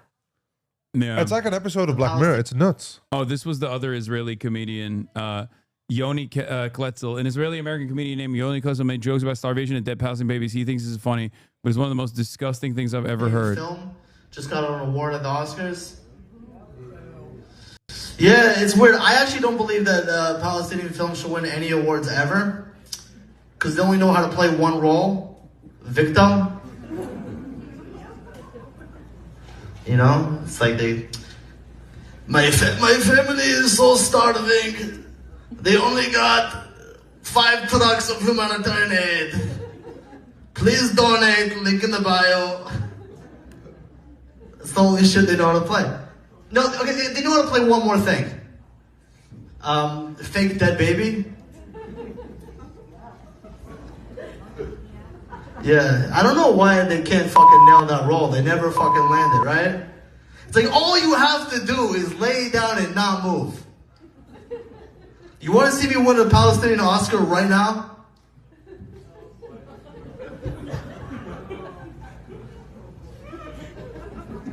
Thank you so much, everybody! And the Oscar goes to Muhammad, thank you! I mean, even the room is not fucking with that at all. There was one guy that clapped. Like, You go to the guy at the clap probably thought he was special needs and is just trying to encourage him. He's just, he's like, this is, I am an artist from Israel and this is my art. The one guy clapping is his mom. Yeah. It's like, this is, The one guy clapping is Netanyahu. Yeah. This is great. Honestly, sometimes I wish I grew up in Gaza because I would be like a Hollywood superstar. Oh my! I can't finish this. I can't finish. I can't finish. It's so bad. It's so bad. You demanded this for some reason. So bad. No, because you demanded this. Because I just think to myself, like, how are these people like occupying us and killing us all the time? Like, it's so bad. They lack so much imagination. Well, they're not even. They wouldn't be able to do it if it wasn't like a captive population that they control all of the fucking food and all the aid that goes into it.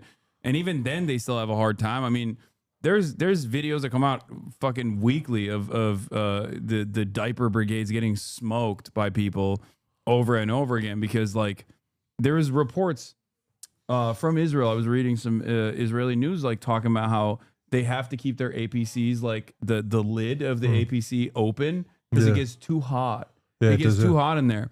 And normally like you're not even supposed to use like armored personal carriers or tanks in like close quarters, like urban environments like that, regardless. Because you also need to have, soldiers around. Yeah, you have to have infantry cover. Infantry offers support and cover, but they're too scared, and that's the reason why they only like bomb from the air, and even then like because they don't have infantry, they still have like their $10-20 million Merkava tanks get destroyed and turned into a metal coffin for all of the former babies within the Israeli diaper force. Oh. Wow. Anyway, let's get back to this video. Zionist forces and the British. Israeli officials were pleased with the film, recognizing its propaganda value. Reuven Daphne was the first Israeli consul in Los Angeles. Do we stop streaming? No. I eat on camera. You eat on camera? Yeah. Man, that's what. So you just like chill, everyone's. Yeah. I chill. I eat on camera. Do you like give like everyone a cue as well, like, and just say, "Hey guys, I'm going to order food. You order food." So we're all eating together, and like some people do it. Some people, and then they're like, "Oh, I've got this," in the comments, and like it's a whole vibe. They yell at me. There's people that come in and be like, "Why are you always eating?" Because it's like, motherfucker, you tuning in at the same time every day. That's why you see me eating. But yeah. That's how it goes. A well-placed liaison between Hollywood and the Israeli government. Moshe Dr. Mo Hasanabi even burps on cam. That's wow. Yeah. Perlman was an Israeli military too comfortable in front of the but camera, perhaps bro. more importantly, you need to take a step back. He was Israel's most important Hasbara official in What was it like when years. Froze was here, Dr. Froze? When he was telling you about like what was going on in Gaza? What was it like with him? I mean, it was pretty serious for the most part. We didn't really like crack jokes that much. I'll be honest. I feel like he's he's a trauma surgeon. Yeah. So wait, what did you do before? I'm an emergency physician. Okay. So I'm an emergency physician, and I suppose everybody has the different specialties in medicine bring out the different personalities, right? Yeah. Someone like Dr. Feroz, like if I was in a major trauma, I would want him to be my surgeon. Not just because he has a calming voice when he consents me to amputate. Yeah. Right, yeah. But also because like these people are very, very methodical. So he's methodical in the way that he talks. He's methodical in the way that he thinks. And that's good for what he needs to do. And that's what led him down the route of becoming a trauma surgeon. Yeah. And he's a very intelligent man. I really like the guy. And he works at Oakland too, so it's like that's like an area where there's a lot of need. Obviously, he's like not even comparable to Gaza, as he said too. Yeah. Even then, like but he's just he's good at what he does. Yeah. The thing is with me is like me being an emergency physician, right, and working in the ER. Like it suits my personality, right? I thrive under chaos. I've played professional sports. Yeah. That intense pressure where you've got the ball and you have to make a play with it. Do you know what I mean? Those life and death decisions that you have to make when you're in the OR and like, how to treat someone, when to give them this drug and quickly someone needs resuscitate. All of these things. And also as well, like, I mean, I'm more of a people person, so like, I can talk to anyone about anything. Yeah. And because I've come from all these different walks of life or whatever, in the ER, you'll get somebody who's come in with a sprained ankle. You'll get a single mother who's come in with her sick child. You'll get the old lady who's coming in with a heart attack. You'll get the guy who's on holiday who's got a bit of gastroenteritis. You get everybody that comes in through the ER. So you've got to be able to interact with everybody. So it suits my personality, being this guy from all these different walks of life, work under pressure. ER suits me. But what you'll find is with a lot of ER doctors, and I get along with a lot of ER doctors more so than surgeons and stuff like that, is like, as an ER doctor, we tend not to have egos like, say, surgeons do, right? That's what we did talk about that with him. What did he say? Because I was talking to him about The Pit. Yeah. Have you seen that? It's an HBO show. Oh, right. Okay. That Yeah. came out about like emergency room, and there's like apparently there is that dynamic between like surgeons and like emergency room doctors. Just like you described it, they reflected on that on the Pit.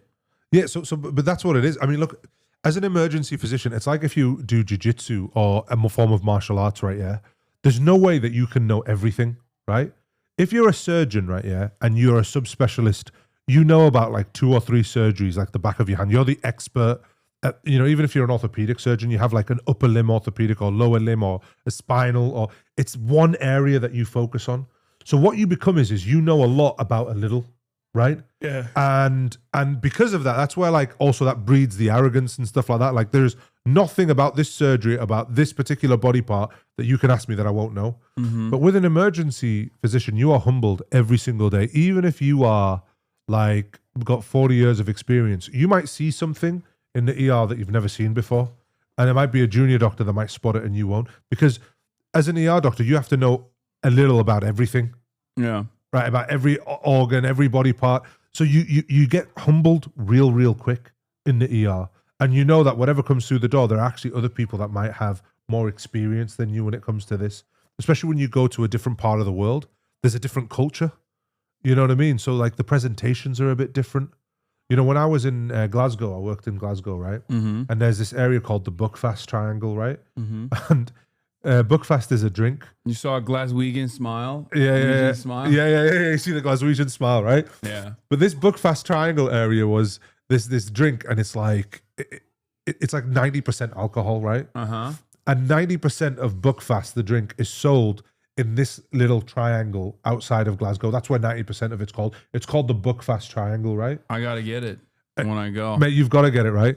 But it would be so, because this was like my first job as a junior doctor. Mm-hmm. But I remember like there were like guys that were so addicted to alcohol that they would jump off their beds and they would run, to the alcohol gel that you wash. Yeah. And they would drink the alcohol gel.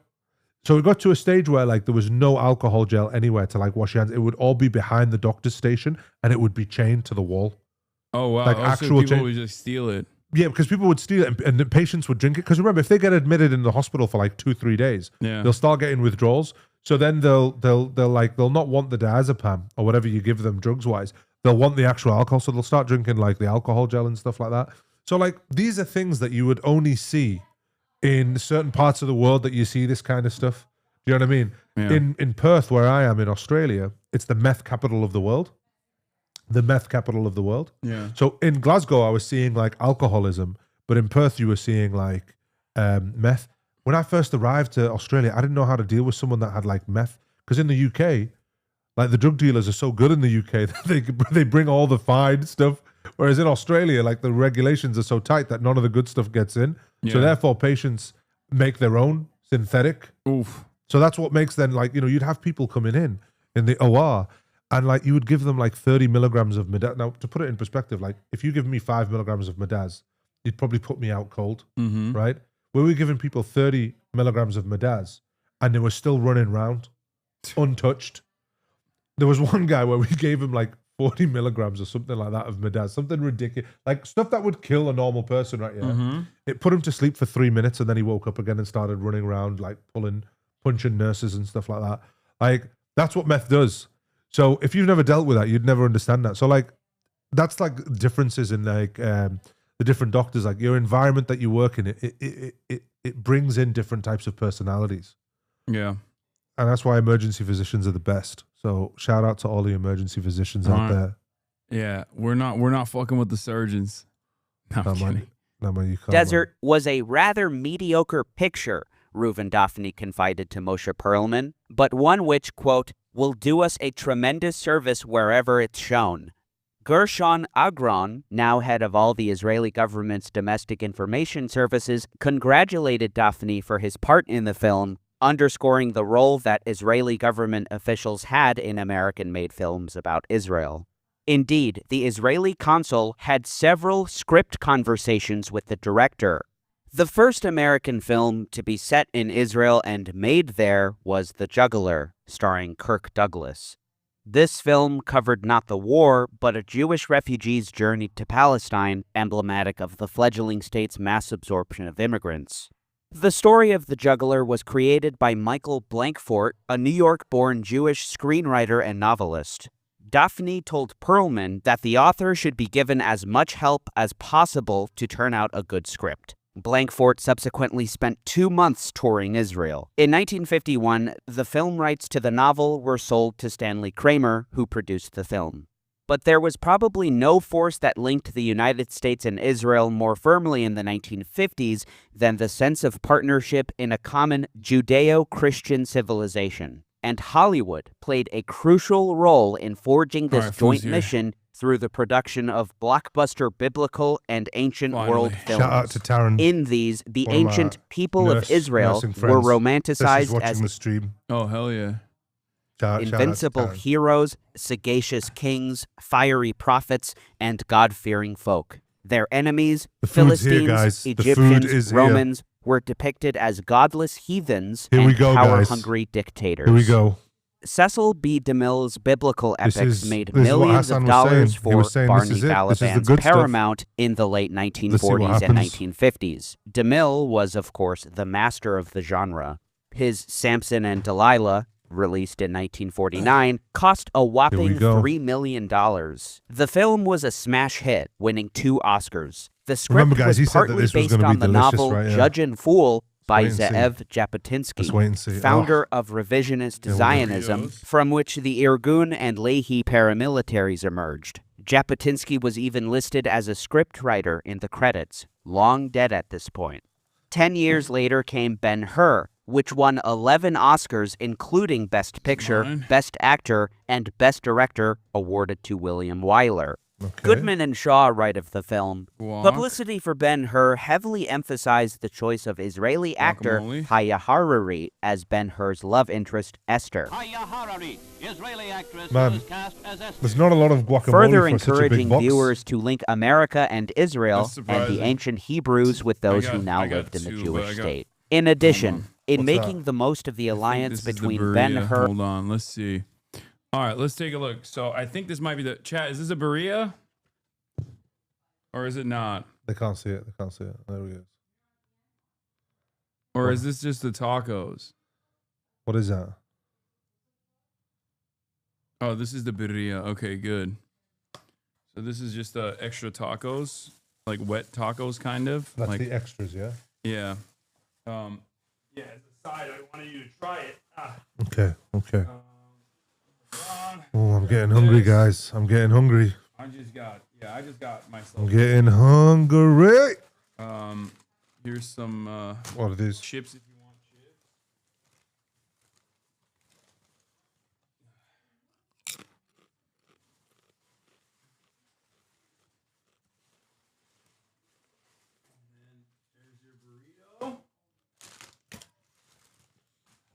There it is. That's your food.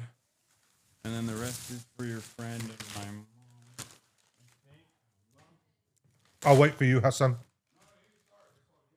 No, bro. I'll wait for you. We'll enjoy it together.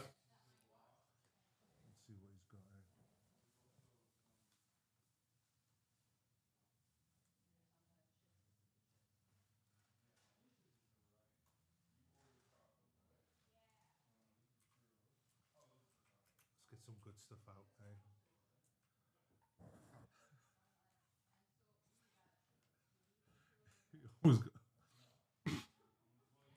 This is crazy. I can't believe I want to. You know, this is the first time I've ever done streaming, by the way. Never streamed before in my life. This is crazy, man. I can't believe people do this. I don't know. Maybe I should start streaming. What do you guys think? Maybe I should start streaming. Be the Palestinian Hassan Piker. What is that? Oh, you are taking over? Hell yeah! All right, this is the churros. This is the dessert. Okay, this is the Put it dessert. over Okay, there somewhere. I'll put it over there. Okay. And then there's some sauces in here as well if you want to try them. What's that like? Oh, like Different sauce. Oh, okay. Salsas. Okay. Okay. Man, I am getting excited, guys. I'm getting excited. All right, dig in. Get started. I gotta pee real quick. Still, Gotta you can get started already. Give it your honest take. Okay. All right, guys. I'm gonna do this, guys. I'm gonna try this burrito. It's double wrapped. Sorry, guys. We're gonna have to try and get through this second wrap. Here we go. He pees on the camera too. All right, here we go. Oh, here we go, guys. We're ready. I don't think I've ever. Wow.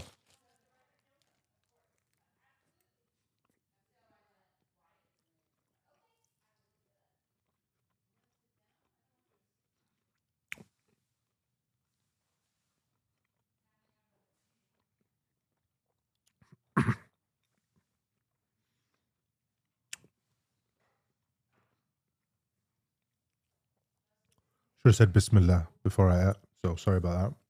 Bismillah min awwal wa akhiru. That's what you say. You know, look, the first bite, there was a lot of bread in there, but you know, let's go for another bite and see what happens.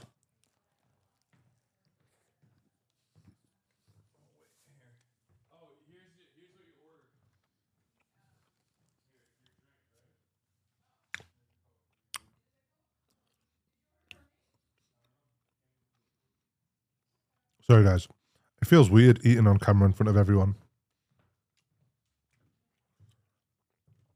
Hasan, I put on some like Ben Shapiro stuff because I know you love dunking on him. I know you love dunking on Ben Shapiro, and I do. And it's always hilarious when you dunk on him. How do you like it so far? You know what, man? You don't fuck with it? No, I like it, man. This is like authentic beef and shrimp. Like these guys haven't skimped out on like the quality here. No, it's good. Oh my god.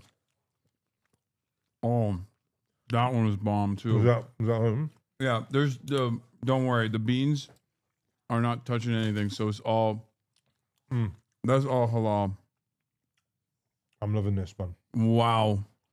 But yeah, in order not to give them mouth noises, I just usually do salsa. Why are you eating Chipotle of all things? It's not Chipotle, man. Shut the fuck up. Oh, and you're supposed to dip the taco in this? Is this a beef consomme? Why is everyone saying you're a bad Muslim on this? Oh, because I eat pork. I don't care. I do everything. You're like a liberal Muslim. Uh-huh. Like, the joke is, the one thing Muslims don't do is pork. And even then, I don't care about that either. So that's why I'm a bad Muslim. Here's some napkins. Wow. You are a bad Muslim. Yeah. What would you describe your religious affiliation as?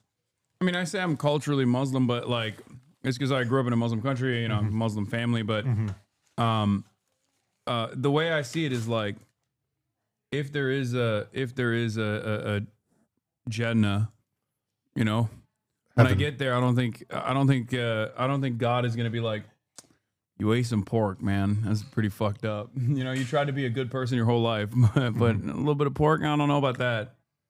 That's just the way I think about it. Well, it's true. I mean, you know, it's not going to condemn you to hell. Oh, eating a little you bit gotta of dip it pork. in this. It's so bomb. What is that? It's beef consomme. Okay. Oh, almost. Here. Sorry, you just put it there in the middle. It's all good. No, you just put it where you are. All right. I'll come to you, bro. All right. I just don't want you to spill it on yourself on accident.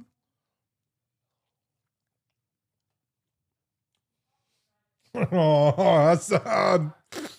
You're a naughty man. You are a naughty man. It's good. You've done this before. It's good, right? Yeah. God damn. Oh, this is good.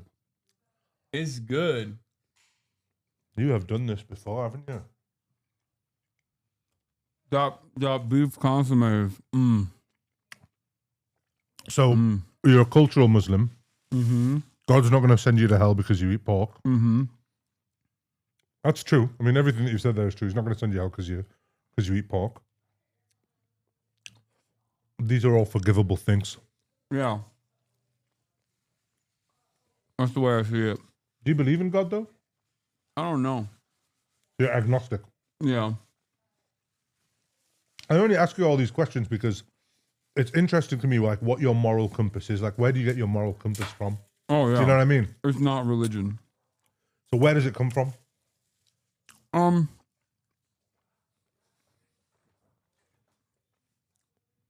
I think that everyone is just... What's that, by the way? What? What are them sauces? This is just mayo, I think. So... Oh, I'll have some mayo. Oh, you want some mayo? Here. Yes, please don't. Don't be hiding that from me. That's... Yeah, go on. Tell me. The way I see it is... or no, it might be sour cream. Or maybe it is mayo. I don't know. Is it mayo? To be honest with you, I really don't know, but it tastes good. But go on, tell me. Is crema sour cream, not mayo? Is it? Wait, let me see. I didn't even taste it. Hold on. Ooh. It's fine. No, it is mayo. Or maybe it is. It's not. Do you have a bottle opener? Or do I just go on this table here and just... No, hold on. I got you. 1 second. So welcome back to Dr. Mo's stream. How's everyone doing? Today's show, we're going to be featuring Hasan Piker. We're going to be talking to him today about the meaning of life, God, what he believes in. It's going to be a very deep, impactful show. And here is our guest coming on the show, Hasan Piker. Welcome. Back to our talk about... Are you a big eater? You eat a lot or no? You know, it depends. It really depends. Sometimes I am like it's silly what I can eat. And then other times, like, you know, I have like 5'3" girls put more away than me. I don't know what it is. Uh-huh. I don't know. Maybe I have a serious bloating issue. When I'm not bloated, I can eat. I'm an eater. I love eating. I can't stop. What happened to you, like, you know, because you went through a fat phase, didn't you? Yeah, I was fat when I was growing up, yeah. No, like recently, and then you got back in during shape. COVID, I gained weight. What was that like? Because I've gained weight. I've not been training as much as I should, and I'm looking terrible compared to what I was. I mean, it fucked me up mentally. Yeah. I was very depressed. Oh, people want me to answer the moral compass question. Yes. I wasn't avoiding it. So, moral compass wise, like I think of everyone as I would myself. Like, do unto others what you would want others to do to you is my. That's a religious phrase, a religious quote. But I don't so think you're getting that moral philosophy. I don't think it's like I didn't learn it from religion, is what I mean. I'm just like, this is my own. But you see, if we don't assessment. if we don't come from anything, right? Mm-hmm. If we come from nothing, right? Mm-hmm. Then what is moral and what is immoral? Because if there's no God that exists and we're all here by pure coincidence and chance, and you know we're just then essentially a bunch of chemicals, right? That have come together and formed this biological mass. So therefore, like, nothing that you do is ethical or unethical. It's just a change of configuration of chemicals. Mm-hmm. So that's what I mean about, like, then where does the moral compass come from? Like, what's this inside you that's telling you that this is right and this is wrong? Is it a feeling? And if it is a feeling, right, that this is right or wrong, then that feeling is just a dopamine hit. It's just chemicals again. For sure.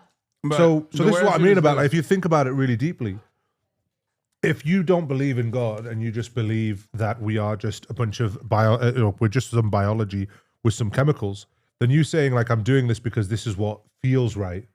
You know, this is what I think this is what makes me feel good, so I make someone else feel good. What you're basically saying is this chemical process in my brain, I'm reciprocating this chemical process in my brain, which again then has no meaning. Because then doing something bad to someone is just a different form of chemical messages. Mm-hmm. So that's again, it comes back to the question of where do you get your moral compass from? Sorry about going into theology, guys. I know I'm a doctor, No, but I didn't tell you I was also a that's doctor of fine. philosophy. I'm not a doctor of philosophy, by the way, but I'm just throwing it out there. So go on, tell me. I think human beings are here Mhm. for a short period of time. Mhm. And as a human being myself, Mhm. I want to maximize my own enjoyment. Mhm. Mhm. And I want to limit the amount of pain that I experience. Yep. In moderation, of course. There's, there is even more enjoyment that you can derive out of like periods of adversity and struggle Mhm. in the end. Mhm. And if that's what I want for myself, then I assume others also want that as well. Mhm. And as long as I can get other people on board with this code of conduct to the best of my ability, then I believe that everyone else will be able to live in a better world. Mhm. To try and minimize others' suffering to the best of our collective ability. Yeah. I understand. Still doesn't quite answer where he gets his moral compass from, but I appreciate him trying. That's just how it is. Like, it's not like, I don't care if it's like probability or God. I think as long as the outcome is like that you're working to better mankind, better society, Yeah. to help others alleviate pain, and that's great. I genuinely respect that. I want to see a better society for everyone.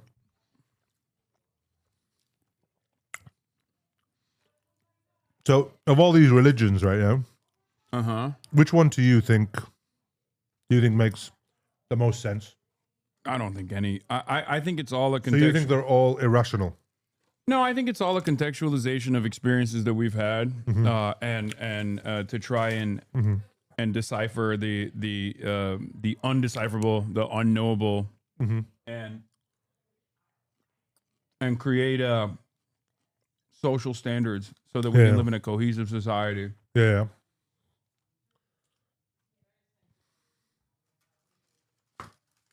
And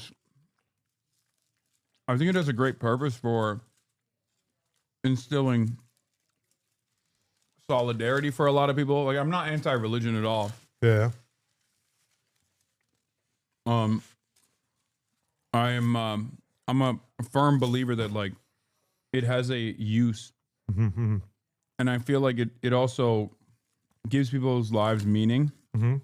So in that sense, it's great if people, as long as they don't use cynically what their interpretation of religion is to harm others or to try and justify a set of standards that would limit people's liberties, then I'm fine.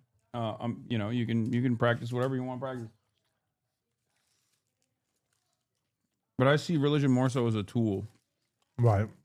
A tool for who? For what? To instill some kind of social cohesion, to create like a set of rules, like you said. That's true. Right from wrong. Yeah. Best practices. Yeah. And but that in itself, right? Yeah, is also an evidence, you could say, of God itself. Because if, say, is a form of like, it creates a set of rules and a social cohesion, religion does, then if there was a God and there was a creator, that's what he would want. He would want there to be social cohesion. So he brings about this set of rules to bring social cohesion. So that same argument, which people say, I think religion is just this set of rules for social cohesion, well, that would also be an argument for God existing as well. That, do you know, that's the truth of it. You just got to look at this a little bit deeper. I think it ultimately comes down to whether I can prove or disprove the existence of God, and I say I can't. So, I just chill. Yeah. That's the way I approach it. I'm only asking all of this because obviously, like, you have such an influence over so many millions of people around the world with, your discourse and what you talk about, I've always wondered and I've always wanted to know, like, where do you get your moral compass that gives you your talking points, that gives you your positions, right? Because that's important. It's important to understand the thinking, where you get to this kind of stuff from. So, you know. The immortal science of Marxist-Leninism and dialectical and historical materialism, I think. But even then, I don't have any sort of like particular orthodoxy that I abide by. But if you are looking for like some kind of contextualization of like what I am as closely associated with as then that's it. That's what I'm the closely. That's what I'm closest to in association. You know? Yeah. Fair play to you, Hasan, man. What? I said fair play to you. Yeah. No, it's that's what I think. I mean, it's not like hardline rules to follow everything by. I think it's just like the best. I think it's the closest to like describing our reality, at least from my perspective. Yeah.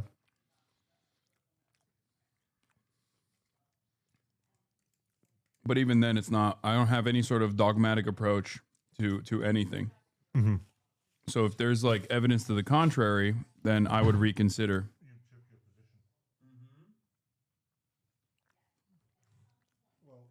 Yeah. Well, that's also a sign of intelligence as well.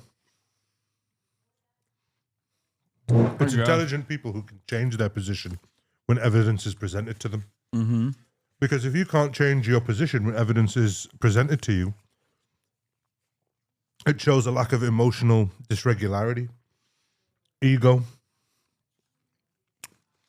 So it takes someone with emotional maturity and intelligence to hold different ideas in their head.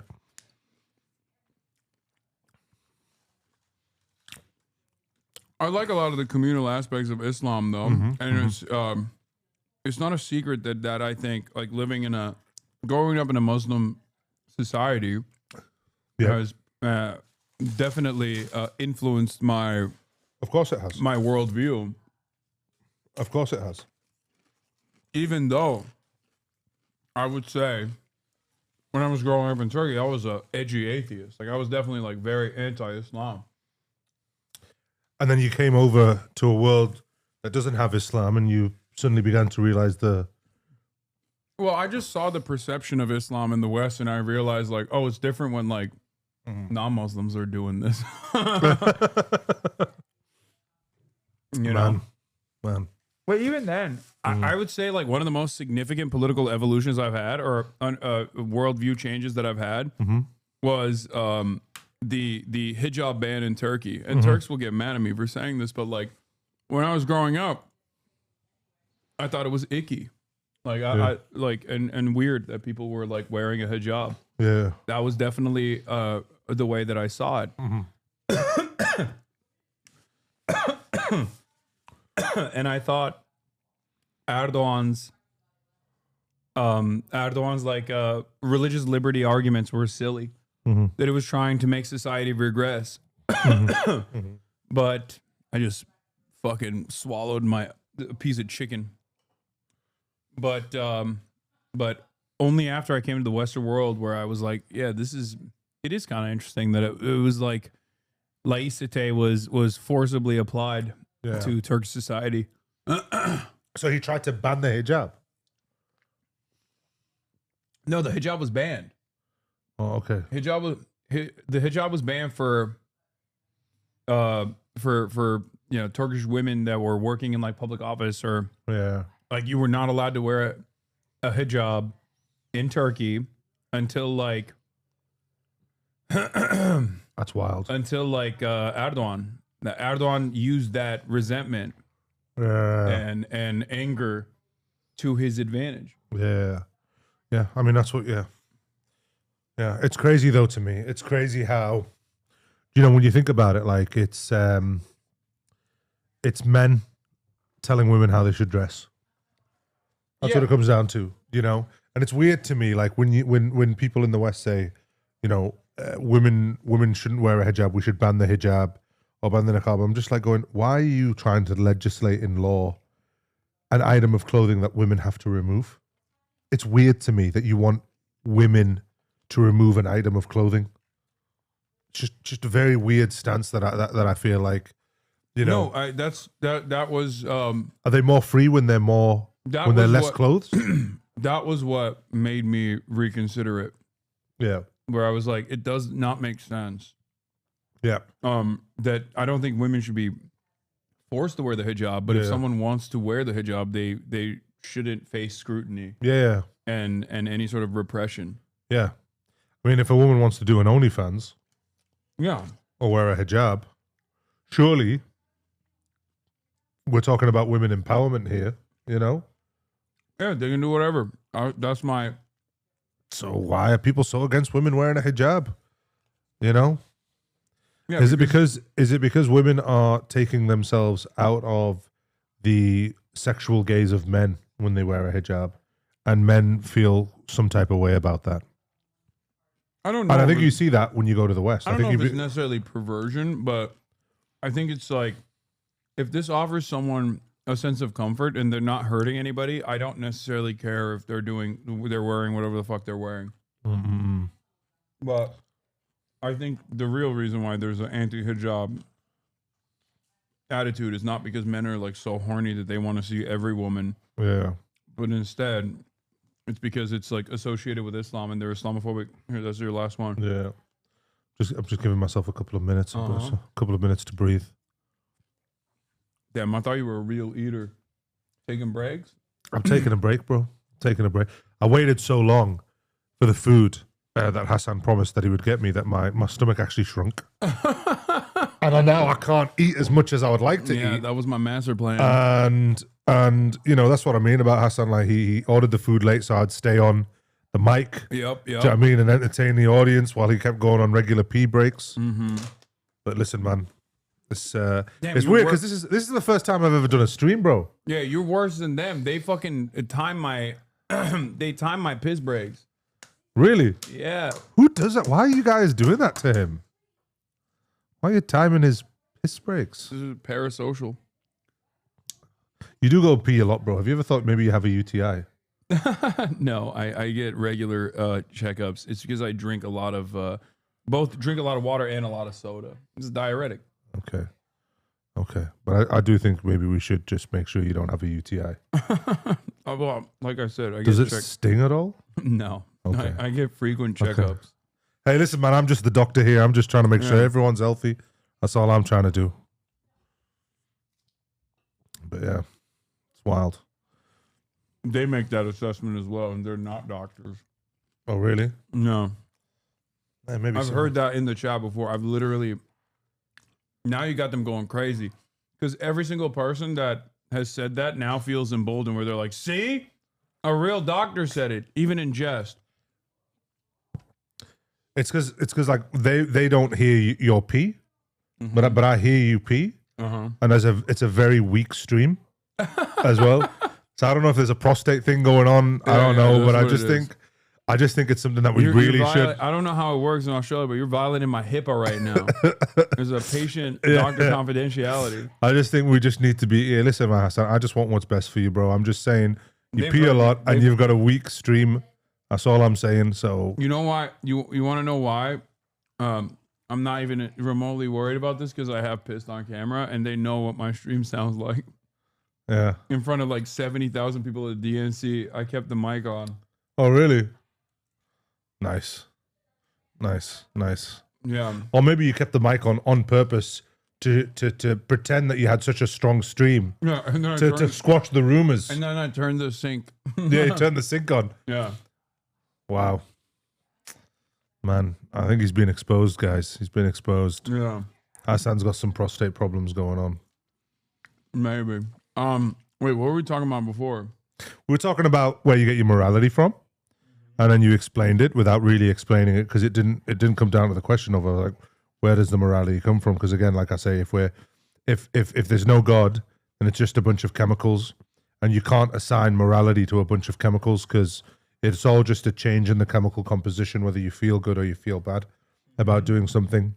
So at the end of it all, there was no real, conclusive answer to what you were saying, which is fine. You don't need to have a conclusive, like you don't need to have this all figured out. This is what drives me crazy about these people that preach or whatever. Like, you don't need to have an answer to all of this, but you just need to be aware, So, it was just interesting to know where you got your morality from, because, you obviously have very principled positions on what you take. So it's interesting to know where you get these positions from, or how you come to those conclusions. Obviously, look, I'm a practicing Muslim, so I get my positions from being Muslim, and I feel that's okay. It's okay to do that. It's okay. Being a Muslim, guys, is okay. It's okay. I think, for sure. I think that for a lot of people, it's just like, I guess the one aspect of, when I was younger, the one aspect of religion that I did not appreciate, that caused me to not be a religious person, was the dogmatic way of having to enforce things that were not like immediately provable. And I think that's literally like a starting point for a lot of people who like logic themselves out of religion.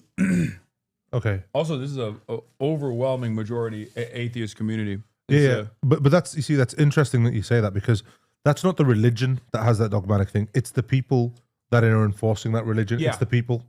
And I think a lot of people even also... the interpretation of it. Yeah, the interpretation of it. And that's what I mean about, like, religion, especially in the modern world, is like, it gets a bad rap, but it's not the religion itself that's doing this. It's the people that are the ambassadors for this religion. That's 100% what I always say. Yeah.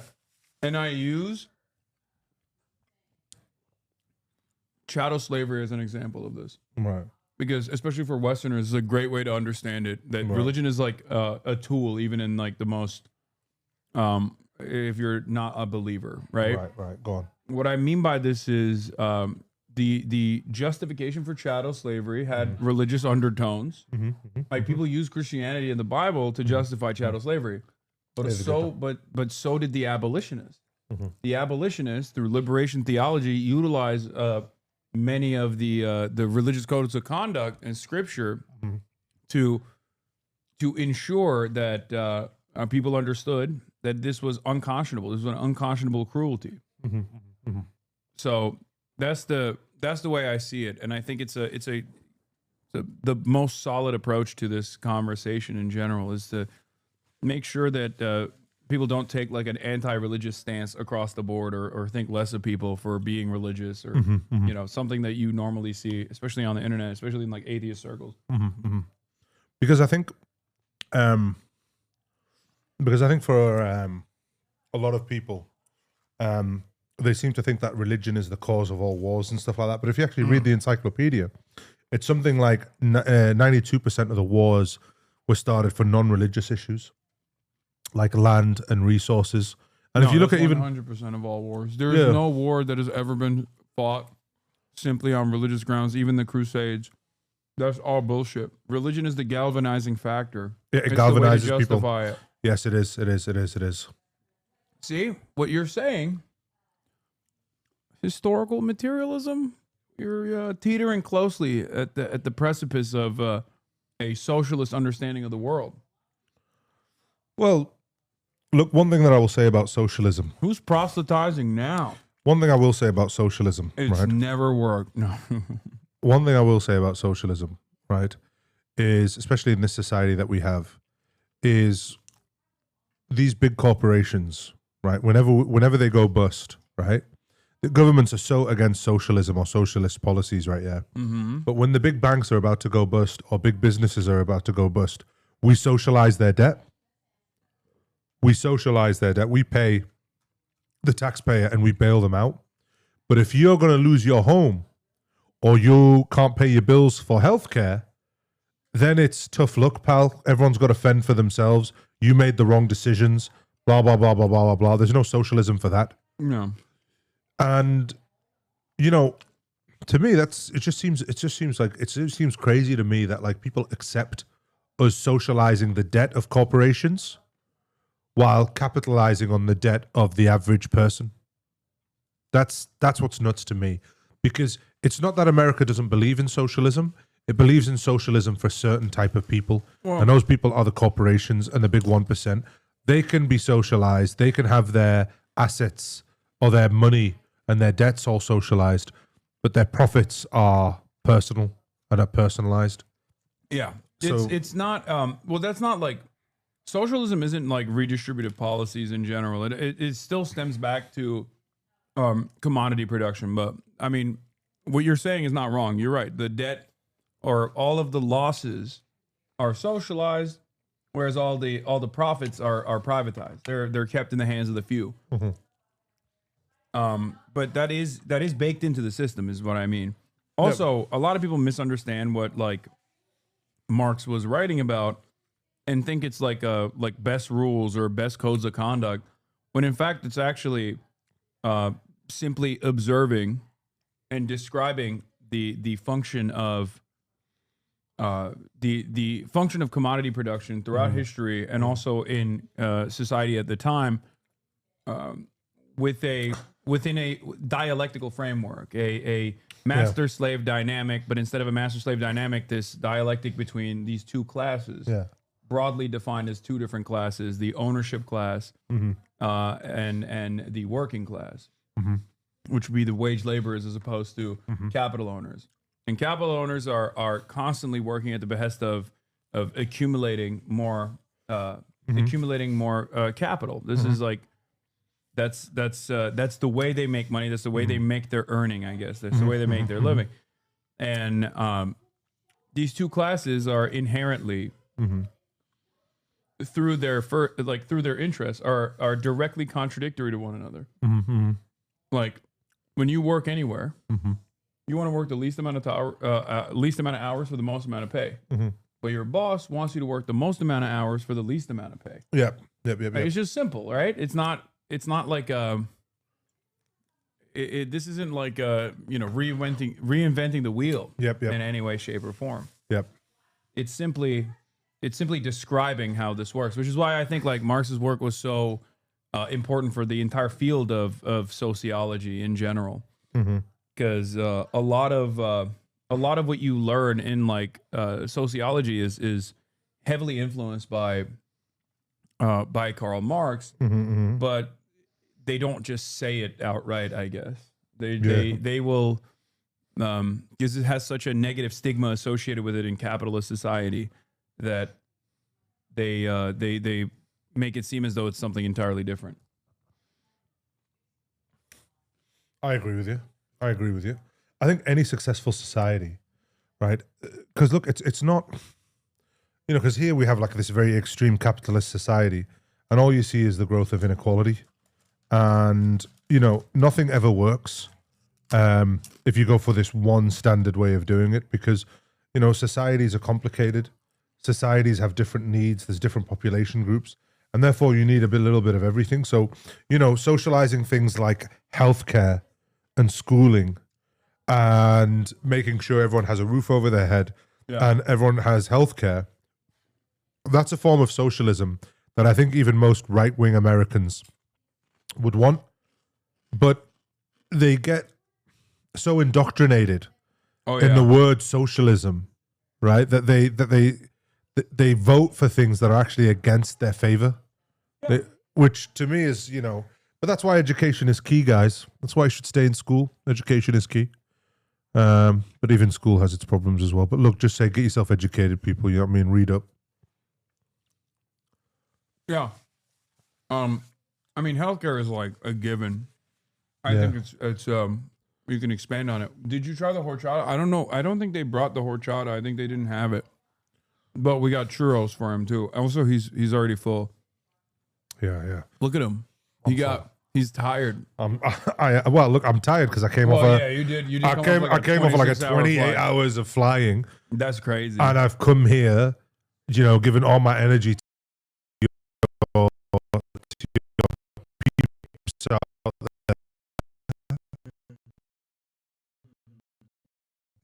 You know, but you're covering quite a lot of ground here. I think we've done all right on the chat. You know what I mean? For my first time on the chat, you know, I seem to be talking a lot. You know, it's just I'm doing okay. I don't know what the people think. Well, hold on. We got a little bit of an outage for a second. Okay, what do people? What do you mean outage? They press F when my internet goes down a little bit. All right. Welcome to the United States of America, by the way. Okay. Wealthiest nation on the planet. Our infrastructure is dog shit. Okay. So just a question to all the listeners out there: how have I done so far today? Like, have I been a good guest with Hasan? There might be a delay now. Hold on. Oh yeah, they see it. They're saying good now. Tell him we love him. I can't read that. It's too fast. Yeah. Amazing. You've been fantastic. 10 out Discussion of is 10. so fire. Dude, you are amazing. Yeah, you did great. Best guest. See that, Hasan? You should invite me on more often. Whenever you're in town, man, pull up. Maybe I'll come on tomorrow. I don't know. I don't know about that. See, his generosity ends there because now he knows if I come on tomorrow, you have to buy me dinner again tomorrow. No. See this, man. This is what I mean about Hasan, guys. He's, you know, didn't even get me Ben and Jerry's, you know. And I asked for Ben and Jerry's. He gave me some coupons. You saw that. He gave me some Ben and Jerry coupons. Gave me some coupons, guys. You all saw that. I got you the. You know, you need to try the churros. I will try the churros. But you know, this is the thing, Hasan, as well, right? Yeah, is like obviously I'm trying to get like Gaza out there. I'm trying to talk to people and stuff like that. Well, you know, I don't know. Who do you think we should go on next? Like, who do you think I should do an interview with next? Or Theo Vaughn, I think would be great.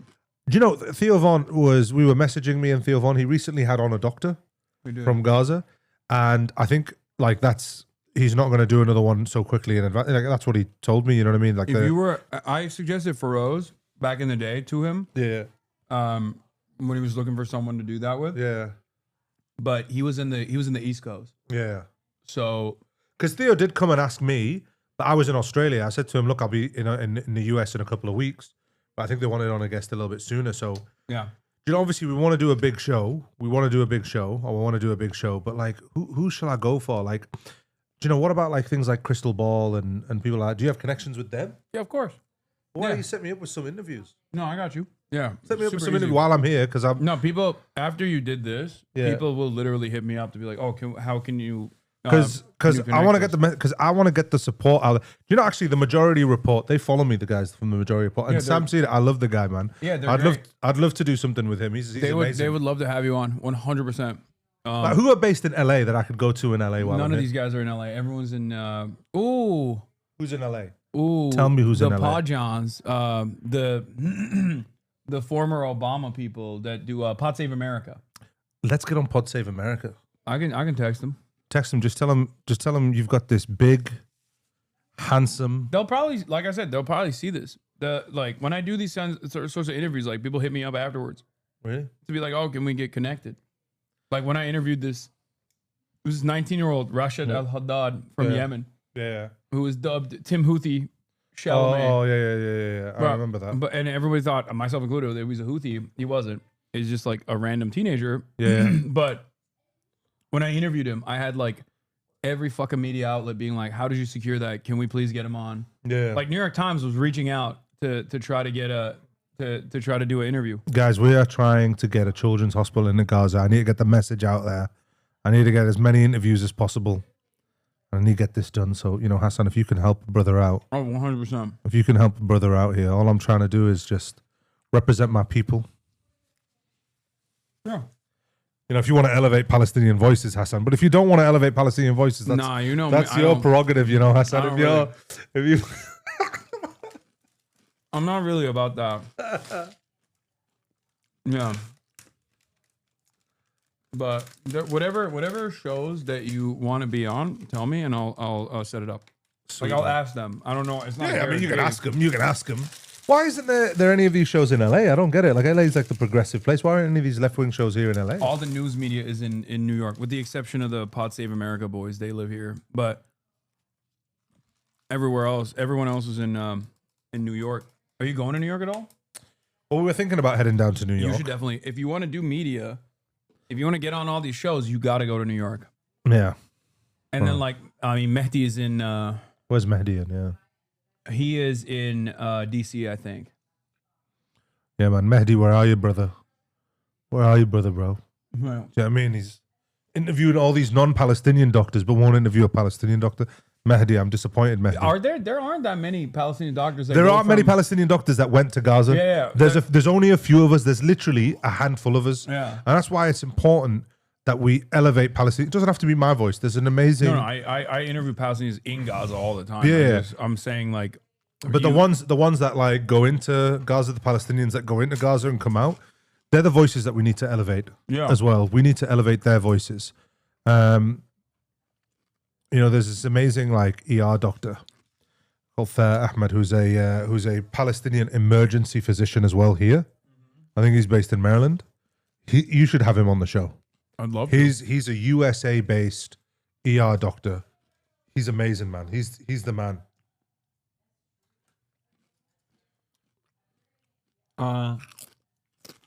Who else?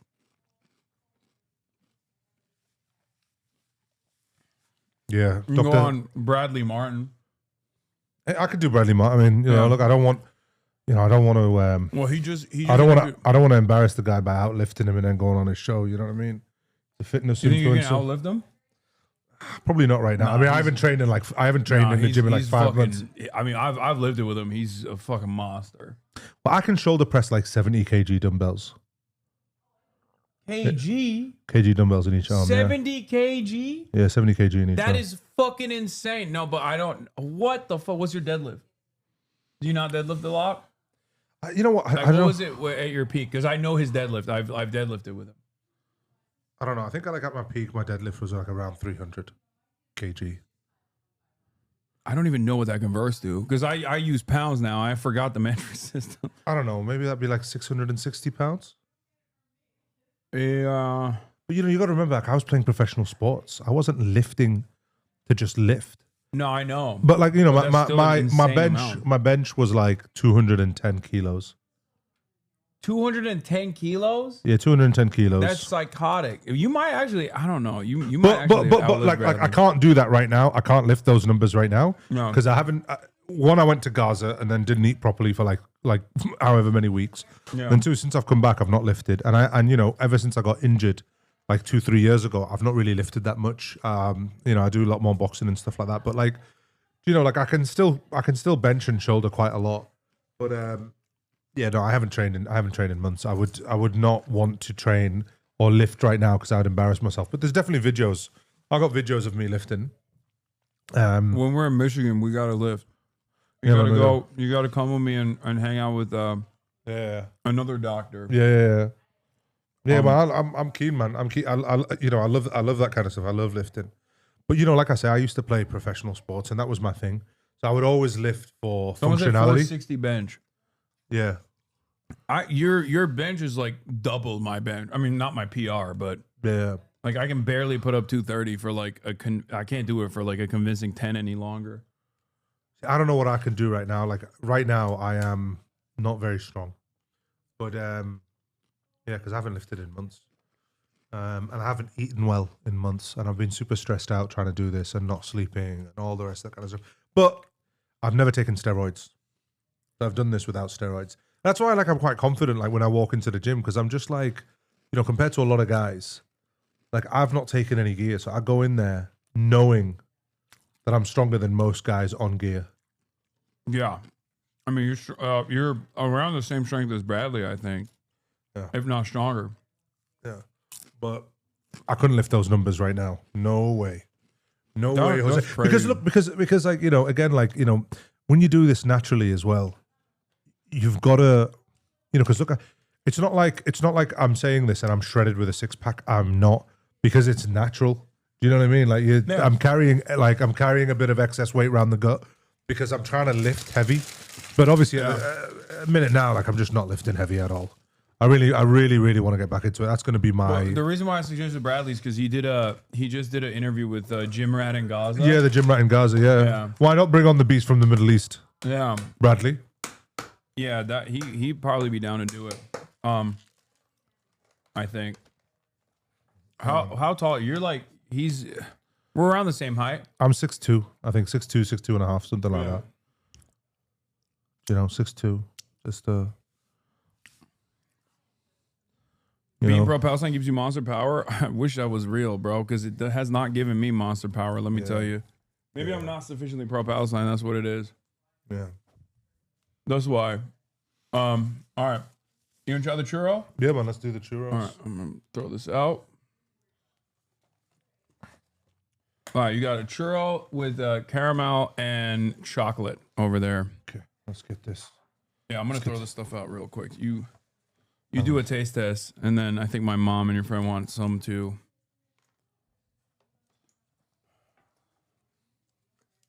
That's the caramel, and then it's the Nutella. Okay. I'm going to go chocolate first, guys. All right. Nutella first. It's good.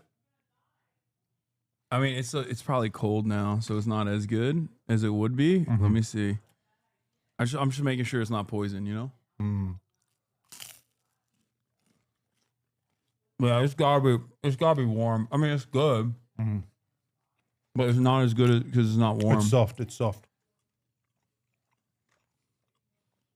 It's soft on the inside. Yeah, it's crunchy on the out.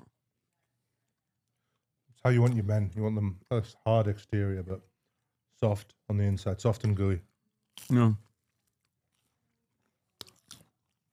Did Hasan just double dip? Yeah. What do you mean, bro? We're brothers now. It's all good. Wow, you've been double dipping too? We have. Who cares? What do you mean? Hold on, let me throw this out.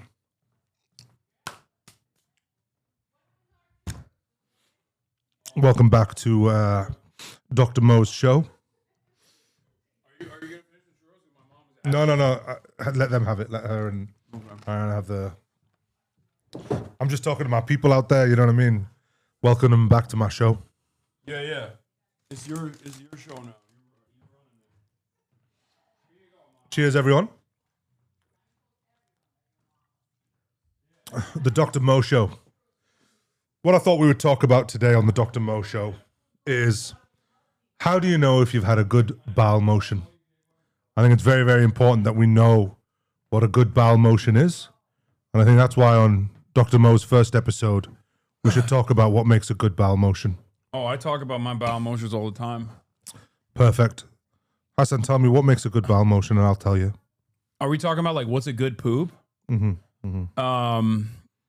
It's like you need to have a decent amount of fiber, but like not too much, but also not too little. And it needs to like the best bowel motion is like the one that passes smooth with very little separation, right? Okay. Or but it's not like it's not super soft, but it's not super hard either, and it looks like kind of brown.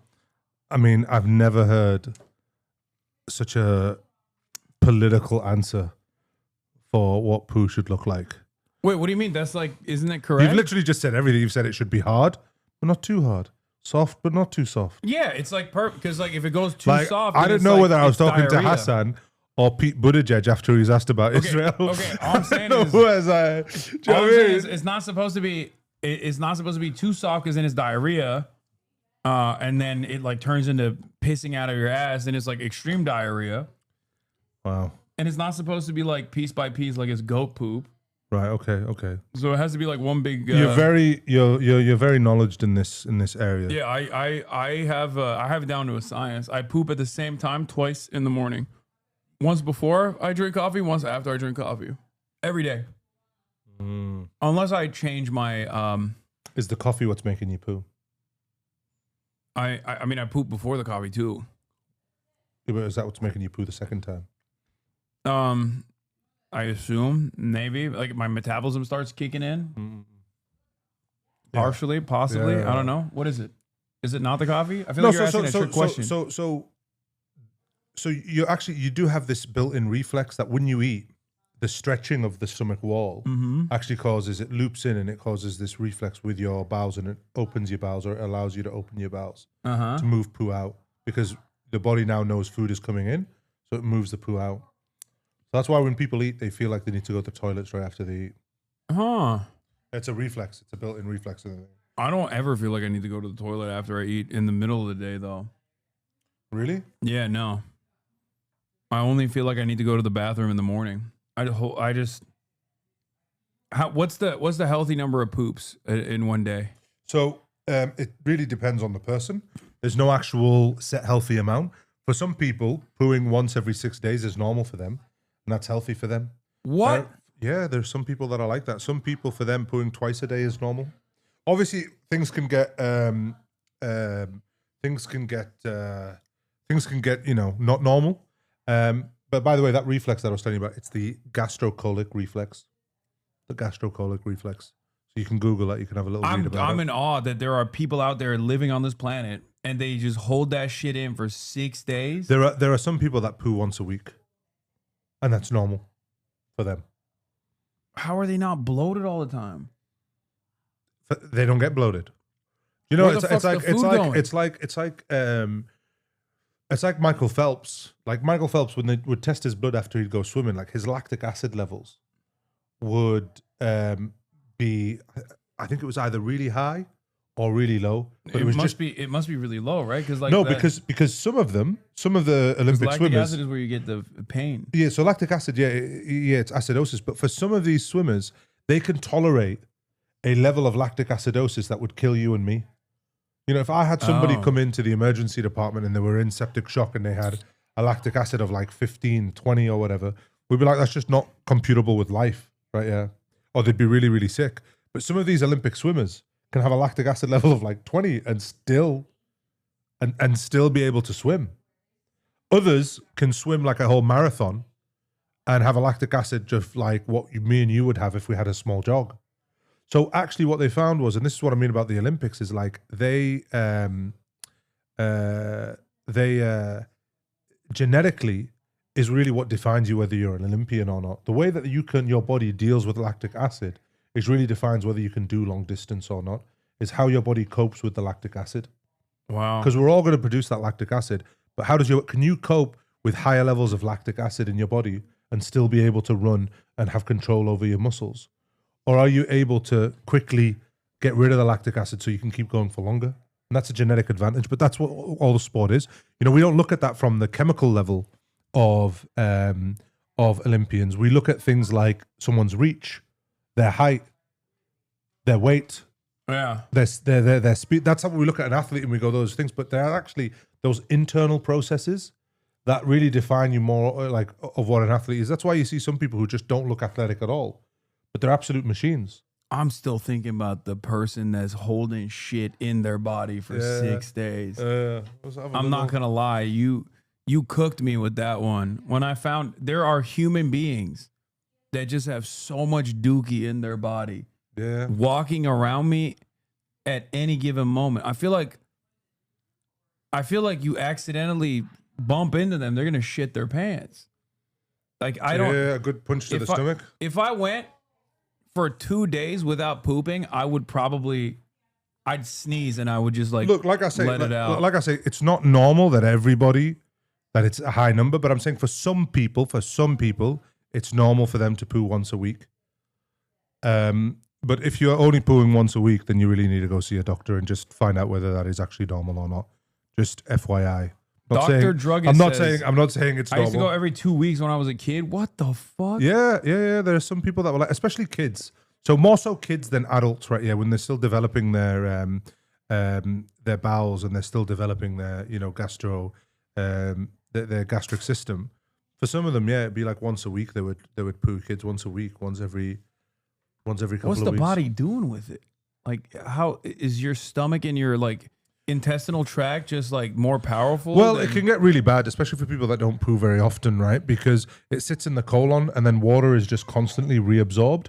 So it becomes very, very hard and it becomes very difficult for them to actually poo because the water has been reabsorbed so much that it becomes really hard. So that's why, like, for a lot of these people, they have such problems, these once a weekers, some of them, that you have to use suppositories. Yeah, you have to use suppositories literally to get the bowel to push it out.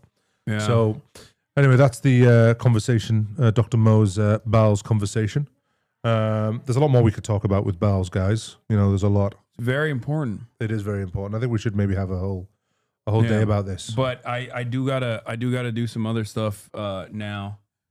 So now that I've fed you, thank you so much for coming on and spending so much time with us. This was amazing. Thank you for having me, man. I don't really want to finish on the poop talk. I feel like we can finish on something else. We can finish on whatever you want to talk about. Whatever I want to talk about. Yeah, what do you want to talk about? We did everything. We did religion. No. Hang on a sec. There's one thing. Okay. There's one thing that I really want to talk about. All right. And I don't know whether these people want to hear about it, but I think this is one. Hasan,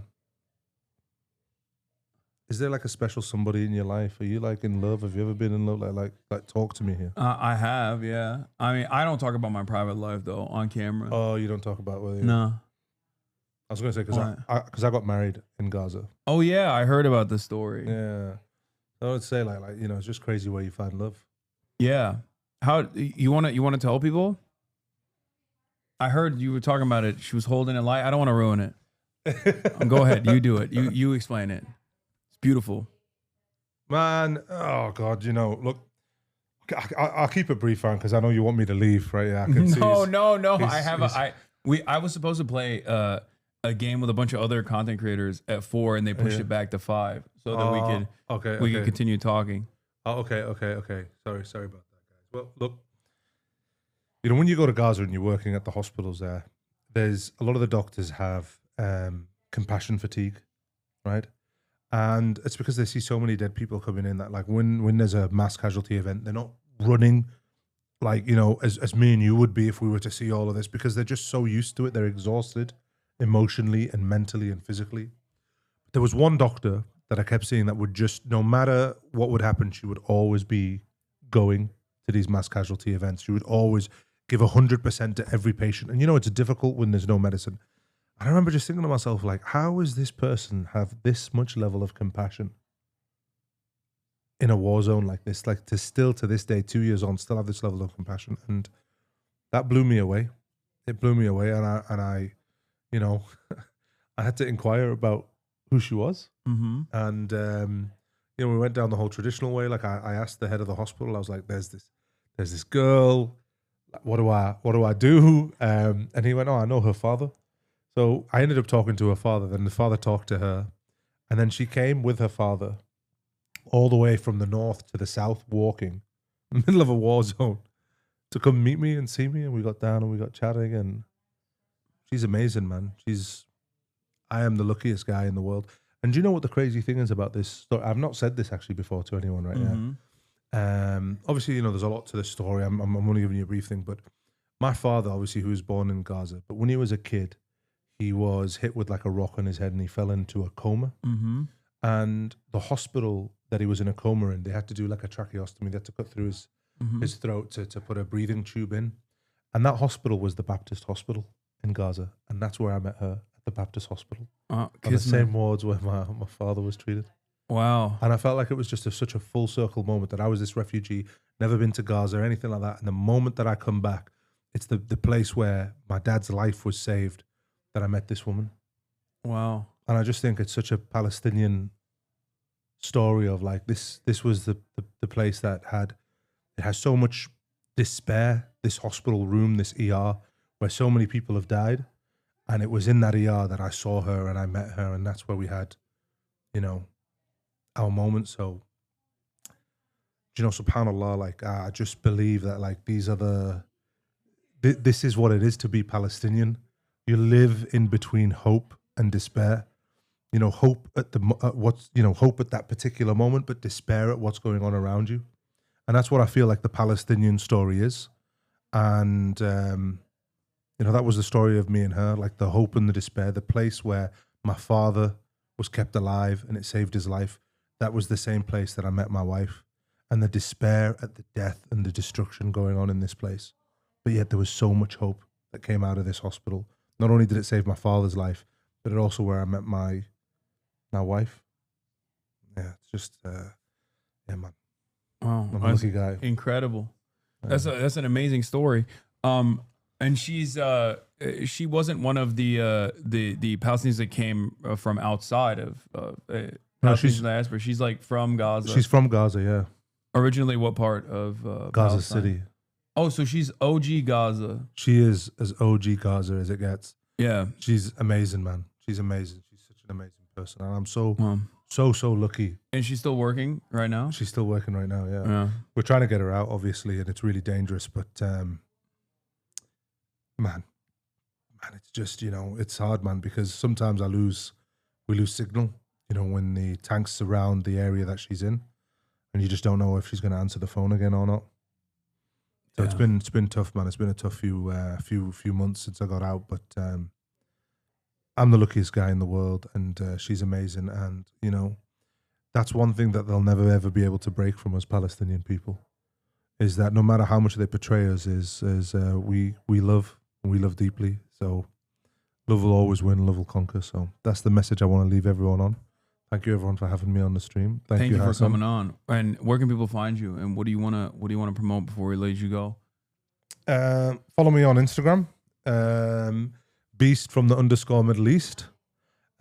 Hopefully, we'll have some announcements soon to like try and get this hospital, trying to get some big backers to start fundraising for the hospital. Do a and stuff. fundraiser for that. Yeah, man, it'd be amazing if we get this children's hospital in. But hopefully, we want to get like a big organization behind it, so you know, the Israelis don't ban it, or you know, come up with a whole load of stuff. So that's why we're working really hard to get this set up properly and get government backings and stuff like that to make this as foolproof as possible, so we can get this to work and we can get this hospital into Gaza. And once we get it into Gaza, hopefully we can start helping all of these kids and these orphan children, and we can have a system in place. Like we're working on all of this behind the scenes of a system of how to deal with the orphans, on the children with missing limbs, on the children with psychological problems. Like we are trying to do this all, you know what I mean? And, you know, like I say, I'm just a doctor. I'm not I've never done anything like this before, but that's what the genocide does to you all. Yeah. You all become something that you're not. Yeah. And we'll link up with Miss Rachel too. Yeah, man. You know, I reached out to Miss Rachel. She follows me on Instagram. I reached out to Miss Rachel and I said to her, you know, it'd be such an honor, like when we open the hospital, she comes and she cuts the ribbon, and you know, we have her there, you know, when we open it. But it will happen. You know, I reached out to the indigenous community in Australia as well. And I said, like, you know, when we do it, we'll get some of the indigenous Australians to come and do a welcome to country, you know, as they open up the hospital. So listen, man, it's going to be beautiful. That hospital is going to be a symbol of hope for all of Gaza and for all those children. It's going to be a symbol to the whole world. You know, we're going to get all the indigenous people to come over there. We're going to get the Maoris to come and do the haka, the Aboriginal people to come do the welcome to country. We're going to get everybody there, and it's going to be a symbol of hope for the whole world. Of like, this is what indigenous people are. This is what we are. We are all better united, and we're stronger united. And I think that's the message, really, is that we're going to be united in this. And it's the humanity of the children. That's something that they can't deny, no matter how much they hate us. Yeah, absolutely. Well, thank you so much. Thank you, Hasan. This was amazing. This was an amazing experience. No, thank you, man. Thank you for taking the time out after, you know, traveling for so long. You're all to good, come man. here and thanks for having me on and have me torment you. Yeah, thank you so much, man. All right, I appreciate you, bro. Appreciate you. Thank you, bro. All right, ladies and gentlemen, what an incredible guest. How fortunate we are to be able to have Dr. Mohammed Mustafa in the building, in the flesh. A man who has gone through a lot, been through a lot. I hope you guys enjoyed that. I hope you guys appreciated that conversation. I am, of course, going to Minnesota be Vikings, diving surely. into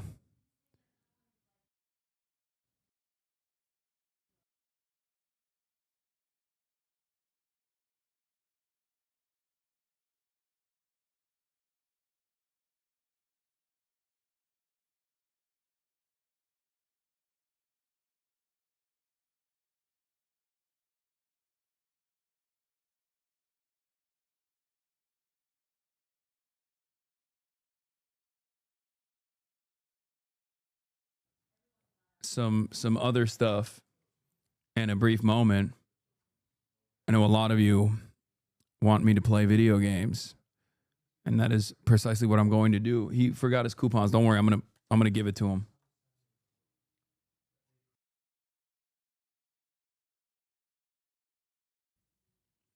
Hold on. That was not on my end. That was actually a Twitch server side situation. That was all right. We're gonna figure out if it's a delay. Delay check. Subscribe right now. Delay check. Subscribe. Delay test. Subscribe. Gift subs. Subscribe for free. What's Twitch Prime? Subscribe for $6. Delay check. Delay check. Delay check. Okay, no one is subscribing. I guess it's still delayed. Cool Bean. Thank you for the 5 gifted. Okay, some subscriptions are coming in.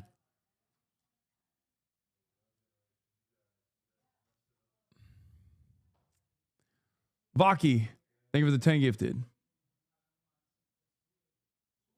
Mekernen. Thank you for the 5 gifted. Tina says thank you. DJ Okjula. Okay, Jula. Thank you for the 20 gifted. Hell yeah. I don't know what happened with the freaking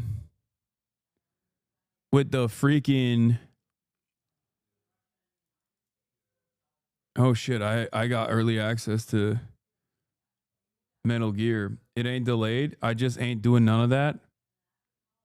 Man, that's fucked up. That's fucked up, dude. That's fucked up chatter. That's messed up. Y'all are the worst.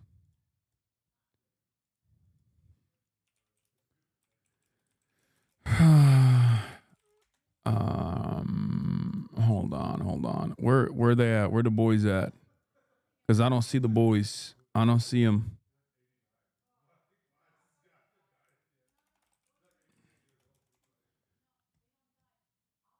When are you going to be in Michigan?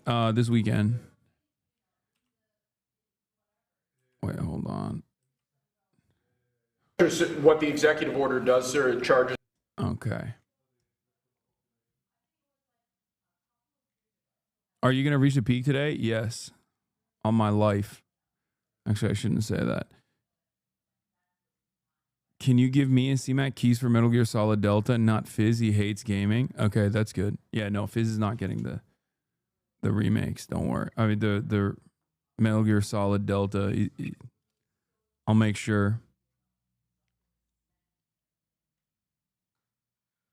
Okay. All right. Well, while we Kilmar, wait, are you going to the People's Conference of Palestine? Yes. Plattner called out Chucky. Next year, your first vote would be on choosing the next Democratic leader. That would be Chuck Schumer. Would you vote for him to be the next Democratic leader? No. At this point, we need leaders that have vision and, frankly, the ability to fight. The things that I've seen recently don't show me a Democratic leadership that has that. And while I don't really have any answers on that front right now of who it would be, I do know that it certainly wouldn't be those who've been in charge. If you win next year, your first vote would be on choosing the next Democratic leader. That would be Chuck Schumer. Would you vote for him to be the? He's growlier than I thought he was, bro. Voice wise. That's crazy.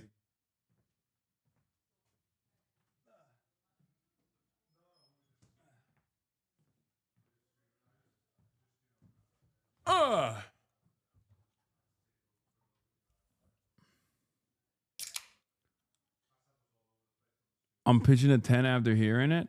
Okay. Calm down.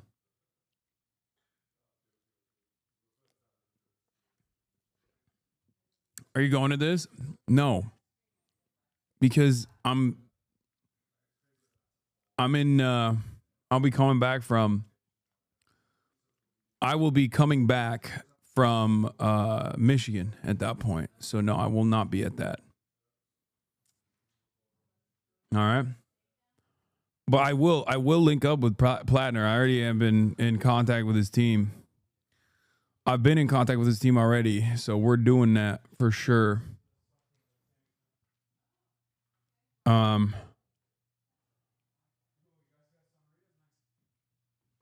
Yeah, too late. You look skinnier, which is shocking because you just got back.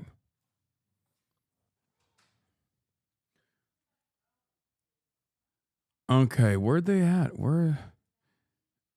Oh, okay. We're waiting for Will to go live and stuff, so we're not doing it yet. So here, I'll talk about some more news that I didn't get to today. Kilmar Brego Garcia was taken into ICE custody amid new deportation threat. Brego Garcia, that's the man at the center of what some are calling a controversial deportation program, was detained by ICE this morning. Now, he can be seen in this video with his family just before he turned himself in. Now, depending on what happens today, he could be deported to East Africa. He was sent to a notorious prison in El Salvador by mistake this year. Bro, it is extra insane.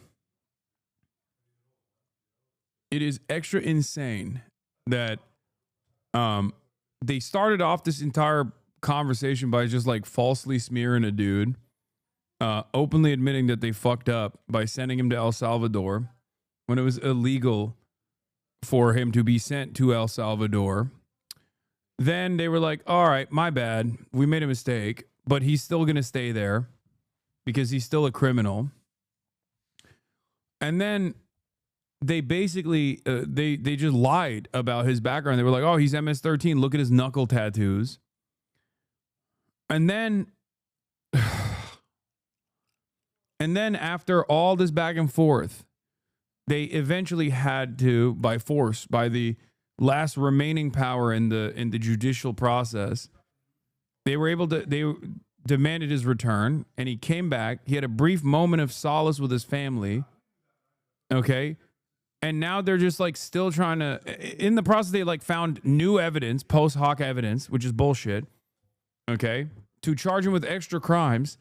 And now they're still going to look to deport him. Jason Palladino says, I don't think people really realize how insane it is that the government sent this random guy to the torture prison in El Salvador, admitted they fucked up, fired the guy who admitted they fucked up, and now rather than just drop it, they're sending him to Uganda. And on X, the DHS says Kilmar Brego Garcia will be processed for removal to Uganda. The only evidence, in air quotes, of an MS-13 connection was a dirty Maryland cop who was fired a month after making the claim for leaking operational plans in exchange for sex with a prostitute. He was on the state's list of cops who were unfit to testify. And now they're posting about him and saying, like, they're making AI footage saying he's MS-13 and not a Maryland dad. I just don't understand, like, what you get out of this. Or at this point, it's like the cruelty is the purpose. There is no real discernible reason to behave like this. They're just doing it because they're like, we're fucking Nazis. We love being a Nazi. We love enforcing our power on some of the most marginalized people in society. And if we can't even get like a guy like this out of here, if we can't even deport this guy, then who can we deport? They're like fucking petulant little children too.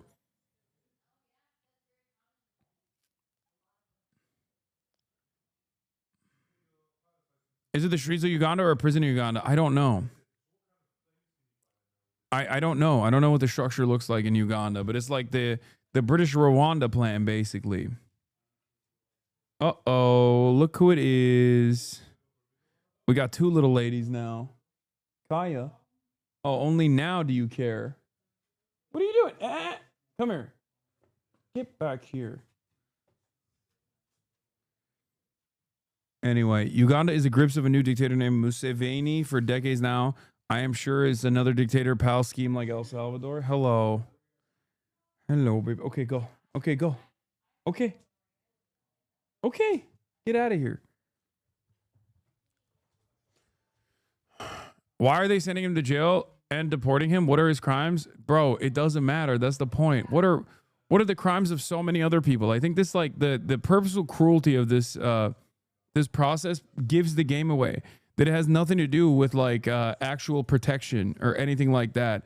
and everything to do with just simply being cruel to a non-white person to make dipshits happy, to make some of the most racist dipshits excited and happy.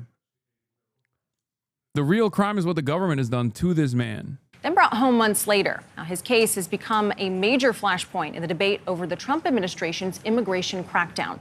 Camila Montoyo Galvez is in Baltimore. Camila, good morning.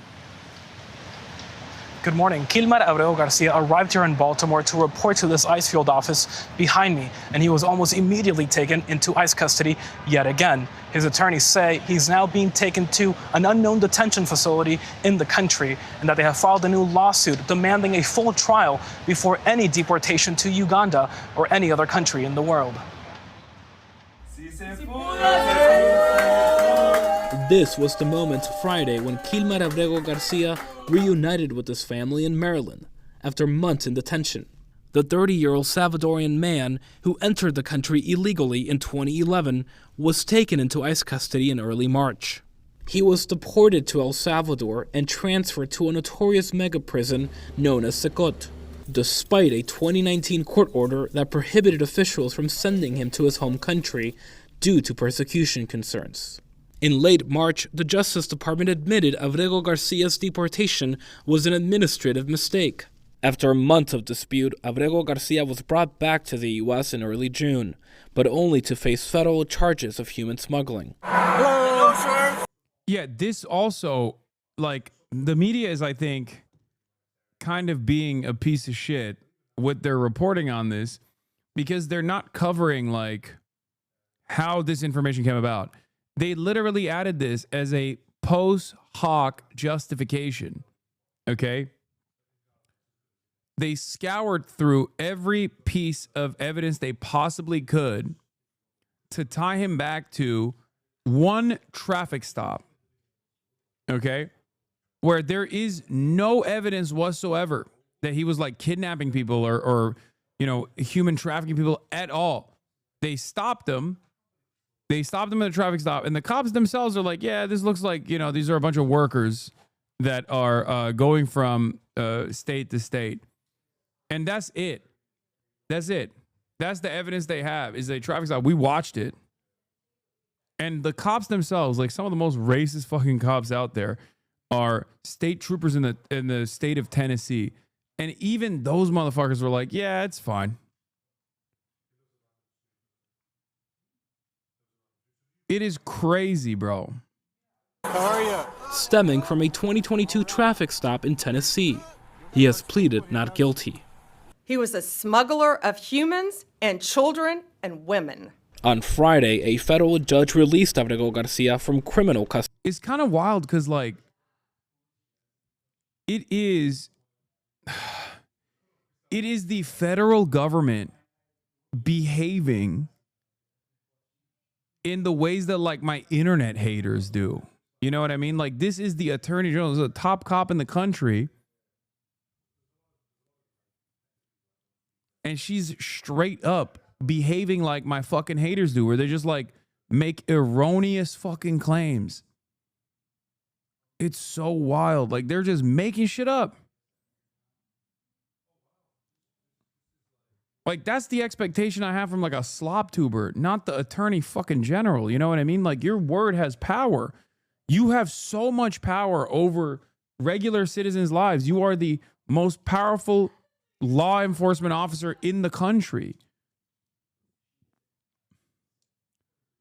And she's over here just being like, yeah, he's just sex trafficking minors and women.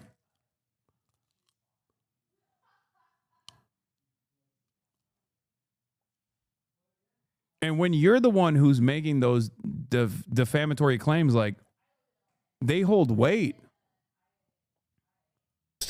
Ahead of a trial next year. But just hours later, the Trump administration told Abrego Garcia he could soon be deported to Uganda. In a statement Friday, Homeland Security Secretary Kristi Noem said she will not stop fighting until Abrego Garcia is out of the U.S. But Maryland's governor demanded due process. I just simply want a court and a judge to decide, and not simply the President of the United States or the Secretary of Homeland Security. who's trying to be judge, juror, prosecutor, and executioner. Attorneys for Abreu Garcia say their client was offered a last-ditch plea deal by the Trump administration that would see him being sent to Costa Rica, not Uganda, after his criminal sentence is served here in the U.S. It is unclear if that offer is still on the table.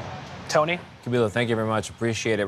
Yeah, please. Thank you, Mr. President. Today, MS-13 gangbanger and human trafficker Kilmar Abrego Garcia turned himself into ICE in Baltimore.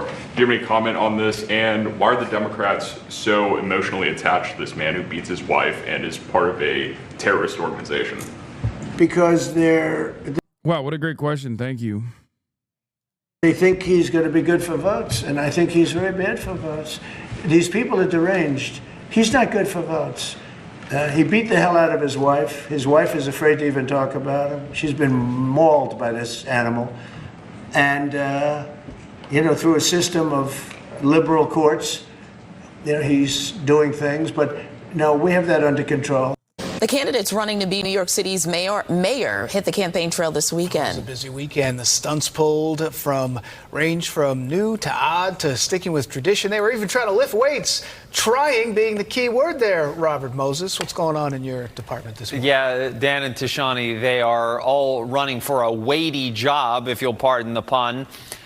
Which the mayor pointed out. Now, the front runner in this race, Zohran Mamdani, this morning in about 4 hours from now, will be joining elected officials in Brooklyn to issue a call to make McGinnis safe, as in McGinnis Boulevard. That street may sound familiar because, according to an indictment, Ingrid Lewis Martin, who is a close advisor to Mayor Eric Adams, took bribes from 2 Brooklyn business. I love that the New York mayoral race, it keeps getting better. Do a power broker live reading. We're just going to blow past like everyone is susceptible to being lied Owners on. in exchange for her working to convince transportation officials to scuttle a plan to redesign McGinnis Boulevard.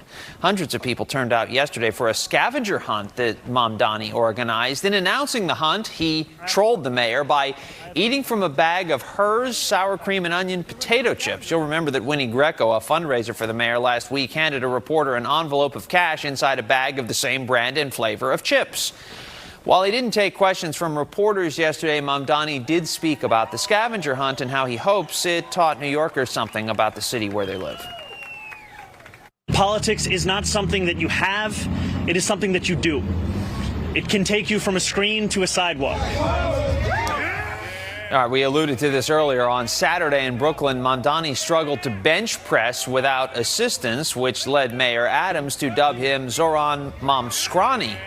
In this split-screen post on X, the mayor says of Mamdani, quote, "The only thing he can lift is your taxes." We knew his policies were weak, but we didn't think... Bro, I love the New York mayoral race because it's like the controversy meter is like Andrew Cuomo hired active neo-Nazi as his meme czar. Eric Adams was caught bribing journalists. Thank you so much. That's beautiful. I gotta give. The gifts keep coming. This is amazing. Yeah, I see that. That's sick. But then when it comes down to like Mamdani, they're like, Mamdani was unable to convincingly lift 135 pounds. It's like, that's not a fucking dog. That's not a controversy. What fucking politician is lifting massive weights anyway? Who gives a shit? Like, it's so crazy that because he has nothing going on, that they just have to actively, in an act of final desperation, they have to find anything they possibly can.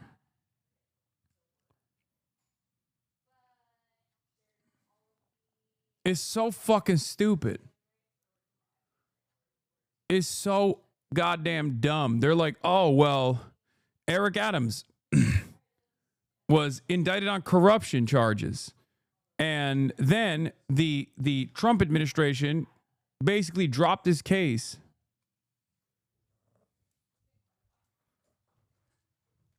in order to force him to collaborate with the Trump administration and let ICE in against like New York State and New York City rules. Andrew Cuomo, also known as cop rapist, has sexually harassed numerous women, sexually assaulted numerous women, and had to resign in disgrace, killed grandparents during COVID and hid the numbers. And then you got Mamdani, who like took a desk from a student group in college and didn't return it in time.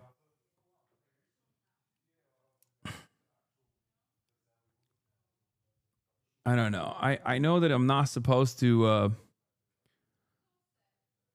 I don't want to like bring this back to myself, but I can't help but notice similarities between like, you know, people that I'm constantly finding myself at odds with and their horrifying crimes, and how little people care about that sort of thing, as opposed to what they perceive what I'm doing as a major crime, which is like the purchasing of a house for myself and my family, or a lease on a car. Meanwhile, my enemies are out here. That's right, you're such a victim. No, I just like that similar dynamic exists for all progressives is what I mean. And it's escalated. It's elevated when you're like also fucking Muslim too, but that's it. But that you can literally look at that and you see that double standard everywhere. I even see this double standard with like the Democratic Party versus the Republican Party. If any average Democrat behaved in a way that like the average Republican behaves, they would get fucking destroyed. They would get killed. Okay. Always and forever. That double standard is like baked into the collective consciousness of American existence. Okay. It's just like, oh, are you even remotely like, are you marginally on the progressive side of things? Are you saying that we are capable of bettering society by like 1%? Well, fuck you, you fucking piece of shit. That means you're an evil villain. You're the villain, actually, not the guys on the other side that are openly communicating that they are fucking villains. Okay.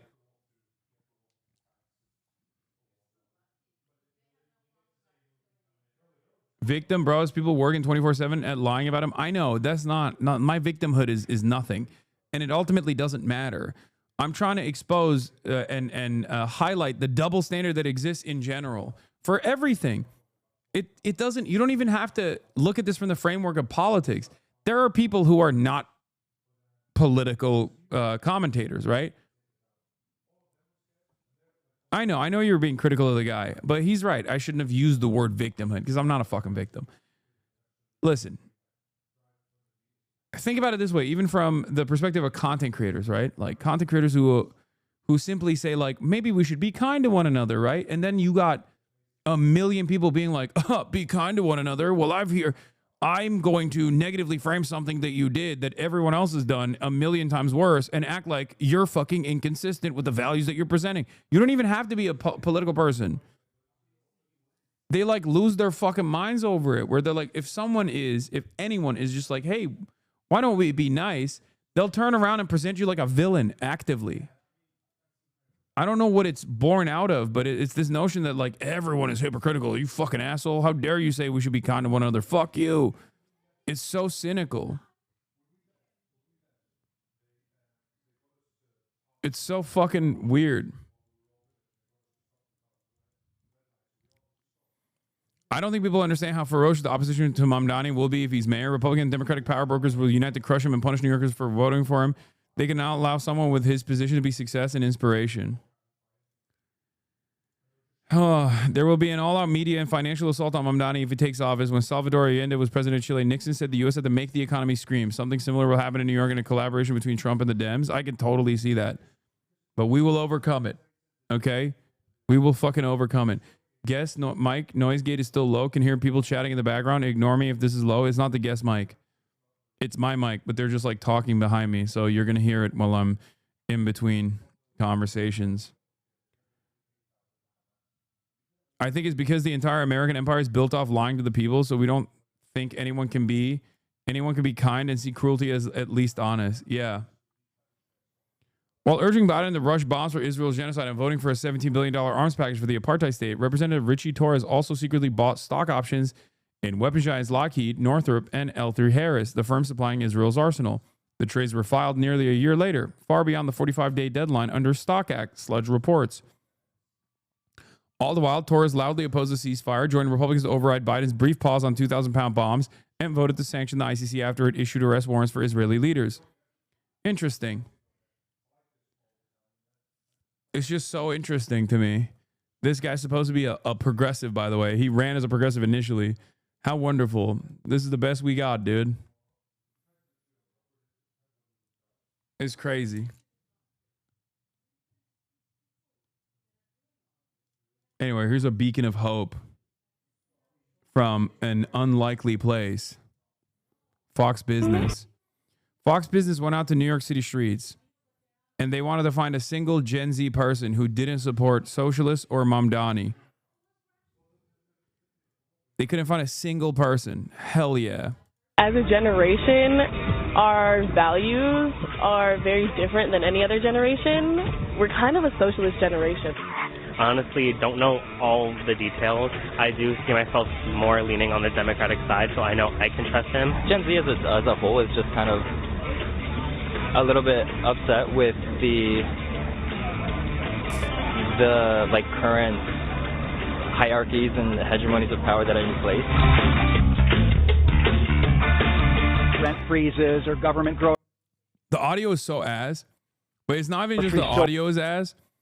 It's also, it's not even just that the audio is ass, but it also has the same like weird guitar music that reminds me of like, in the editing that reminds me of like an early 2000s TV show. Very strange. Or free bus fare that you really like, that you really support. Things like free bus fare I think are so important. So many people in New York use public transport. I am not someone who lives here personally, but I've used public transport. I'm not super like politically informed. I mean, I like the idea of rent freezes. I like the idea of grocery stores being city owned. Some people would say, well, if you freeze rent, go on the show, developers aren't going to want to maintain and build new properties, and it's actually going to make the housing situation worse.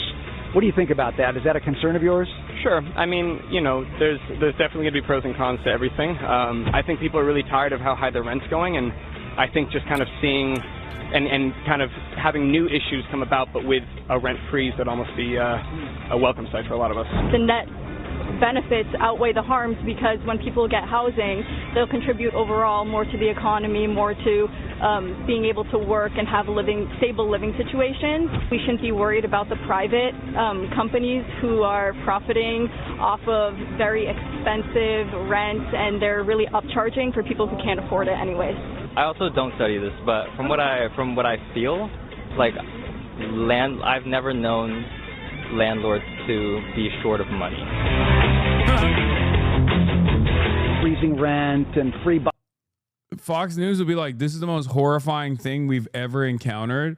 And it's just a bunch of young people being like, yeah, everything sucks. The cost of living is completely out of control. And we need to do something, please. Like, someone please help us. And they're like, what the fuck? What the fuck? These kids want a Maoist purge, a landlord aside. Bus fare and government-run grocery stores, are those policies that are really attractive to you, and do you think they could work? Yeah, I mean, I think there's a way to get everything. Our current administration is trying to get tax write-offs for tanning beds, so if they can do that, I think he can get, the money he wants if he really works for it, and it's what the people want. We couldn't find a single person who didn't support socialism or Zoran Mamdani.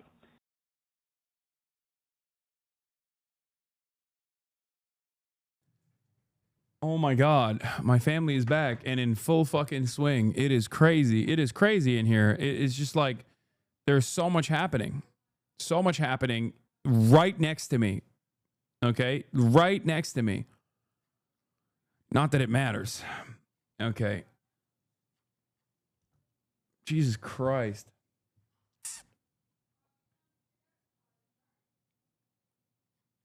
Oh, yeah. No, Uncle Jake is not here. He's the one person who's not here.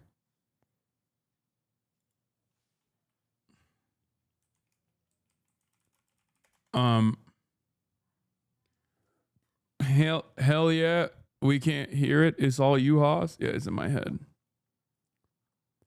Well, even if they're right, your observation that American politics is all vibes seems to be proving true. Yeah. Americans have no like decipherable the worldview, like no political movement that they can point to, and no ambition to learn more anyway. And the ones that do only learn the wrong lessons, and they learn to hate what they don't understand. I know Will is on. I'm waiting for fucking Ella and Sykono 2, chatters. Calm down, okay?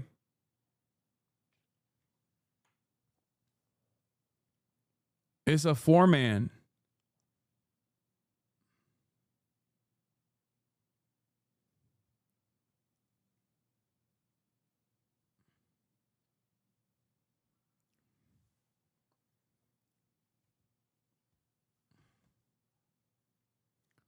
I will not calm down. You and this community did this? Wait, I did this? How did I do this? I said I would game, and I guess I entertained the gaming frogs too much. Because now they're fucking going crazy. My invite must have gotten lost in the mail. Dog, who is this guy? We modded this guy? Who is this? It reminds me of like an old friend / producer that I had. His username reminds me of that, but I can't recall because he hasn't been around. What happened? I don't know.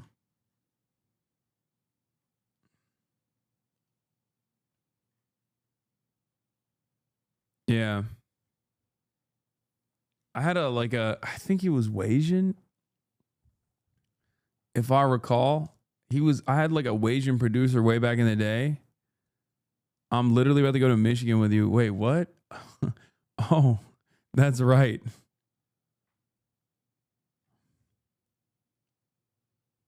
How's that March like the month? Yeah, he is. He's going to Michigan with me.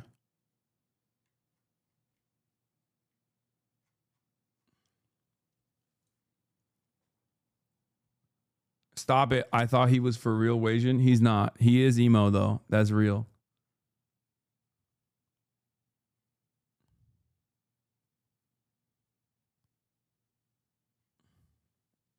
It's because everyone wishes Mo was still here. He is a true altruistic unk and made everyone feel better.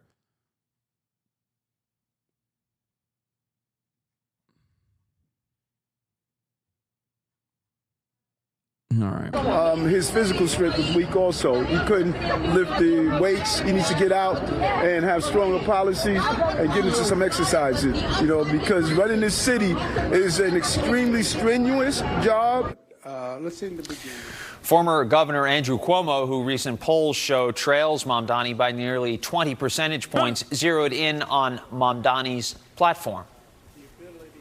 I think it would be a death knell for New York City, and he is dangerous, frankly. Meantime, the Republican nominee, Curtis Sliwa, campaigned at the Feast of Santa Rosalia, that's in Bensonhurst. Sliwa sounded exasperated by the other candidates' stunts. All the candidates were lifting weights. They were going on Easter egg hunts. I'm saying to myself, anything to distract the voters, right? Eating from a bag of potato chips. Talk about issues. Sliwa. I like that. Why no peak? I'm going to fucking ether you. I'm going to fucking put you on a spaceship on a one-way ticket to Mars, okay? Never to return again. Oh my fucking God. Oh my God. The gaming. Oh my God. My Hello? roommate. Oh, wow. Are you guys ready? Yeah. Oh, I'm ready. I just came off of finishing Ascent 6, guys. What's that? He said we were waiting for you, Hasan. Yeah, we no, I've been waiting. I've been waiting. My bad. I didn't see. Will was the only one in the group chat in the room. Wait. Take your hands off the keyboard right now. Can we? Oh, is your background just poop brown? On your It's computer? orange. Yeah. Why? What? What? I don't know. I just don't have like a wallpaper. That's my You just wallpaper. have that plain color? Yeah, I like that. Damn. That's I'm a freak like that. That is crazy, bro. I've never seen anybody with the poopy brown. It's not if background. your poop looks like that, you got some serious bowel issues, brother. Let me see if Sai can play for like a little bit. He says he's got a thing at 6. Means, who is fiending? Who's fiending for some peak? Wait, where the fuck is Saikuno? He can't do it now. He said he has a thing at 6. What's the thing? I don't know. He goes, I have a thing at 6. It might be cooked. Oh God. Get his ass in here. Let's berate him. That's Right now, crazy. what is he doing now? Oh, he's actually playing peak right now as well. Tell him he owes me one after dropping crazy. me. After dropping my ass, after carrying me all the way to victory, only to take it away last second. It was crazy. I mean, that was absolutely brutal. That was ruthless. I've never felt like that in my life. Getting my ass carried all the way to the fucking peak. I mean, you made it though. I mean, technically. Whoa. Okay, wait. What ascent do you guys want to do today?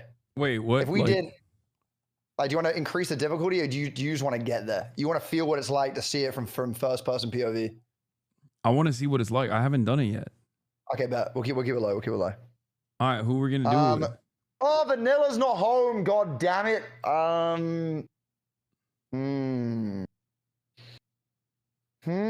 Foolish said he needs a peak break, and I try to convince him. He goes, no can do, bro. Tato chip.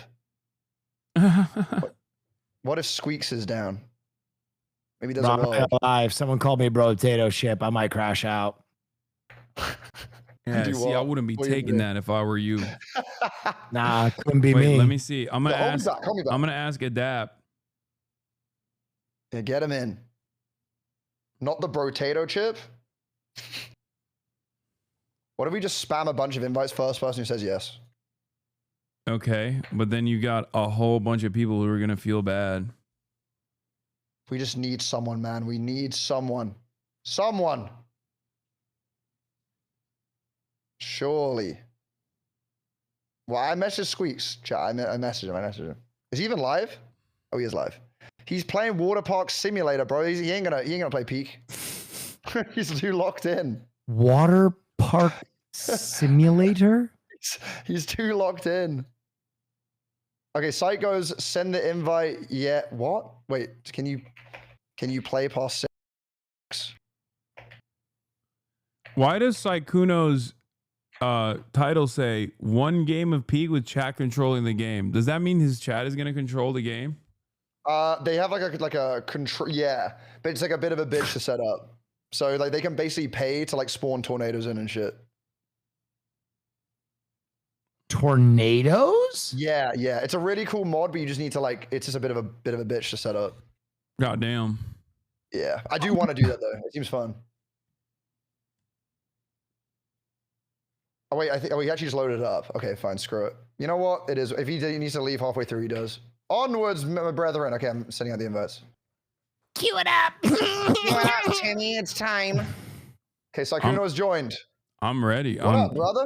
Someone pull me in. Someone hit me with that fat invite. Once Timmy joins, then Timmy Game Guy can. Okay, I'm gonna mute up. Because I don't know how to like join. I got you, King. Don't worry. Don't freaking worry.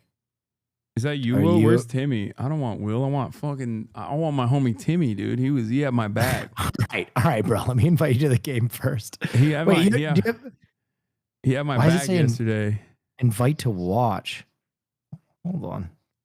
Yeah, I can only watch game on my end. Hey, boys. Do you have some kind of invite lock on this game that I can't invite Hasan Piker? Saikuno just invited me. Let's see. Maybe it'll work.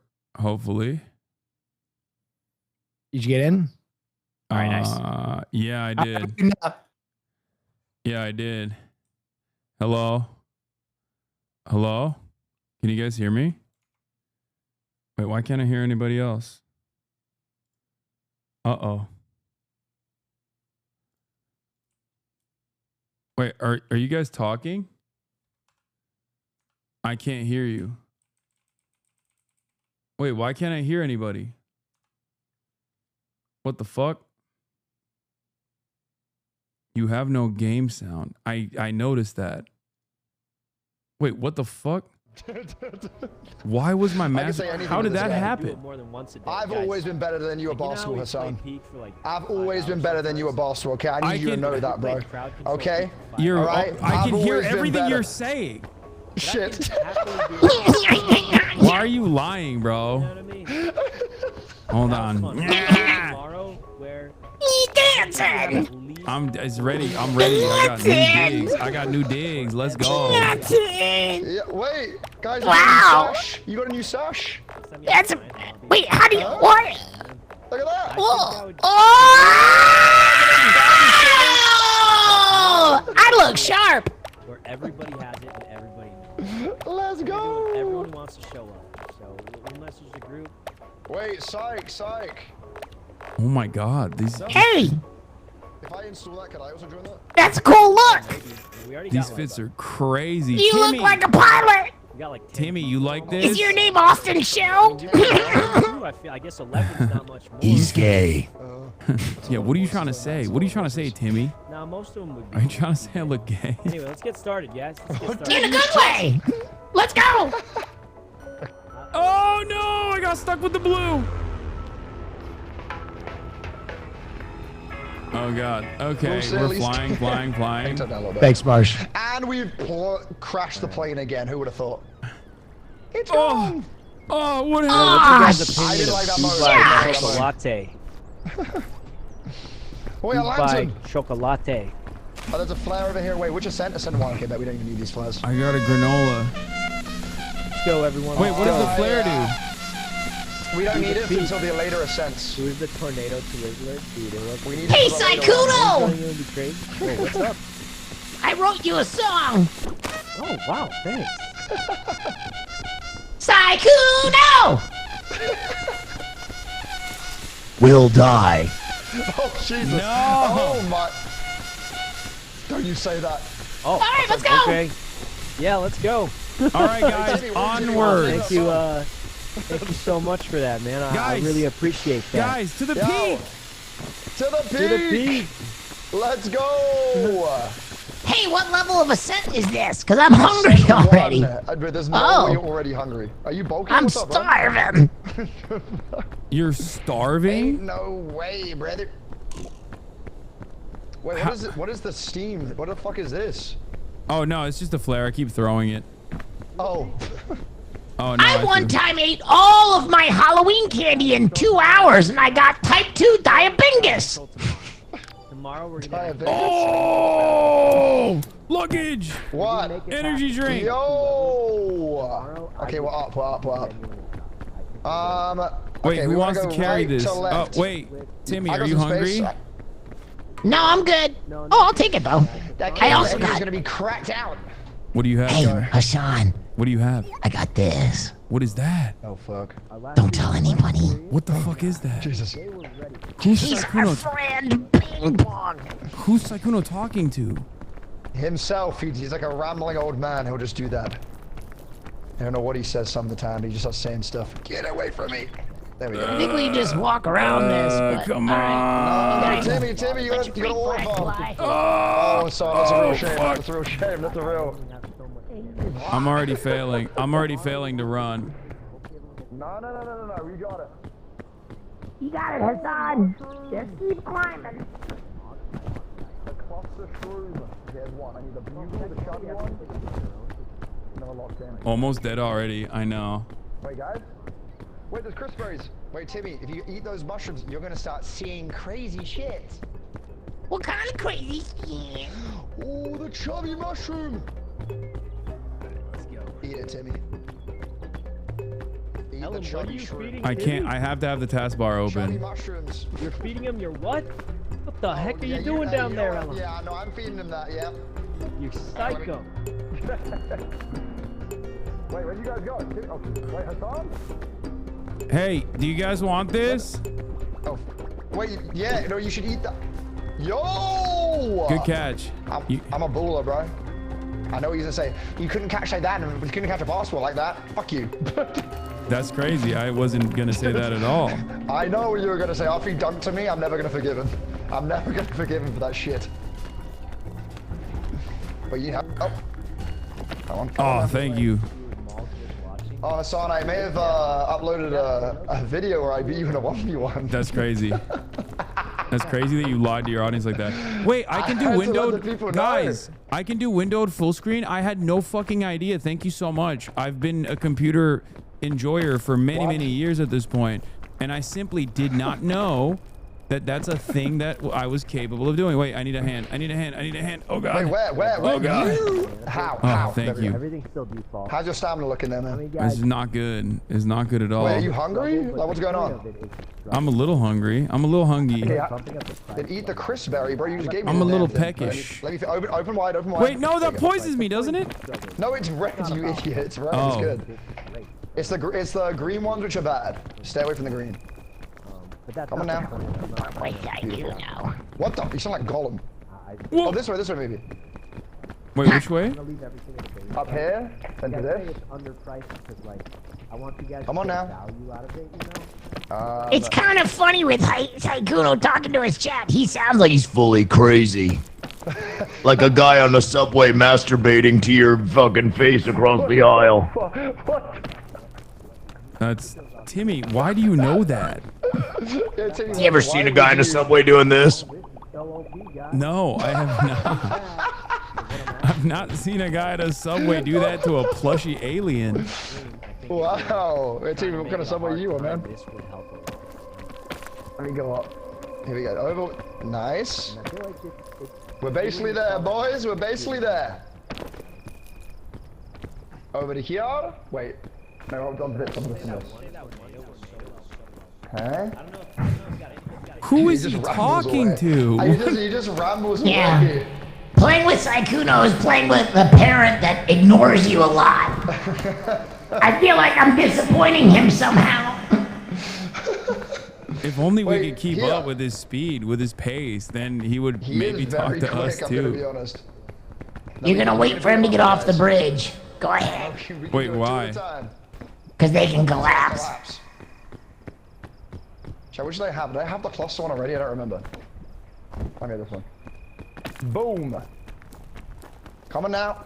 Come on, boys. Why can't I like move directions when I'm going up? Wait, I found mushrooms. You can. You just go. Wait, why am I poisoned? Oh, it's a bad one. It's a bad one, man. Yeah, that's got spots on it. The mushrooms without spots are not poisonous. The ones with little strange markings, poisonous. Which way? This way? You sound like Pennywise. Oh shit. This way? Pennywise? You mean the clown? Yeah. I think I can do a Pennywise impression. You want to hear it? Yeah, do it, Timmy. They all float down here, Georgie. Oh, Jesus hey, Christ. Georgie, Jesus. you want a balloon? Timmy, your parents let you watch Pennywise, like It or whatever, the movie? My parents My never dad let me doesn't watch... really take an active role in what I do. Wait, what is happening Oh. here? Are we stuck? Oh, no, we're fine. got We're you. fine. We just gotta. I got him. Go to here. And then loop around. And then Oh! Under this. And we're done. We made it to the top, boy. We made it to the top. What the? I might need some help. Timmy, I got my hand out. Timmy, give me your My hand's hand. here, man. Oh, I got you, got Jimmy, it. no! Jimmy, no! Dad, you don't fucking got me out of Oh, Oh, they're above Yeah, we made it. We're above it. Hassan, you can make it, Hey, man. guys, come on over. Help. You can make it. Hassan, is that you? Hands here, Hassan. Timmy. Where's Ellum? suitcase. Grab. I got it. no way. I got you. Oh, thank God. Oh, God. Oh. We beat him, Hassan. We beat him. We beat him. We made it to the top. Ellum, me and Timmy need help down here. Wait, what? Wait, where are you? Ellum. We're down here, man. Please, help us. Wait, where did you go? Down here. Where is down here? I can't see you. Just. Did you see my ping? No. I need help, man. Please. I can see him. I can see him. If you can. Oh, right here. I'm right below you. I'm literally right here. Just reach your hand out. I'm literally right here, Ellen. Reach your hand out. Oh! Did he die? Did he die? I'm hurt bad. Oh god. Okay, how do we save him? You can stand here. You can stand here. Okay. I can try. Wait, I think he's still alive. Jimmy, I think we gotta go. Hang on. Okay. You can replenish there. Okay, where the heck? Oh, I mean, we just gotta gather. We can probably wait. See, maybe there's a rope up there. We can just lower it down for them. I see him walking up. Oh no, I got poisoned. Oh shit. What? Oh my god. We have this as well. Oh, yellow ones are good as well, by the way. Yellows are good. There you go. Let me. Okay. Is there any more luggage around here? Anything at all? Should I eat a granola bar? I'm hungry. I think this is the way. Yeah. Try and eat some. Wait, psych. This way, brother. Hello. I need help. I'm right here. Oh no. Wait, I don't know why I did this. I don't know why I did this. I just came down to your damn floor. Damn, you play as well as I do? Like dog shit? I'm going to die soon, Ellum. I'm very injured. What do you mean you're gonna die? I have one last thing. I have a bandage. I have a bandage. Can you tell them? Can you tell them? God, you didn't just do what? Stop! Leave me alone. I don't want it in my mouth. Leave me alone. Hey, out of context, that sounds really bad. Get it. Ow! He's hurt me. What's this guy doing? Timmy, he's trying to kill me. Timmy, help me. Feed him this thing. Feed him this thing. He's evil. Trying to kill me. He's trying to kill me. We must defeat the evil. Sweet. No. There goes my good old killing again. Leave me alone. Hasan, I'm coming up. You ready? I'm ready. Oh fuck. Don't let me die. Oh fuck. Here I come. Oh shit, I'm falling. I'm falling. Wait, buddy! What the fuck did you do? Come take the backpack. I'm actually really injured. Hold on, I got you.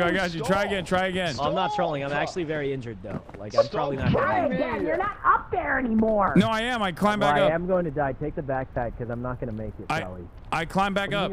I used your body as a jump off platform. Remember? Alright, here I come. Wait, Timmy, I held your Bag. bag. A backpack full of food. What else could you want? Oh, maybe life because I'm about to pass the fuck out. Oh no. Oh, it's bad. Uh-oh. Okay, get on flat ground then. Get on flat ground if you're gonna pass out. Get on flat ground. I'm cooked. You're okay. You're okay. I'm gonna carry him. Sykkuno, I have a bandage for you. He's fine. You're awake. Stop feeding them to me.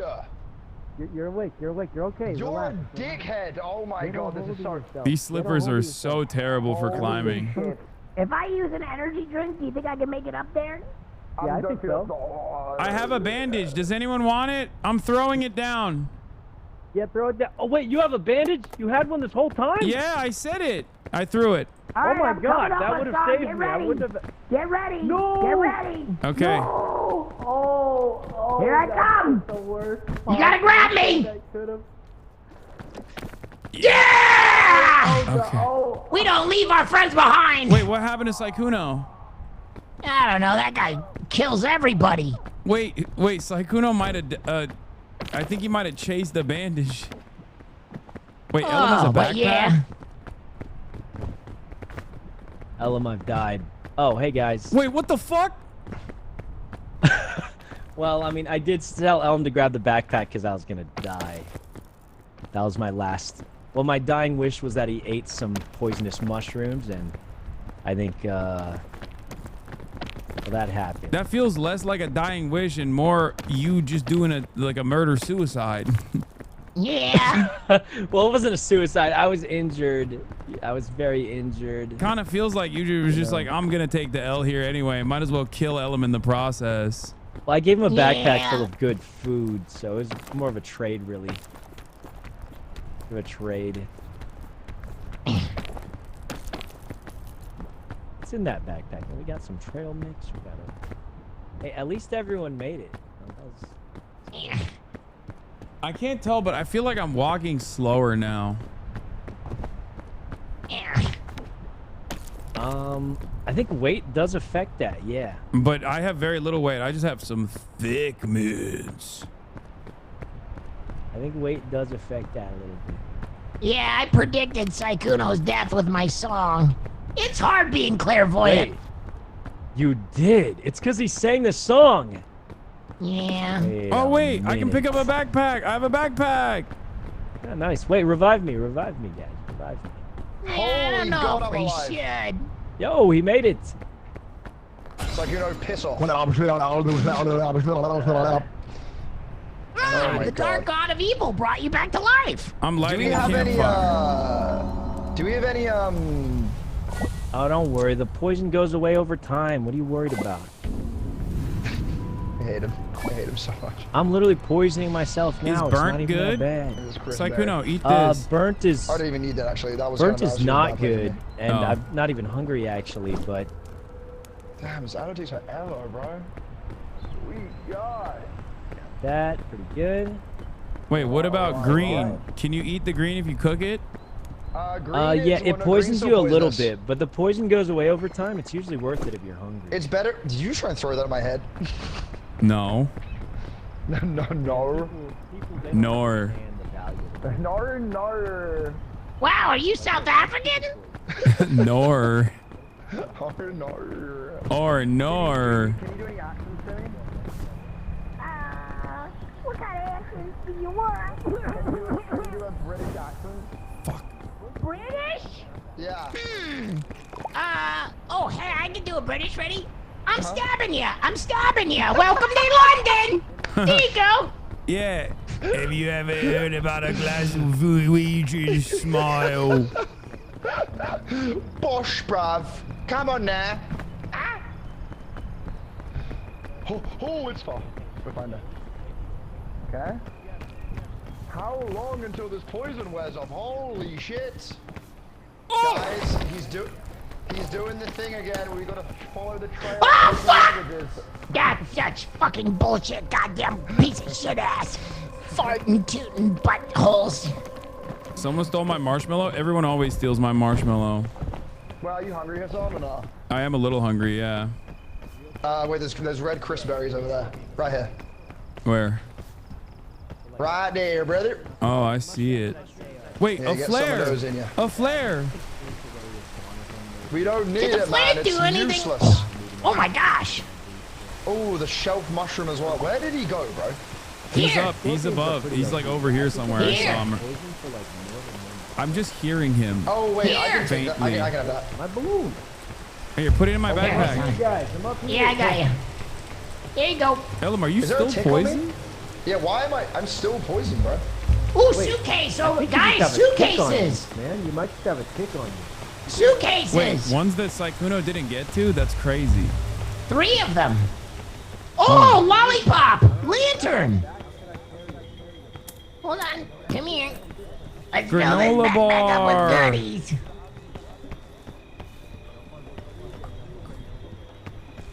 How do I put this in the backpack? Oh my glog. What is it? Hold What- on. Airline food and a balloon. Yeah. Here. It's just you and me, Hasan. We don't need the British guy or the guy that rambles to himself. Okay, I'm so They're heavy. strange. I'm so heavy right now. That's okay. Wait, what We'll about the consume lollipop? those Isn't that good supplies food? as Should we we eat it? Yeah, let's take it. I think I don't have space. I'm just gonna eat this granola. All right. Come on now. Come on now. Yeah, eat the granola. Here, should we give you... Do you want to take the lollipop now? Sure. You're not going anywhere. What do you mean? All right, here you go. Yeah. Okay, you threw that way too hard at me. Okay, I don't Sorry, even know I how I'm don't know gonna be my able to own go up this. strength. Doing it's more important, Do we go up through here?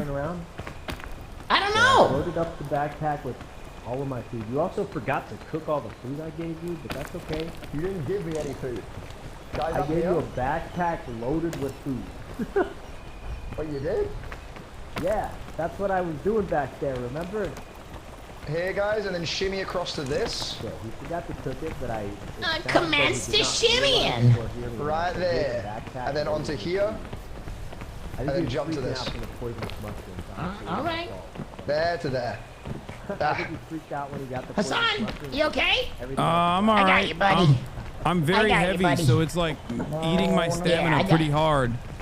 I got you, buddy. Okay, thank Touch you. hands. I'm gonna wait here as well. I So guess we're you didn't gonna need to do bring that, but it was nice to this. touch your hand anyway. All right. Okay. Oh, watch out for the rain, Timmy. Oh God. Oh God. The power of You friendship. can jump across during the rain. It's okay.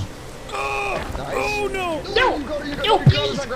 Oh my God! Oh my God! Oh my God! So then jump to me. I'm telling you right now, I think it's the backpack. It's so heavy. Yeah, this is gonna be kind of tough, but you got this. Which side do we jump to, Elam? Right here, and then you can then rest there for a second, replenish, and get to me. All right, jump off my head, Hasan. You'll get extra bounciness.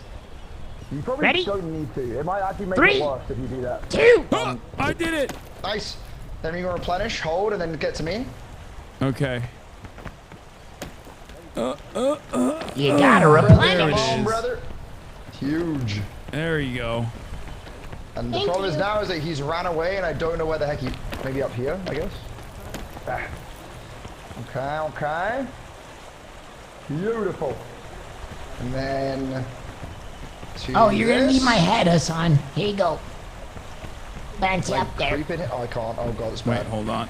Ooh, someone won a Farley plush in my channel. Oh shit! Oh, Elam's dead. Uh-oh. Well, I'm up here, Timmy, if you need help. There we go. We're stuck here. I don't know where we go now. Oh, he's very dead. Is he? Yeah, I think he can get up here. Wait, where do we go? Oh, you went up already. Yeah, I'm waiting for you. Wait for the rain!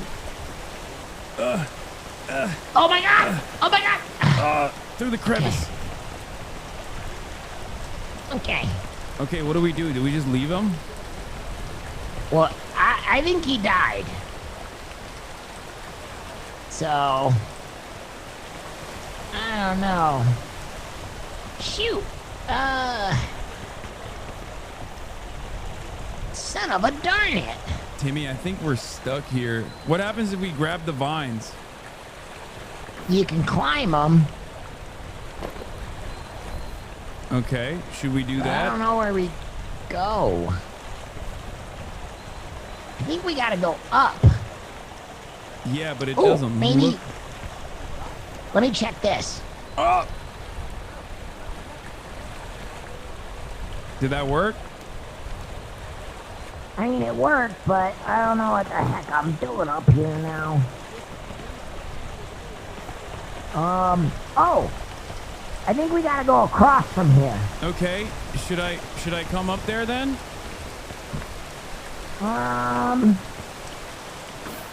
Shoot. This is gonna be hard, I think. Okay. Oh, shit, yeah, come on up if you can. Okay, well, it's raining. I gotta wait for the rain to end real quick. Okay. Unless I try right now. Bro's asking the 8-year-old for help. Yeah, the 8-year-old has much better climbing skills than me. Also, I'm 12. Oh! Down here, boys. Oh! What the? What happened? What? You got stamina? Jump. You gotta jump to me. You gotta jump. Okay, it's all good. Okay. You got this. What now? I'm up here, but I'm super poisoned now. I think we gotta go across. To this one here, so behind you. Wait, what the fuck? What? Don't fall, you fool. Why did I fall? Oh no. Oh no. Oh God. Grab my hand. I'm good. Wait, why are you down here? You kind of pulled me off, but I'm gonna grab some food. How is that even possible? I got mad food here. Take some. I got some thick mints too. Big here. Oh, feed me some. You want more? What? You want more? Oh no, that's good. No. Oh. Sorry. Hey, Elam, where do we go? Shit. I think we have to jump across here. It kind of looks like. Across where? Right here. I'll show you. What the fuck? Wow, that was an aura. Do it, Hasan. You got it. Wait for the rain. No. Oh god, I got poisoned again. Cooking you right now. You're fine. You're fine.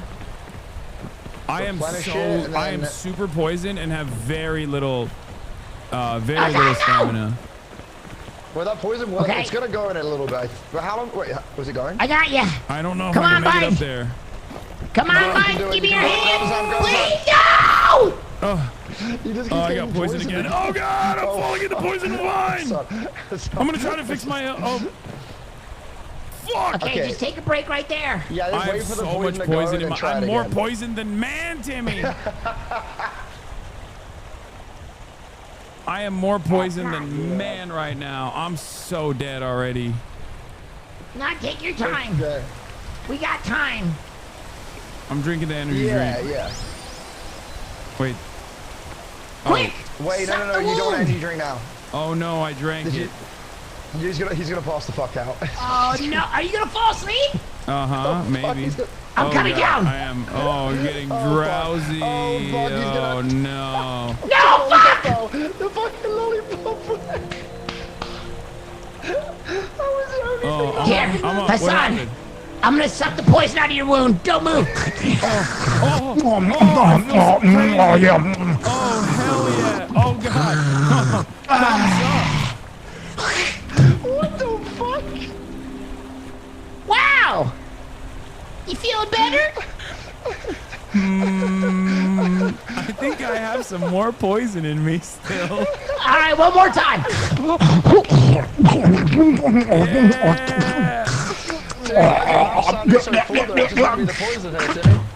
All right, how you feeling? Nobody likes a spitter, Timmy. But I'm feeling pretty good. They showed me how to do that in Scouts. All right, you ready? Oh, fucking Christ. Holy shit. Hey, just don't get stung by a jellyfish. Or I gotta piss on you. All right, let's climb. Wait, I still have hella poison. I'm not even joking. Like, no, I'm not even. I was more poisoned than man. It went to Scouts. We can't keep continuing. It's I was more poisoned than man. I wasn't joking when I said. All right, let's see what we got. I got a bing bong, I got a balloon, and I got a... What is that thing? A bing bong. What the fuck is a bing bong? He's more bing than he is bong. I don't know what bing or bong is. Okay, I think I can go up now. All right. Yeah, you're good. All right. Which way do I go? Maybe to your right, actually. Follow my ghost. Over here. Yes. You think? Yeah, and then you can go to the left up. All right, here we go. I got your hand. Oh, thank you. Now which way? You wait for the rain, then follow my ghost up here. Why is it raining so fucking much? I don't know. It's fucking bullshit. It's like London all over again. The fucking rainy ass place with no fucking food. God, I hate London. Why did you bring it up, Timmy? No, you don't. Take it back, bro. It's my least favorite place Oh, on the nice. planet. I can get rained on while I get stabbed. How was he poisoned again? Timmy, get sucking. I don't know how the fuck I got poisoned again. My lips hurt. Up there, behind you. Up there. Oh. Nice. I'm already out of juice. It's crazy. Barely. Don't worry, we got secret balloon tech in case things get real bad. And then, just follow that up. Wait, Hasan might... Oh, got God. it right? Okay, he's got it. Yeah. Dude, Oh, good. There's a suitcase here that's already been looted. Because Saigudo was through. Well, he's saying you're on the way, though. Here we go. Wait, unlooted. Oh, fuck. Fucking I need you to come here. All right, A stay very blowgun? What does still. that do? What is it? Don't. Thanks, Gabby. Whatever you do, Oh, it don't puts you to shoot me with that. It puts you to sleep, right? Yeah. Okay. Shit. What do we get rid of? You could, wait, Hasan, you could eat the airplane food here. I feel like you probably need to eat it. Yeah, I'm hungry. I'm hungry. Here, can you give me the We're airplane gonna food? use what I call balloon tech. Can you take it out of my bag and then give me the airplane food? Yeah, hang on. Let me just put it. No! Okay, I caught the balloons. You just need to do it yourself, bud. You gotta put the backpack down and then take the airplane food out, or else I'm gonna lose these balloons. Go ahead and open it up. Oh, it's really pretty. Oh. You gonna get that airplane food? Yeah. You're gonna eat that? And All right, here we go. Oh, that hit the fucking spot, Okay, bro. up here, up here. Here we go. Nice. I can't believe we Watch found... out for that. Don't can't- touch that. Why? What is that? That's a poison pustule. blow It's gonna fuck you up. I can't believe we And found not a in a good backpack way. that Saikuno has not looted. Yeah, we got lucky. At least you're on the way. You know, there's a couple of used ones. Like, I just don't know where the hell he's been up there for like 5 minutes now. Is this My the brother's way? He's just jump that one in front of you. Yeah. All right, here we go. Hassan, you can probably just jump onto the wall and then he can grab your hand. Wait, which wall? This one here, right here. I got you. There you go. Come And on then up, shift, buddy. Shift to him, shift to him. Oh no! I got it. Watch out for the poison. Up here, up here. Yeah. Oh. Wait, where's Right here, wait? son. I'm in the. Here, How follow am us, I follow us. hungry again? You're not hungry at all. What the fuck do you mean? No, I don't understand. I just had the airplane food and I'm already like experiencing a little bit of hunger. How is that possible? Dude, on my screen, you've got a full green bar. No, my hunger is growing. Time to go. Shit. Wait, it's raining. Wait, Timmy. They used to make it up. It's small. You good, you good. I'm here, buddy. I wouldn't leave Yes, you. sir. Ow, poison ivy. Come on up. Okay. Nice. I'm Oh, right. another backpack that Don't is touch emptied the out. other thing. Oh. I wonder who did that. Yep, the guy talking to his own brains the whole time. Oh, there's another. There's 2 open luggages. Wait, what is in that one? Oh, it's a med kit. Do any of you guys need health or a free Oh, I swap? There's a do. med kit to your right. He just left the med kits. Wait, Timmy, can you carry that mushroom for me? I need that bugle shroom you got right there. I got it. But I would have to leave Bing Bong. I got it. Fuck I Bing picked it up. Bong. I picked one up. Thank you. You better watch what you fucking say about Bing Bong, motherfucker. Fuck that guy. Lock it in, Timmy. Wait, All right, let's go. Fly in my face. where are we going? Yes. Yeah, there you go, there you go. Maybe use the trees to your right could maybe help. I don't know. Oh, actually, left. No, left. Follow the trail of open luggages. It's always the Wow. safer route. He really takes everything. How does Go he? up. Where does he put it? Up. Timmy. Oh, Rope spool. honey. Have you ever had honey before? You can No. blow gun it, Timmy. How do we get it? Listen, You gotta blow it, Timmy. This is a mission for Bing Bong. Bing Bong. Should I I take the believe rope? in you. No, Oh, no, wait. There's a luggage here that's Bing not. Bong. Be brave. Yeah. no, Bing Bong! You killed him for no reason. We have to salute his efforts. We will remember you, Bing Bong. You were brave. All right, I can get the rope now. All right. Do we go up this? He died doing what he Oh my God! loved. It's raining again. I'm so mad. Yeah. It doesn't. Okay, I think we have to use it. I think we got to use a shelf shroom. Yeah. Because I don't think we can climb this straight Wait, up, you could do go you? down to go up, maybe, like to the behind I'll you. try it. Hold on. I'll try it. Okay. Oh, it's raining. Wait. There is a poison thing to the left of it. Be careful with it. Yeah. That's why I'm kind of to the right. Jesus Christ. Yeah, dude, he's been. Here we go. Come on, Timmy. Climb. Climb. Climb. Oh no! I got you. I'm gonna poison. Oh! No! What did you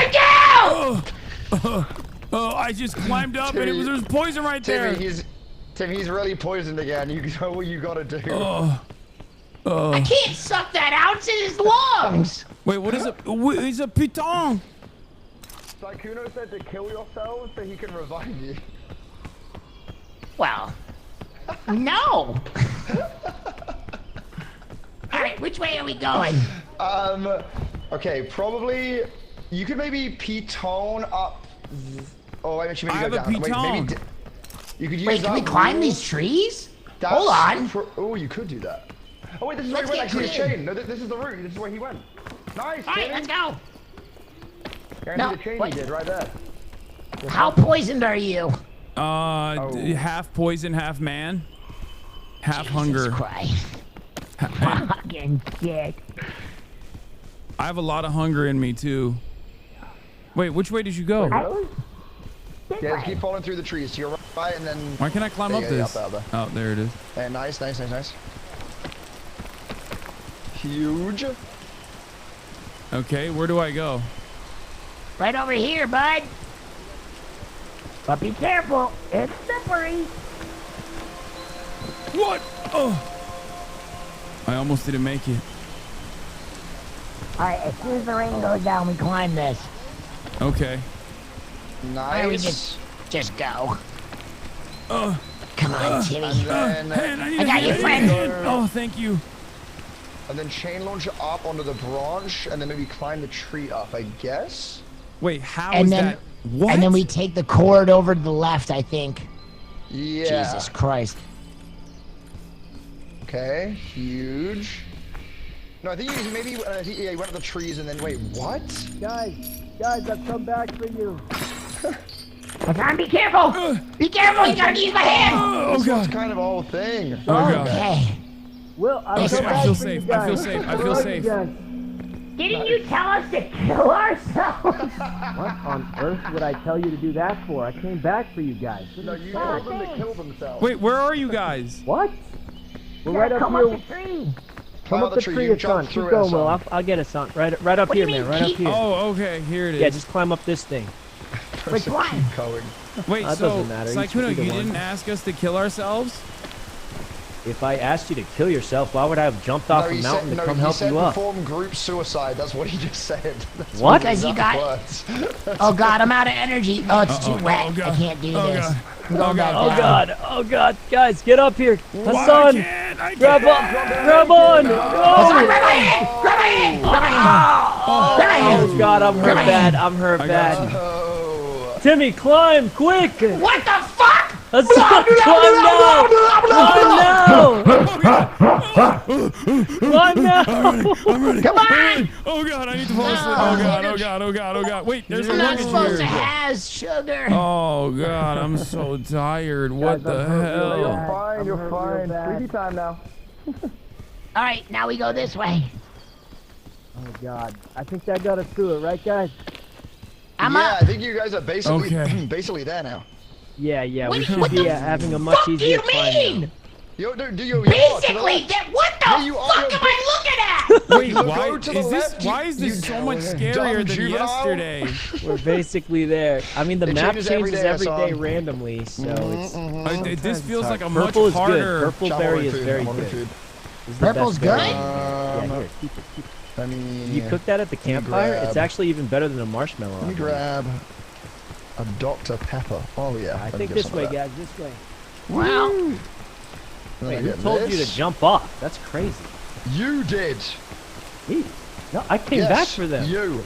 I jumped No. off to help I them don't up. know if I believe Elam over here. I feel like Are Saikuno is you- a trustworthy individual. Elam, is this actually Yeah, good or is this Elam, gonna kill Element, me? I told them Wait, to Elam. jump off. Why would I have jumped off the mountain, Can giving I them cook- 2 energy can I drinks cook to the help food them on the climb that lava? tree? Oh god, I got poisoned again. Fuck me. Come on up, coming on. I got my hand out. Grab up. Okay. Where's Timmy? Oh, you Timothy! can't cook it in the lava. The lava's not actually hot, but it will hurt you. It makes no sense, but it's just how it is. You guys made it. Let me try this vine. Let's Yeah, yeah. go. I'm thinking we can climb in this crevice up here and Thanks. You got it. That's a nice thing to say. Timmy, I Oh, yeah, noticed you got come in those this two little balloons hole there. right He's here. What's in here? enjoying those things, no? I think I see a path up here. Just come in this Really hole. locked into having those two I balloons feel like in this is the tree. dangerous. Really? This is Those dangerous. are my balloons. This is good. Come on up, everybody. Don't there's take a my shelf. fucking There's a Grab my balloons. mushroom hand, shelf. Yeah, you can grab that if you got space for it. No, I don't have space for it. Oh, I didn't have much space. Where either. is it? Where's the mushroom shelf? Oh, it's just right back I have here. one in right my back backpack. Here. Ooh, Timmy, Right there, right there's there. honeycomb on What your is left. this You guys noise? can get free food. Oh yeah, I broke that honeycomb earlier. Damn. It's right there, the orange thing. Yeah, let's Alright, grab where are we this. going Let's grab next? this food. We just go up, but there's a bunch of food. I think we go around the left side and up, maybe. I'm so hungry. Oh. Alright. Wait, weren't there honeycombs around Balloon here? Man! Well, That's we're okay, gonna my get to the headphones marshmallows soon. We're pretty much at the top here. It doesn't feel like Dang. it. It feels like there's a lot Oh! more. Nah, What happened to my shelf? mushroom? We're on the easy part. I have it in my backpack Where'd it still. go? In this way. I think you picked it up, Timmy. And once we get here, we're pretty much in the clear at this hell? point. Did it glitch? Where's the All right. honeycomb? And this way, and look, it's just a straight walk to the top. Don't even have to climb anymore. Wait, really? Yeah. What the hell? How did you figure this pathing out? You're like a Sherpa. You're So like a usually the sides of Sherpa the in mountain like get- Mount Everest. The sides of the mountain usually like scale out a little bit because You know what I mean? You know what I'm talking about? Like the semicircle. guys that live in the mountain and then they just like carry everybody else's gear, and then Oh, I mean, everyone no, feels no, like they I actually wouldn't did this say I'm that accomplishment, but in good. I'm fact it was actually- actually just the Sherpa that did it. actually horribly injured, if I'm honest with you. I took a bad fall jumping down for you guys, but Well, those guys also You don't get have to horribly pay. injured as well, like horrifically. let's survive that one. Holy! Welcome back, Ellum. I don't know if there's a dev in the game or not. Timmy keeps losing his items. And Actually, do I've need got that. your favorite Give me that. poisonous fruit. Give it to me. There you go. Thank you. Wait, where is Timmy? He is. Yeah, he's wait, on where his is way. he? We were pretty much He's on it. at the top, I thought. Yeah, he went to go about some honeycomb. Timmy! Here, Ellum, take this. Take this. Let me put in the backpack. Timmy! What is this echo? You actually hold up, dude. You're not gonna die. What do you mean? Ellum, my health is severely Where's low. Timmy? Well, then I took got a bad bandages. fall jumping down for the team. Guys, What? I took Where's a really Timmy? bad fall jumping down for the team. where's Did you Timmy? die? Where is Timmy? That is Timmy! such a good question. Timmy?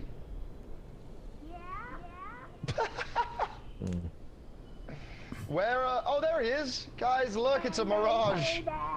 The brave one. Here, do you want the bugle Oh, mushroom? the mushroom. Yes. Oh my God. Sorry, I need it. Okay. I need one more, and then I've got the mushroom hat. Come on now, Timmy. Wait, Chad. What's the mushroom that I'm missing? I've had the chubby one, the bugle one, and the cluster. What's the other one? And they're watching us. Wait, Hasan? Where'd he go? Oh, there he is. We're Alright, live, we made it, baby. guys. We're going Let's to the keep new going. level, guys. The new level. It's here. Alright, the mesa. How many times are you supposed to cook the Here, let me marshmallow? put this mushroom in your backpack. There you go. How many times Alright, am I guys, supposed let's to go. cook the marshmallow? Once. I'm gonna eat it actually. I'm I don't have any cooking food in this my. one. I'm starving. Wow. Alright, guys, let's get going. The mesa is probably the deadliest level in the game, I'm gonna be honest. Wait, what? It doesn't look that bad. Oh God. Is the It is bottom one? very Okay. likely the deadliest Bottom level. mushroom. Now the thing What's is, it's not like deadly the ice about level it? where you get cold during the wind. You get hot during the daytime. So if you're standing in the sun in the daytime, you will begin burning up. And that's pretty much all you got to worry about outside the capybaras on the left. Wait, ow, I got a god damn it, I'm so stupid. Okay, there you go. Oh, wow. Hasan, Timmy? Hello? I'm here. I don't know where his on is. I'm behind you guys. I'm burning. I'm burning up. Come over here, man. Just Hasan, just stay in the shade and then you'll be fine. It doesn't feel too good. Why don't you sing us some old Turkish folk songs to get us through the desert? There's no desert in Turkey, Timmy. God damn it. Really? Yeah, we don't ride camels either. Oh my God, rare item, rare item, rare item. What? Oh no! I'm Wait, losing my mind! Is that a mirage? Yeah.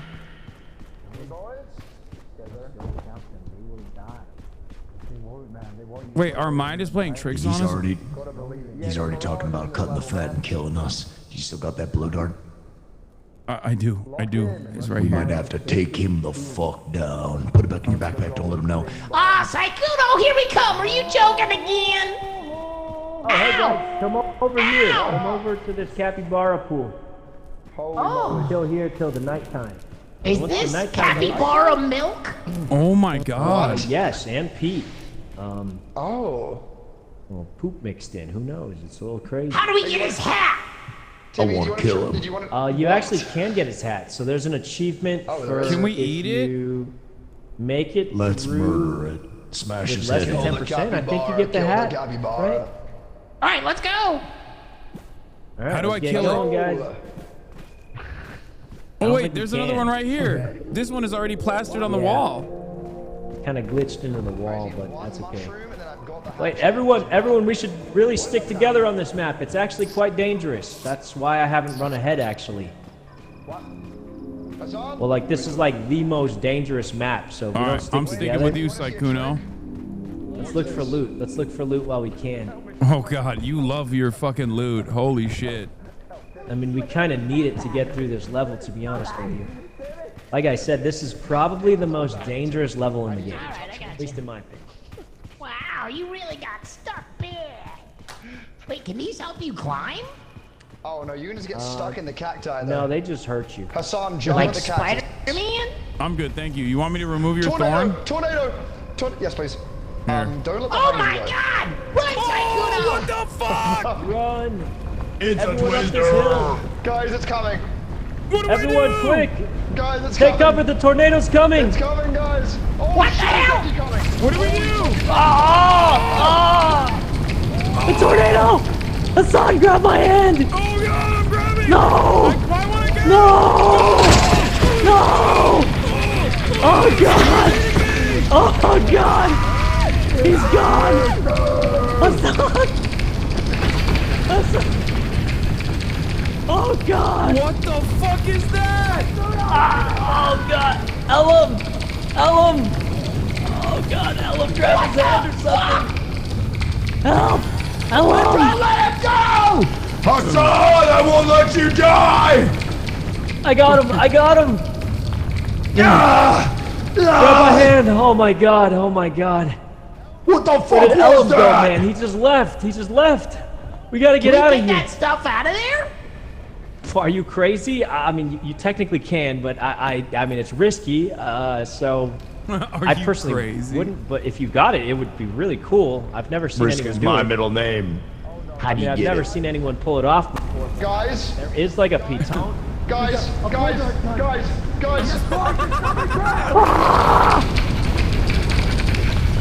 Oh God. Wait, what the fuck? I saved him! I saved him! Oh God! He's gonna wake up! Hasan, when you wake up, you gotta get out of here!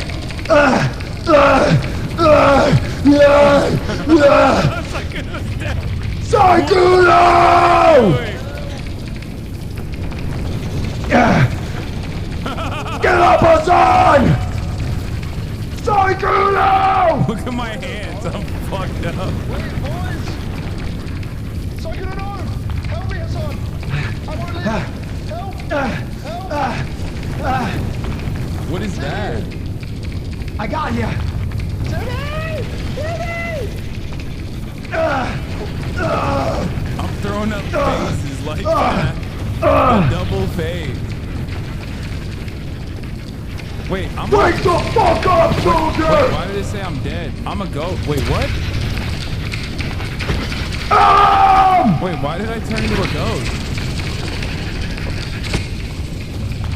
They're fucking gone. Wait. They're fucking gone now. What happened? I don't know. Everything went tits up. shit. I'm a ghost. You gotta say Ellen, he's in the pit. Ellen's the last one left to save. Wait, what happened to you? You were on my back. I ran out of time. I was too wounded. Ellen's the last one left. You can maybe save him. He's in the pit with the antlion. I You don't could think still I'm gonna save make him. it. No, I'm I gonna think save you all run. of you. I think you run. No. Leave Ellen. Leave Okay, Ellen just behind. leave then. Just leave. No, you're. Leave Ellen behind. Honestly, We're you're not making making the it out right of this call. level if we. Dude, I almost clutch saved Hasan. I grabbed the sleep dart and hit him with it. Yeah, I saw that was crazy. Dang, dude, that was could have been the craziest clutch I've ever done. But it didn't even matter because like. What the fuck is that thing? I think you were like a second away from waking up because the sleep just goes away and it fully heals you. Well, you took a little more damage. Followed by the ants. Yeah, that's unfortunate. I think he just probably ran out of time, is my guess. Holy shit, bro. I don't even know That how was I fell in the insane. ant pit. I think the tornado knocked me into it or something. Yeah, the tornado did it. The tornado did it. A lot of voices in Timmy's head right now. Ghosts of the past. Timmy's gotta grow up and be a man. I mean, Timmy, you're looking good though, and you've got everything you need to make it. I don't even know where the fuck I'm going. You're going the wrong way. Oh, Jesus, fuck! Oh no. Oh shit. Oh no. Oh no. Oh, he's okay. He's okay. Not today, It's Satan. gonna be You got it, Timmy. You got it.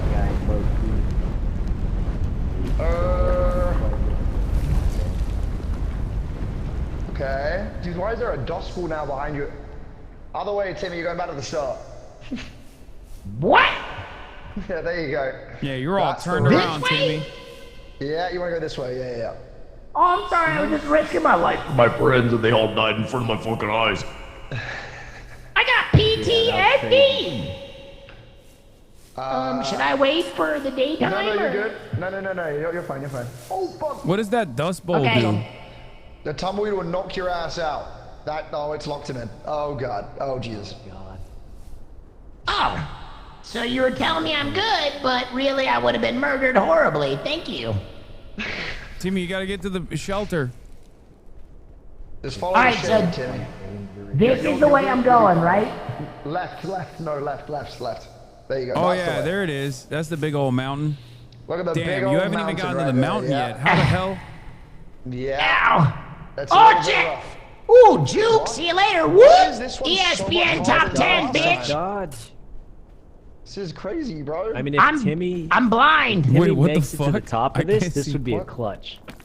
I You're don't at the think edge you're of the supposed to map. go. Bro's a cave You're on the diver. edge of the map. Where are you going? He's trying to cave dive or something. Timmy, you gotta go right. Timmy, I've never done this fucking map before. Give me a goddamn break. Timmy, go right. Timmy, don't listen to the voice in your head. You got this. Nice. There you go. Someone That's said a big Saddam old mountain Hussein's though, bro. hiding spot. Oh my god. Bro. Timmy found him. Okay. You know Saddam, Timmy, he did 9/11. What's 9/11? I was born in 2020. It was very bad. What the fuck? Oh, A bunch of God. bad guys. This is, my mom and dad taught me that a bunch of bad guys hated America because we have freedoms. Oh, I'm in trouble. No, you're fine. You might you're get okay. cooked to a You're Chris. okay. Oh. Okay. When does the sun go down? Not for a while, Timmy. You might have an issue here. Timmy, you got Is there anywhere out of the sun? Oh god, you're cooking. Timmy, you're fucking cooking, bro. Oh shit. Oh shit. Oh shit. He's got no stamina. Oh fuck. Timmy! He's dead. He's dead. He's fucking. Take cover. Get in the shade, Timmy. Oh, wait. I think that shaded him. Wait, actually Wait, I might think have. that mushroom may have low-key, shaded the him. shelf mushroom may have just helped him. Oh my god, the shelf mushroom was? dropped and shaded him. Wait, so how does That's he survive actually this? crazy. He's still He's gonna gonna be live. dead, I think. The shelf mushroom covered him. Easiest Oh clutch of my God. entire fucking That's life. actually a clutch. What a god. What a god. Yeah. Timmy, eat This is everything. what it looks like to have a Big Johnson. I think I dropped everything. What? No, your backpack is still good. You got. I see the lantern in your backpack, and your and you have balloons. I got so many balloons. All right, I'm gonna recover my stam for a second here because that was kind of a fucked up situation. When does the sun go down? Soon. It looks like it's about to. Yeah, maybe like another 30, 40 seconds. Jesus Christ. Yeah, You it got looks it, like you it's got it, Timmy. about to go down. I hope the devs were watching that one. They're gonna have to patch that out. Exploit. Let's I go, think you could Timmy. Climb a little now. I mean, Yeah, you're good. You're good. You're good. like you'll build Okay. up a little heat, but the sun's going down anyway. Mm-hmm. You guys are kind of terrible at coaching. You know that? Wait, I feel like that was good though. Okay, so the luggage is good. The last hope. Okay, you got 2 ropes. Nothing too There's a bad. luggage behind. Where? See the white one straight ahead? Here, see where my ghost is? Yes. Yeah, yeah. Go head towards my ghost. Head towards my ghost. Okay. Back to where he just. Oh, wait, You there see it it? is. You see it?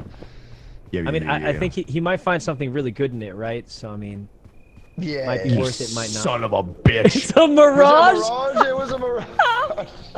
No, dude. Oh fuck. I'm glad I have such capable coaches helping me through this. I mean, how was I to know it was a mirage, man? It looked real enough to me. Oh god. Oh. All right, so what the fuck am I doing now? You gotta gotta jump find the over way the up, Grand Sammy. Canyon. Oh my God! How did you get out of and then that? climb that mountain. It's pretty hard. I must admit, it's going to be hard. Oh Jesus. Okay. I gotta get across the Grand Canyon. This Grand Canyon, correct? Yeah, you There can it is. jump it though. You can jump it across. Okay, well, let's just let him see what he thinks works because. With those balloons, you're gonna. There Oh you yeah, go. the balloons. Good idea. Good idea. This guy's a natural. He doesn't need any help. Oh, geez. Nice, Timmy. Yeah. And they say that a hero will save us. I'm not going to stand here and wait. Timmy, why do you know Hold that on song? to the wings I don't know of the the words, I think it was born in angels. 2002. Yeah, my That dad song's plays like it. 10 years older than you. My dad plays it during his forget mom time. Do you guys have that? Holy shit. Sorry, what? What the fuck are you saying? They had what's called a particularly nasty divorce. And sometimes my dad just needs to rock out. Yeah. Oh, no, that's fair. That's...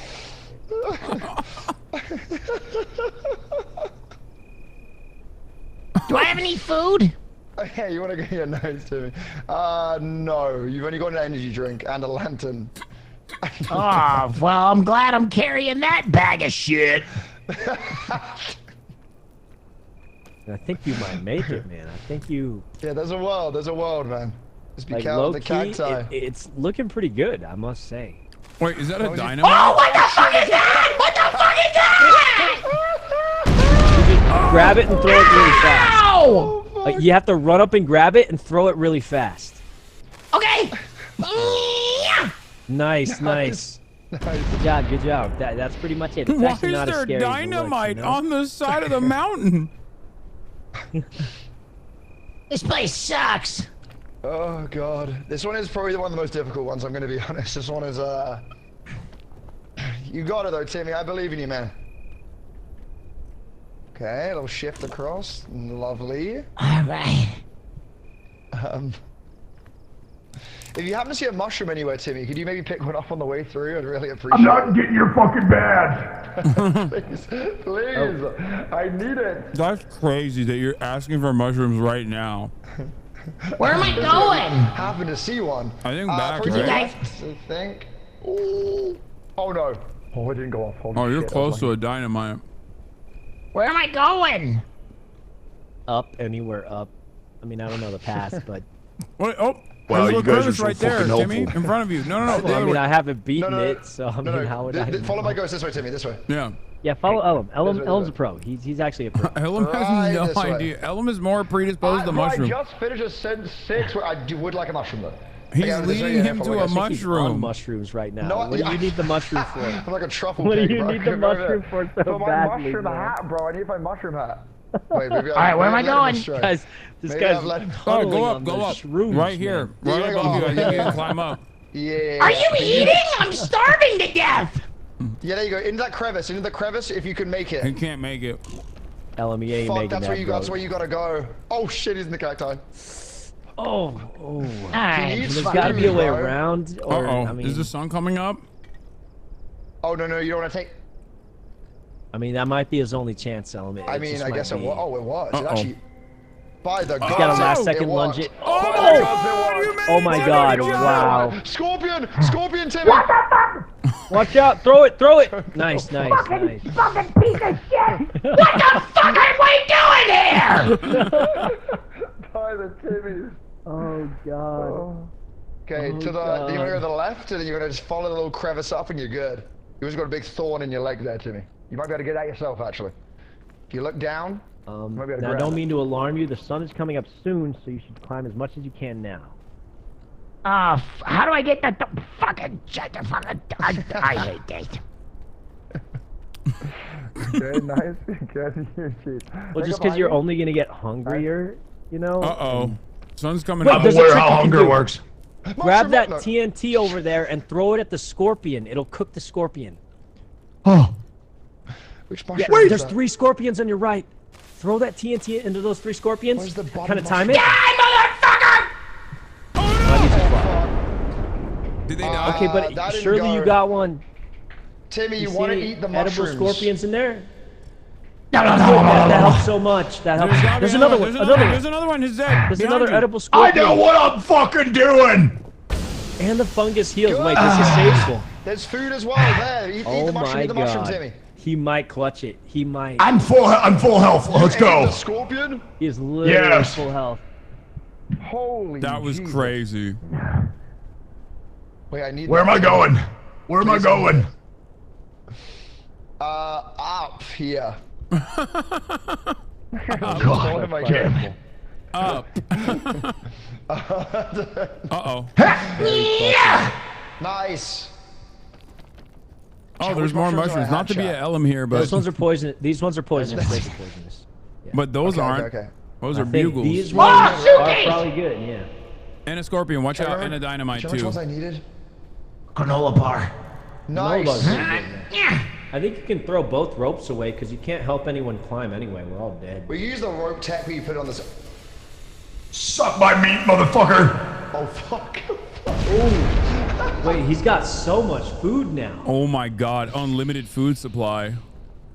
Oh, How does it boy. taste? How does the scorpion taste, Timmy? Like this food my dad Oh makes. my god, a lollipop. Wait. A lollipop. Holy shit. That's you actually can do huge. this. That's huge. What does the lollipop do?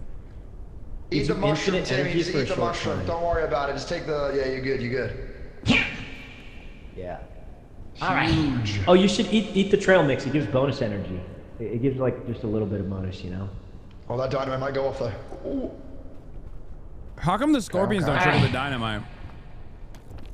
Because otherwise they would probably just randomly blow up before we get here. Yeah. True. Which is the way here? Maybe to. Oh yeah, that where Ellum is? Yeah, Ellum knows the way actually. He's actually cooking. Here, maybe up this thing. Yeah. Right? Okay.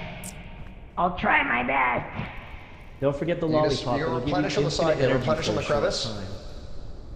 Nice. Okay. And you want to walk your way around to the right. Okay. Timmy, why don't you put stuff in your backpack? You can make the jump, Timmy. Fuck! You can make the jump. Wait, has he just been leaving stuff behind or something, or? Oh, did Wait, you? so do you reckon? Yeah. Which way? No. Sorry, what'd you say? What'd you say? Over, follow over I towards see my ghost, light. Timmy. I see light in kinda this way. direction. Look, Yeah, this way. you see it? Which way? You want to go to your left. Like follow my ghost, this one here. Here? Okay. Wait, no, I didn't see light in that direction, but... Wait, why'd your voice just go? What the fuck? Oh. I saw Do light. you think I jump across? Do you think I jump across here? Yeah, that I looks think easy. so. Yeah. You got it. There goes my hero. Beautiful. He's ordinary! Hold on one second. Let me just pull something. Okay. I believe Hold in, on. I believe in Timmy, bro. Timmy, what do you... It looks like... from my angle, I'm it looks locked like in. you're jerking off. Where am I going? Over here, Timmy. Follow my ghost. Actually, I guess that works as well. Yeah, you can go up. Yeah. They're huge. Huge, Timmy. Little crevice in the middle there. I'm coming home, boys. Let's go. I think he's actually gonna make it. He's gonna make it, guys. Yes, he could sir. revive us all. Maybe to this one over here, Timmy. Over here. Yeah, that looks good. That looks, yeah. Walk away to the outside a little bit here. Beautiful. And then work your way up, I guess. Hit the platform, boom. And then to the right. I can't help but feel like Elam is only guiding you through this because he wants the mushroom. I want it so bad. Wait, how many mushrooms do you need? Up here, I think, Timmy. You can get it. I've done 3 out of 4. And Wait, so you just need this one bugle, or like which one? Up here, Timmy. I need the bugle at the bottom. I don't know which one it is. Beautiful. Wait, Timmy. he's got a bugle on him Oh right my God, now. this is terrifying. I'm Wait, is this not the claustrophobic. route? Wait, maybe this isn't the route. There's nothing here. Wait, is there? Oh no, it's stuck. He's stuck. Poor boy. No, he's My stuck. camera angle is going through the map. I can't see shit. Yeah, wait, this is a straight tunnel, bro. He can't... Yeah, it was maybe not that one then. Uh-oh. I do like how much faith he had in you, where he just walked straight into a tunnel. There's no exit, because you told him to. Huge. Is there a way out here, man? I don't... Oh god. Oh god. Okay, just pivot out. We go a different direction. Okay, this is the hardest. There's no way the next map is gonna be harder than this, right? If we even It's make not. it. This is the hardest one. This is the hardest one by far. This is crazy. Yeah, this one's definitely the hardest one. With the cacti. Oh my god. Where am I Well, to going? be fair, I Where haven't the seen the fuck? next map last round, so I mean, I haven't seen That's it. a big Could be hole. That's a hard. very big hole, Timmy. Do you think I can get across over there? I don't think it helps you too much if you get across over there. I think you got to go outside again and then try and scale the walls, you know? Yeah, maybe to the. Yeah, because in here, like, sometimes there's not always a path up in the inside, you know? That's crazy that this doesn't have an inside map. And I know. You have so many I mean, crevices it could, that just like it lead could. you The maps are astray. randomly generated, so... Where the fuck am I going? I don't. Where the fuck is he going here? Oh no. Uh-oh. Oh no! Oh no! Oh my god! Jump! He's doing it, though. Jump! Oh wait, he's done it though. Bye. There's a Just luggage jump there across as well. the... Oh! Holy my shit! God. He's crazy. No! He's absolutely an umbrella. What's a parasol? Keep that. If you open it when you fall, you take less damage. It can actually save your life. Oh. It doesn't make you take no damage though. If you fall from high enough, it still hurts. Oh, I see the path, Timmy. This way. This way. Oh, you Oh no! No! It's by No! you. Oh my goodness. Alright, where am I going? This way, Timmy. Oh, someone said it stops Sliding heat down too. to go up. There's another. It does stop heat too in the sun. Yeah. It also does protect you from the sun. It's Nice. really a 2-for-1, I must say.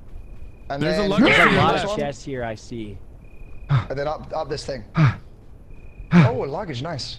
Come on, man, you got it. I believe. Oh, What is sunscreen? Sunscreen? Cover If you yourself in it. spray Timmy. it and walk into it, Timmy. walk into it, the screen should turn a little Oh white. my god. Yeah, so now you're immune to heat for a little bit. Holy Jesus. Well, maybe you should have deployed it later because it's nighttime anyway. No. Also, Yeah, but a I mean, you valid couldn't point. I don't have any Right. room. Yeah, so may as well. Yeah, beautiful, beautiful. Onto that one, then you can jump to the crevice on the right. I think. What? This What crevice here, is on like the this, right? This one, like this one here. I get to the. That's yeah, there you go. definitely not a crevice. Yeah. Well, you know But what I just feel like calling the that shelf, a crevice. The shelf. Wait. Yeah. You called it Wait, a that's crevice, crazy. I'm You're like, cracked. You're cracked if you make this. Oh my god. Oh He's got my bonus. He's gonna make Christ, it. Holy, he actually made it without the bonus. Wait, this is Holy it. Shit, Oh, he's gonna have Timmy. another big one up here. This but, is the I mean, run. if This you is can the make run. this This next is the one, run. if you can make this next one. Wait, you got the lollipop, Timmy. There's Maybe a you can chest over scale there the whole too. wall. Oh, maybe not. Okay. Oh, he doesn't even need to. Bro, he's fucking cracked. I mean, just the chest on top of it too. Balloons! Balloons? Huge! Game time, motherfucker! Now a You just big go straight up, climb. straight I up to mean, the- he oh, no. could make it. Do they pop? Oh, good. Or is Oh, it God. just time? I think they Oh, pop God. over time, yeah. Oh, it's Oh my using up God, some oh. bonus, but I mean, he's That'd still be a in a good, little like, healthy spot. Yep. I mean, if you can get across to that other side, I see an easy climb, but I don't know how you'd get there. Oh my god, he's crazy. He's absolutely insane. Wait, does the balloon and the parasol make you float more? I feel like it did. I think it does, yeah. Yeah, I mean, like, it won't make you go higher, really, but it'll make you go There is down. luggage there. Oh, got the sun. Wait, do you sunscreen? No, the parasol. Yeah, he Maybe has. take Oh, from the sun. parasol protects him from the sun. Uh-oh. Pull that Where am out. I going? Open, Put open the your parasol parasol up. so you don't build a peak. Where Yeah, am you I can take your time going? and think about it, you know? You can take your time. Guys? Maybe left. Maybe over here, Timmy. Yeah, Because there's a chest luggage, over there. there's Maybe luggage, you'll there's get like a over rope here, gun over here, or Timmy. something. I mean, Over here. little rope gun could be. And then you can go in the crevice. Yeah, this is the right way because then you go up to the right. No, but this is the So edge you of the go- map, I think. No, it's fine. It's fine. You just climb this wall, Timmy, and then you're gonna go to the right after this, and there's a Why nice does little Mary have path your going ad out if there. you're not playing with them? We're joining right after this one, guys. We're just finishing this up. What are you doing? Okay, beautiful. What are you doing, Saikuno? And then do you then just in that? You can hear me? Yeah. Timmy, no, wrong way, man, wrong way. Oh, we're joining. We're Right there. doing a thing after this. And then here. Yeah. Wait, Ah, what? We're gonna make it fuck, this time. all right. Come on now. Like we're gonna beat it on this run. There's nothing to worry about, right? Boom. 'Cause we're gonna beat it on Wait, this. emergency airdrop as well. Nice. Oh, and the orange one. So orange luggages have a higher chance of getting you climbing. Chain Yup, launcher, that's yup. massive. That's massive. There you go. There you go. Sorry, Ellum. You're gonna have to get a mushroom Wait, on your own. Wait, Timmy, push number 4. Backpack, you fuck. No, just push number 4. Put it in the backpack. Oh yeah! Sorry about that. Whoa! Whoa! What's this? It's What's a red prickly fruit. pickleberry? It will stab you, but You like, don't if you're have it right hungry, now. it's worth it. Probably go in the backpack. Oh, it's rolling. It's rolling. Dude, It's gone. rolling. It's gone, Yeah, Timmy. that thing's gone. Timmy, bro. it's gone. Alright, whatever. Yeah, you didn't need it. It stabs you and you eat it. So Where it's does not. he go here? Maybe. What the fuck? I feel maybe oh no. I think you might have to chain across, maybe, or yeah, you might have to Yeah. chain across from the outside. There's nothing around that corner, Timmy. Yeah, I think it's a chain from like where my ghost is right here. Oh, you got Yeah. pricked. That's the only way, unless you can go up. Yeah, you gotta definitely chain launcher across here to salvation, Timmy. It's time. Where's the chain? How far can I shoot this? It will like I mean, give if a it little has the indicator. circle, you it can means see you can shoot it. Yeah, If you it want has as the circle. far as possible. Up though. Wow. Don't aim down. Go up. Ideally. What the fuck? I mean, where the fuck do I go though? Anywhere Fuck it. that's the cross. No. Yeah, that's. Oh no! Okay, I think the only way you do this is get to the end of this chain, jump off, open your umbrella, and float. Just to the- believe! Yeah. This was Umbrella. literally the Get in the one backpack, race. boys! Holy Christ, this fuck. guy's doing it in the How did he crate. drop the He umbrella? dropped his umbrella! Oh no!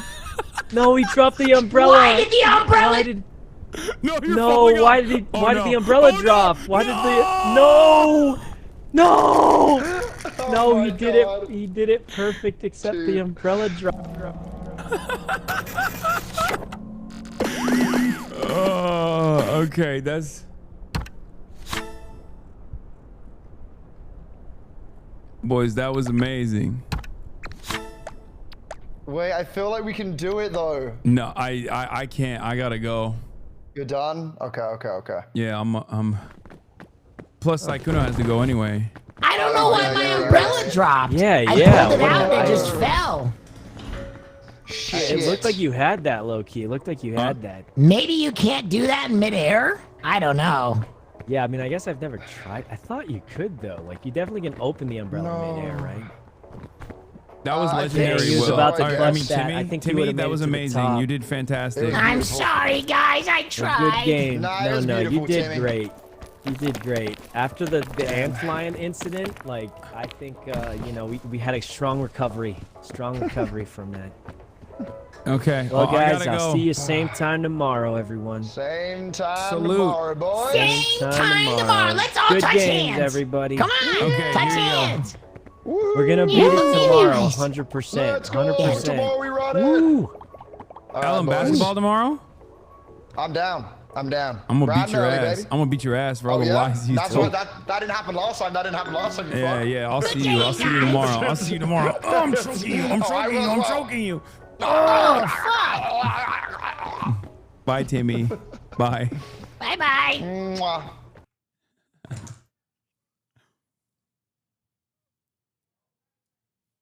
Oh man, what a day! What a day! This was fun. A little different than we normally play.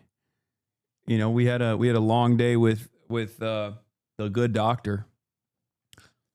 But that's all for today, folks. Nice little 8-hour broadcast. You already know. We did a little bit of fun day on Monday. Who would have thought that such a thing was even possible? But it turns out it's in the realm of possibility. Anyway, love you guys. See you tomorrow. You already know what it is. Peace. And goddamn, Xylax with 100 gifted subs. Holy shit, I haven't seen Xylax in here in forever. 100 subs. Goddamn. Holy moly. All right. Love you guys. Free Palestine. See you tomorrow, okay? Bye-bye. Bye-bye. Bye-bye.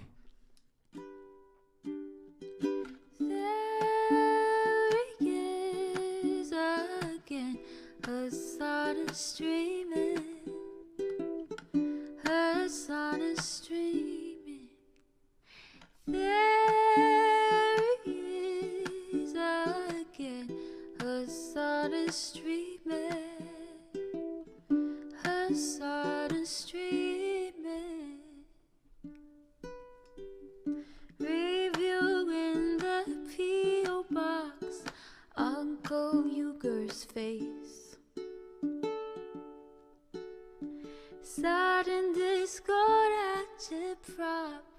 Great names take embrace. Tiny Bernie Sanders, LGBTQ Air Force. The whole left at your fingertips.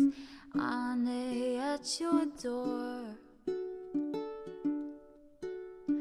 H3 crowded debate, the Young Turks online show. 3 full fucking years of this, plenty more to go. 90-day fiance, talks of champagne bourgeoisie. A Trump rally live reaction, a mass riot at DC. There he is again, Hasan is streaming. Hasan is streaming. There he is again, Hasan is streaming.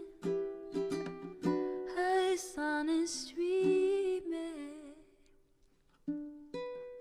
Reading live stream fair comments, Austin show chat advice.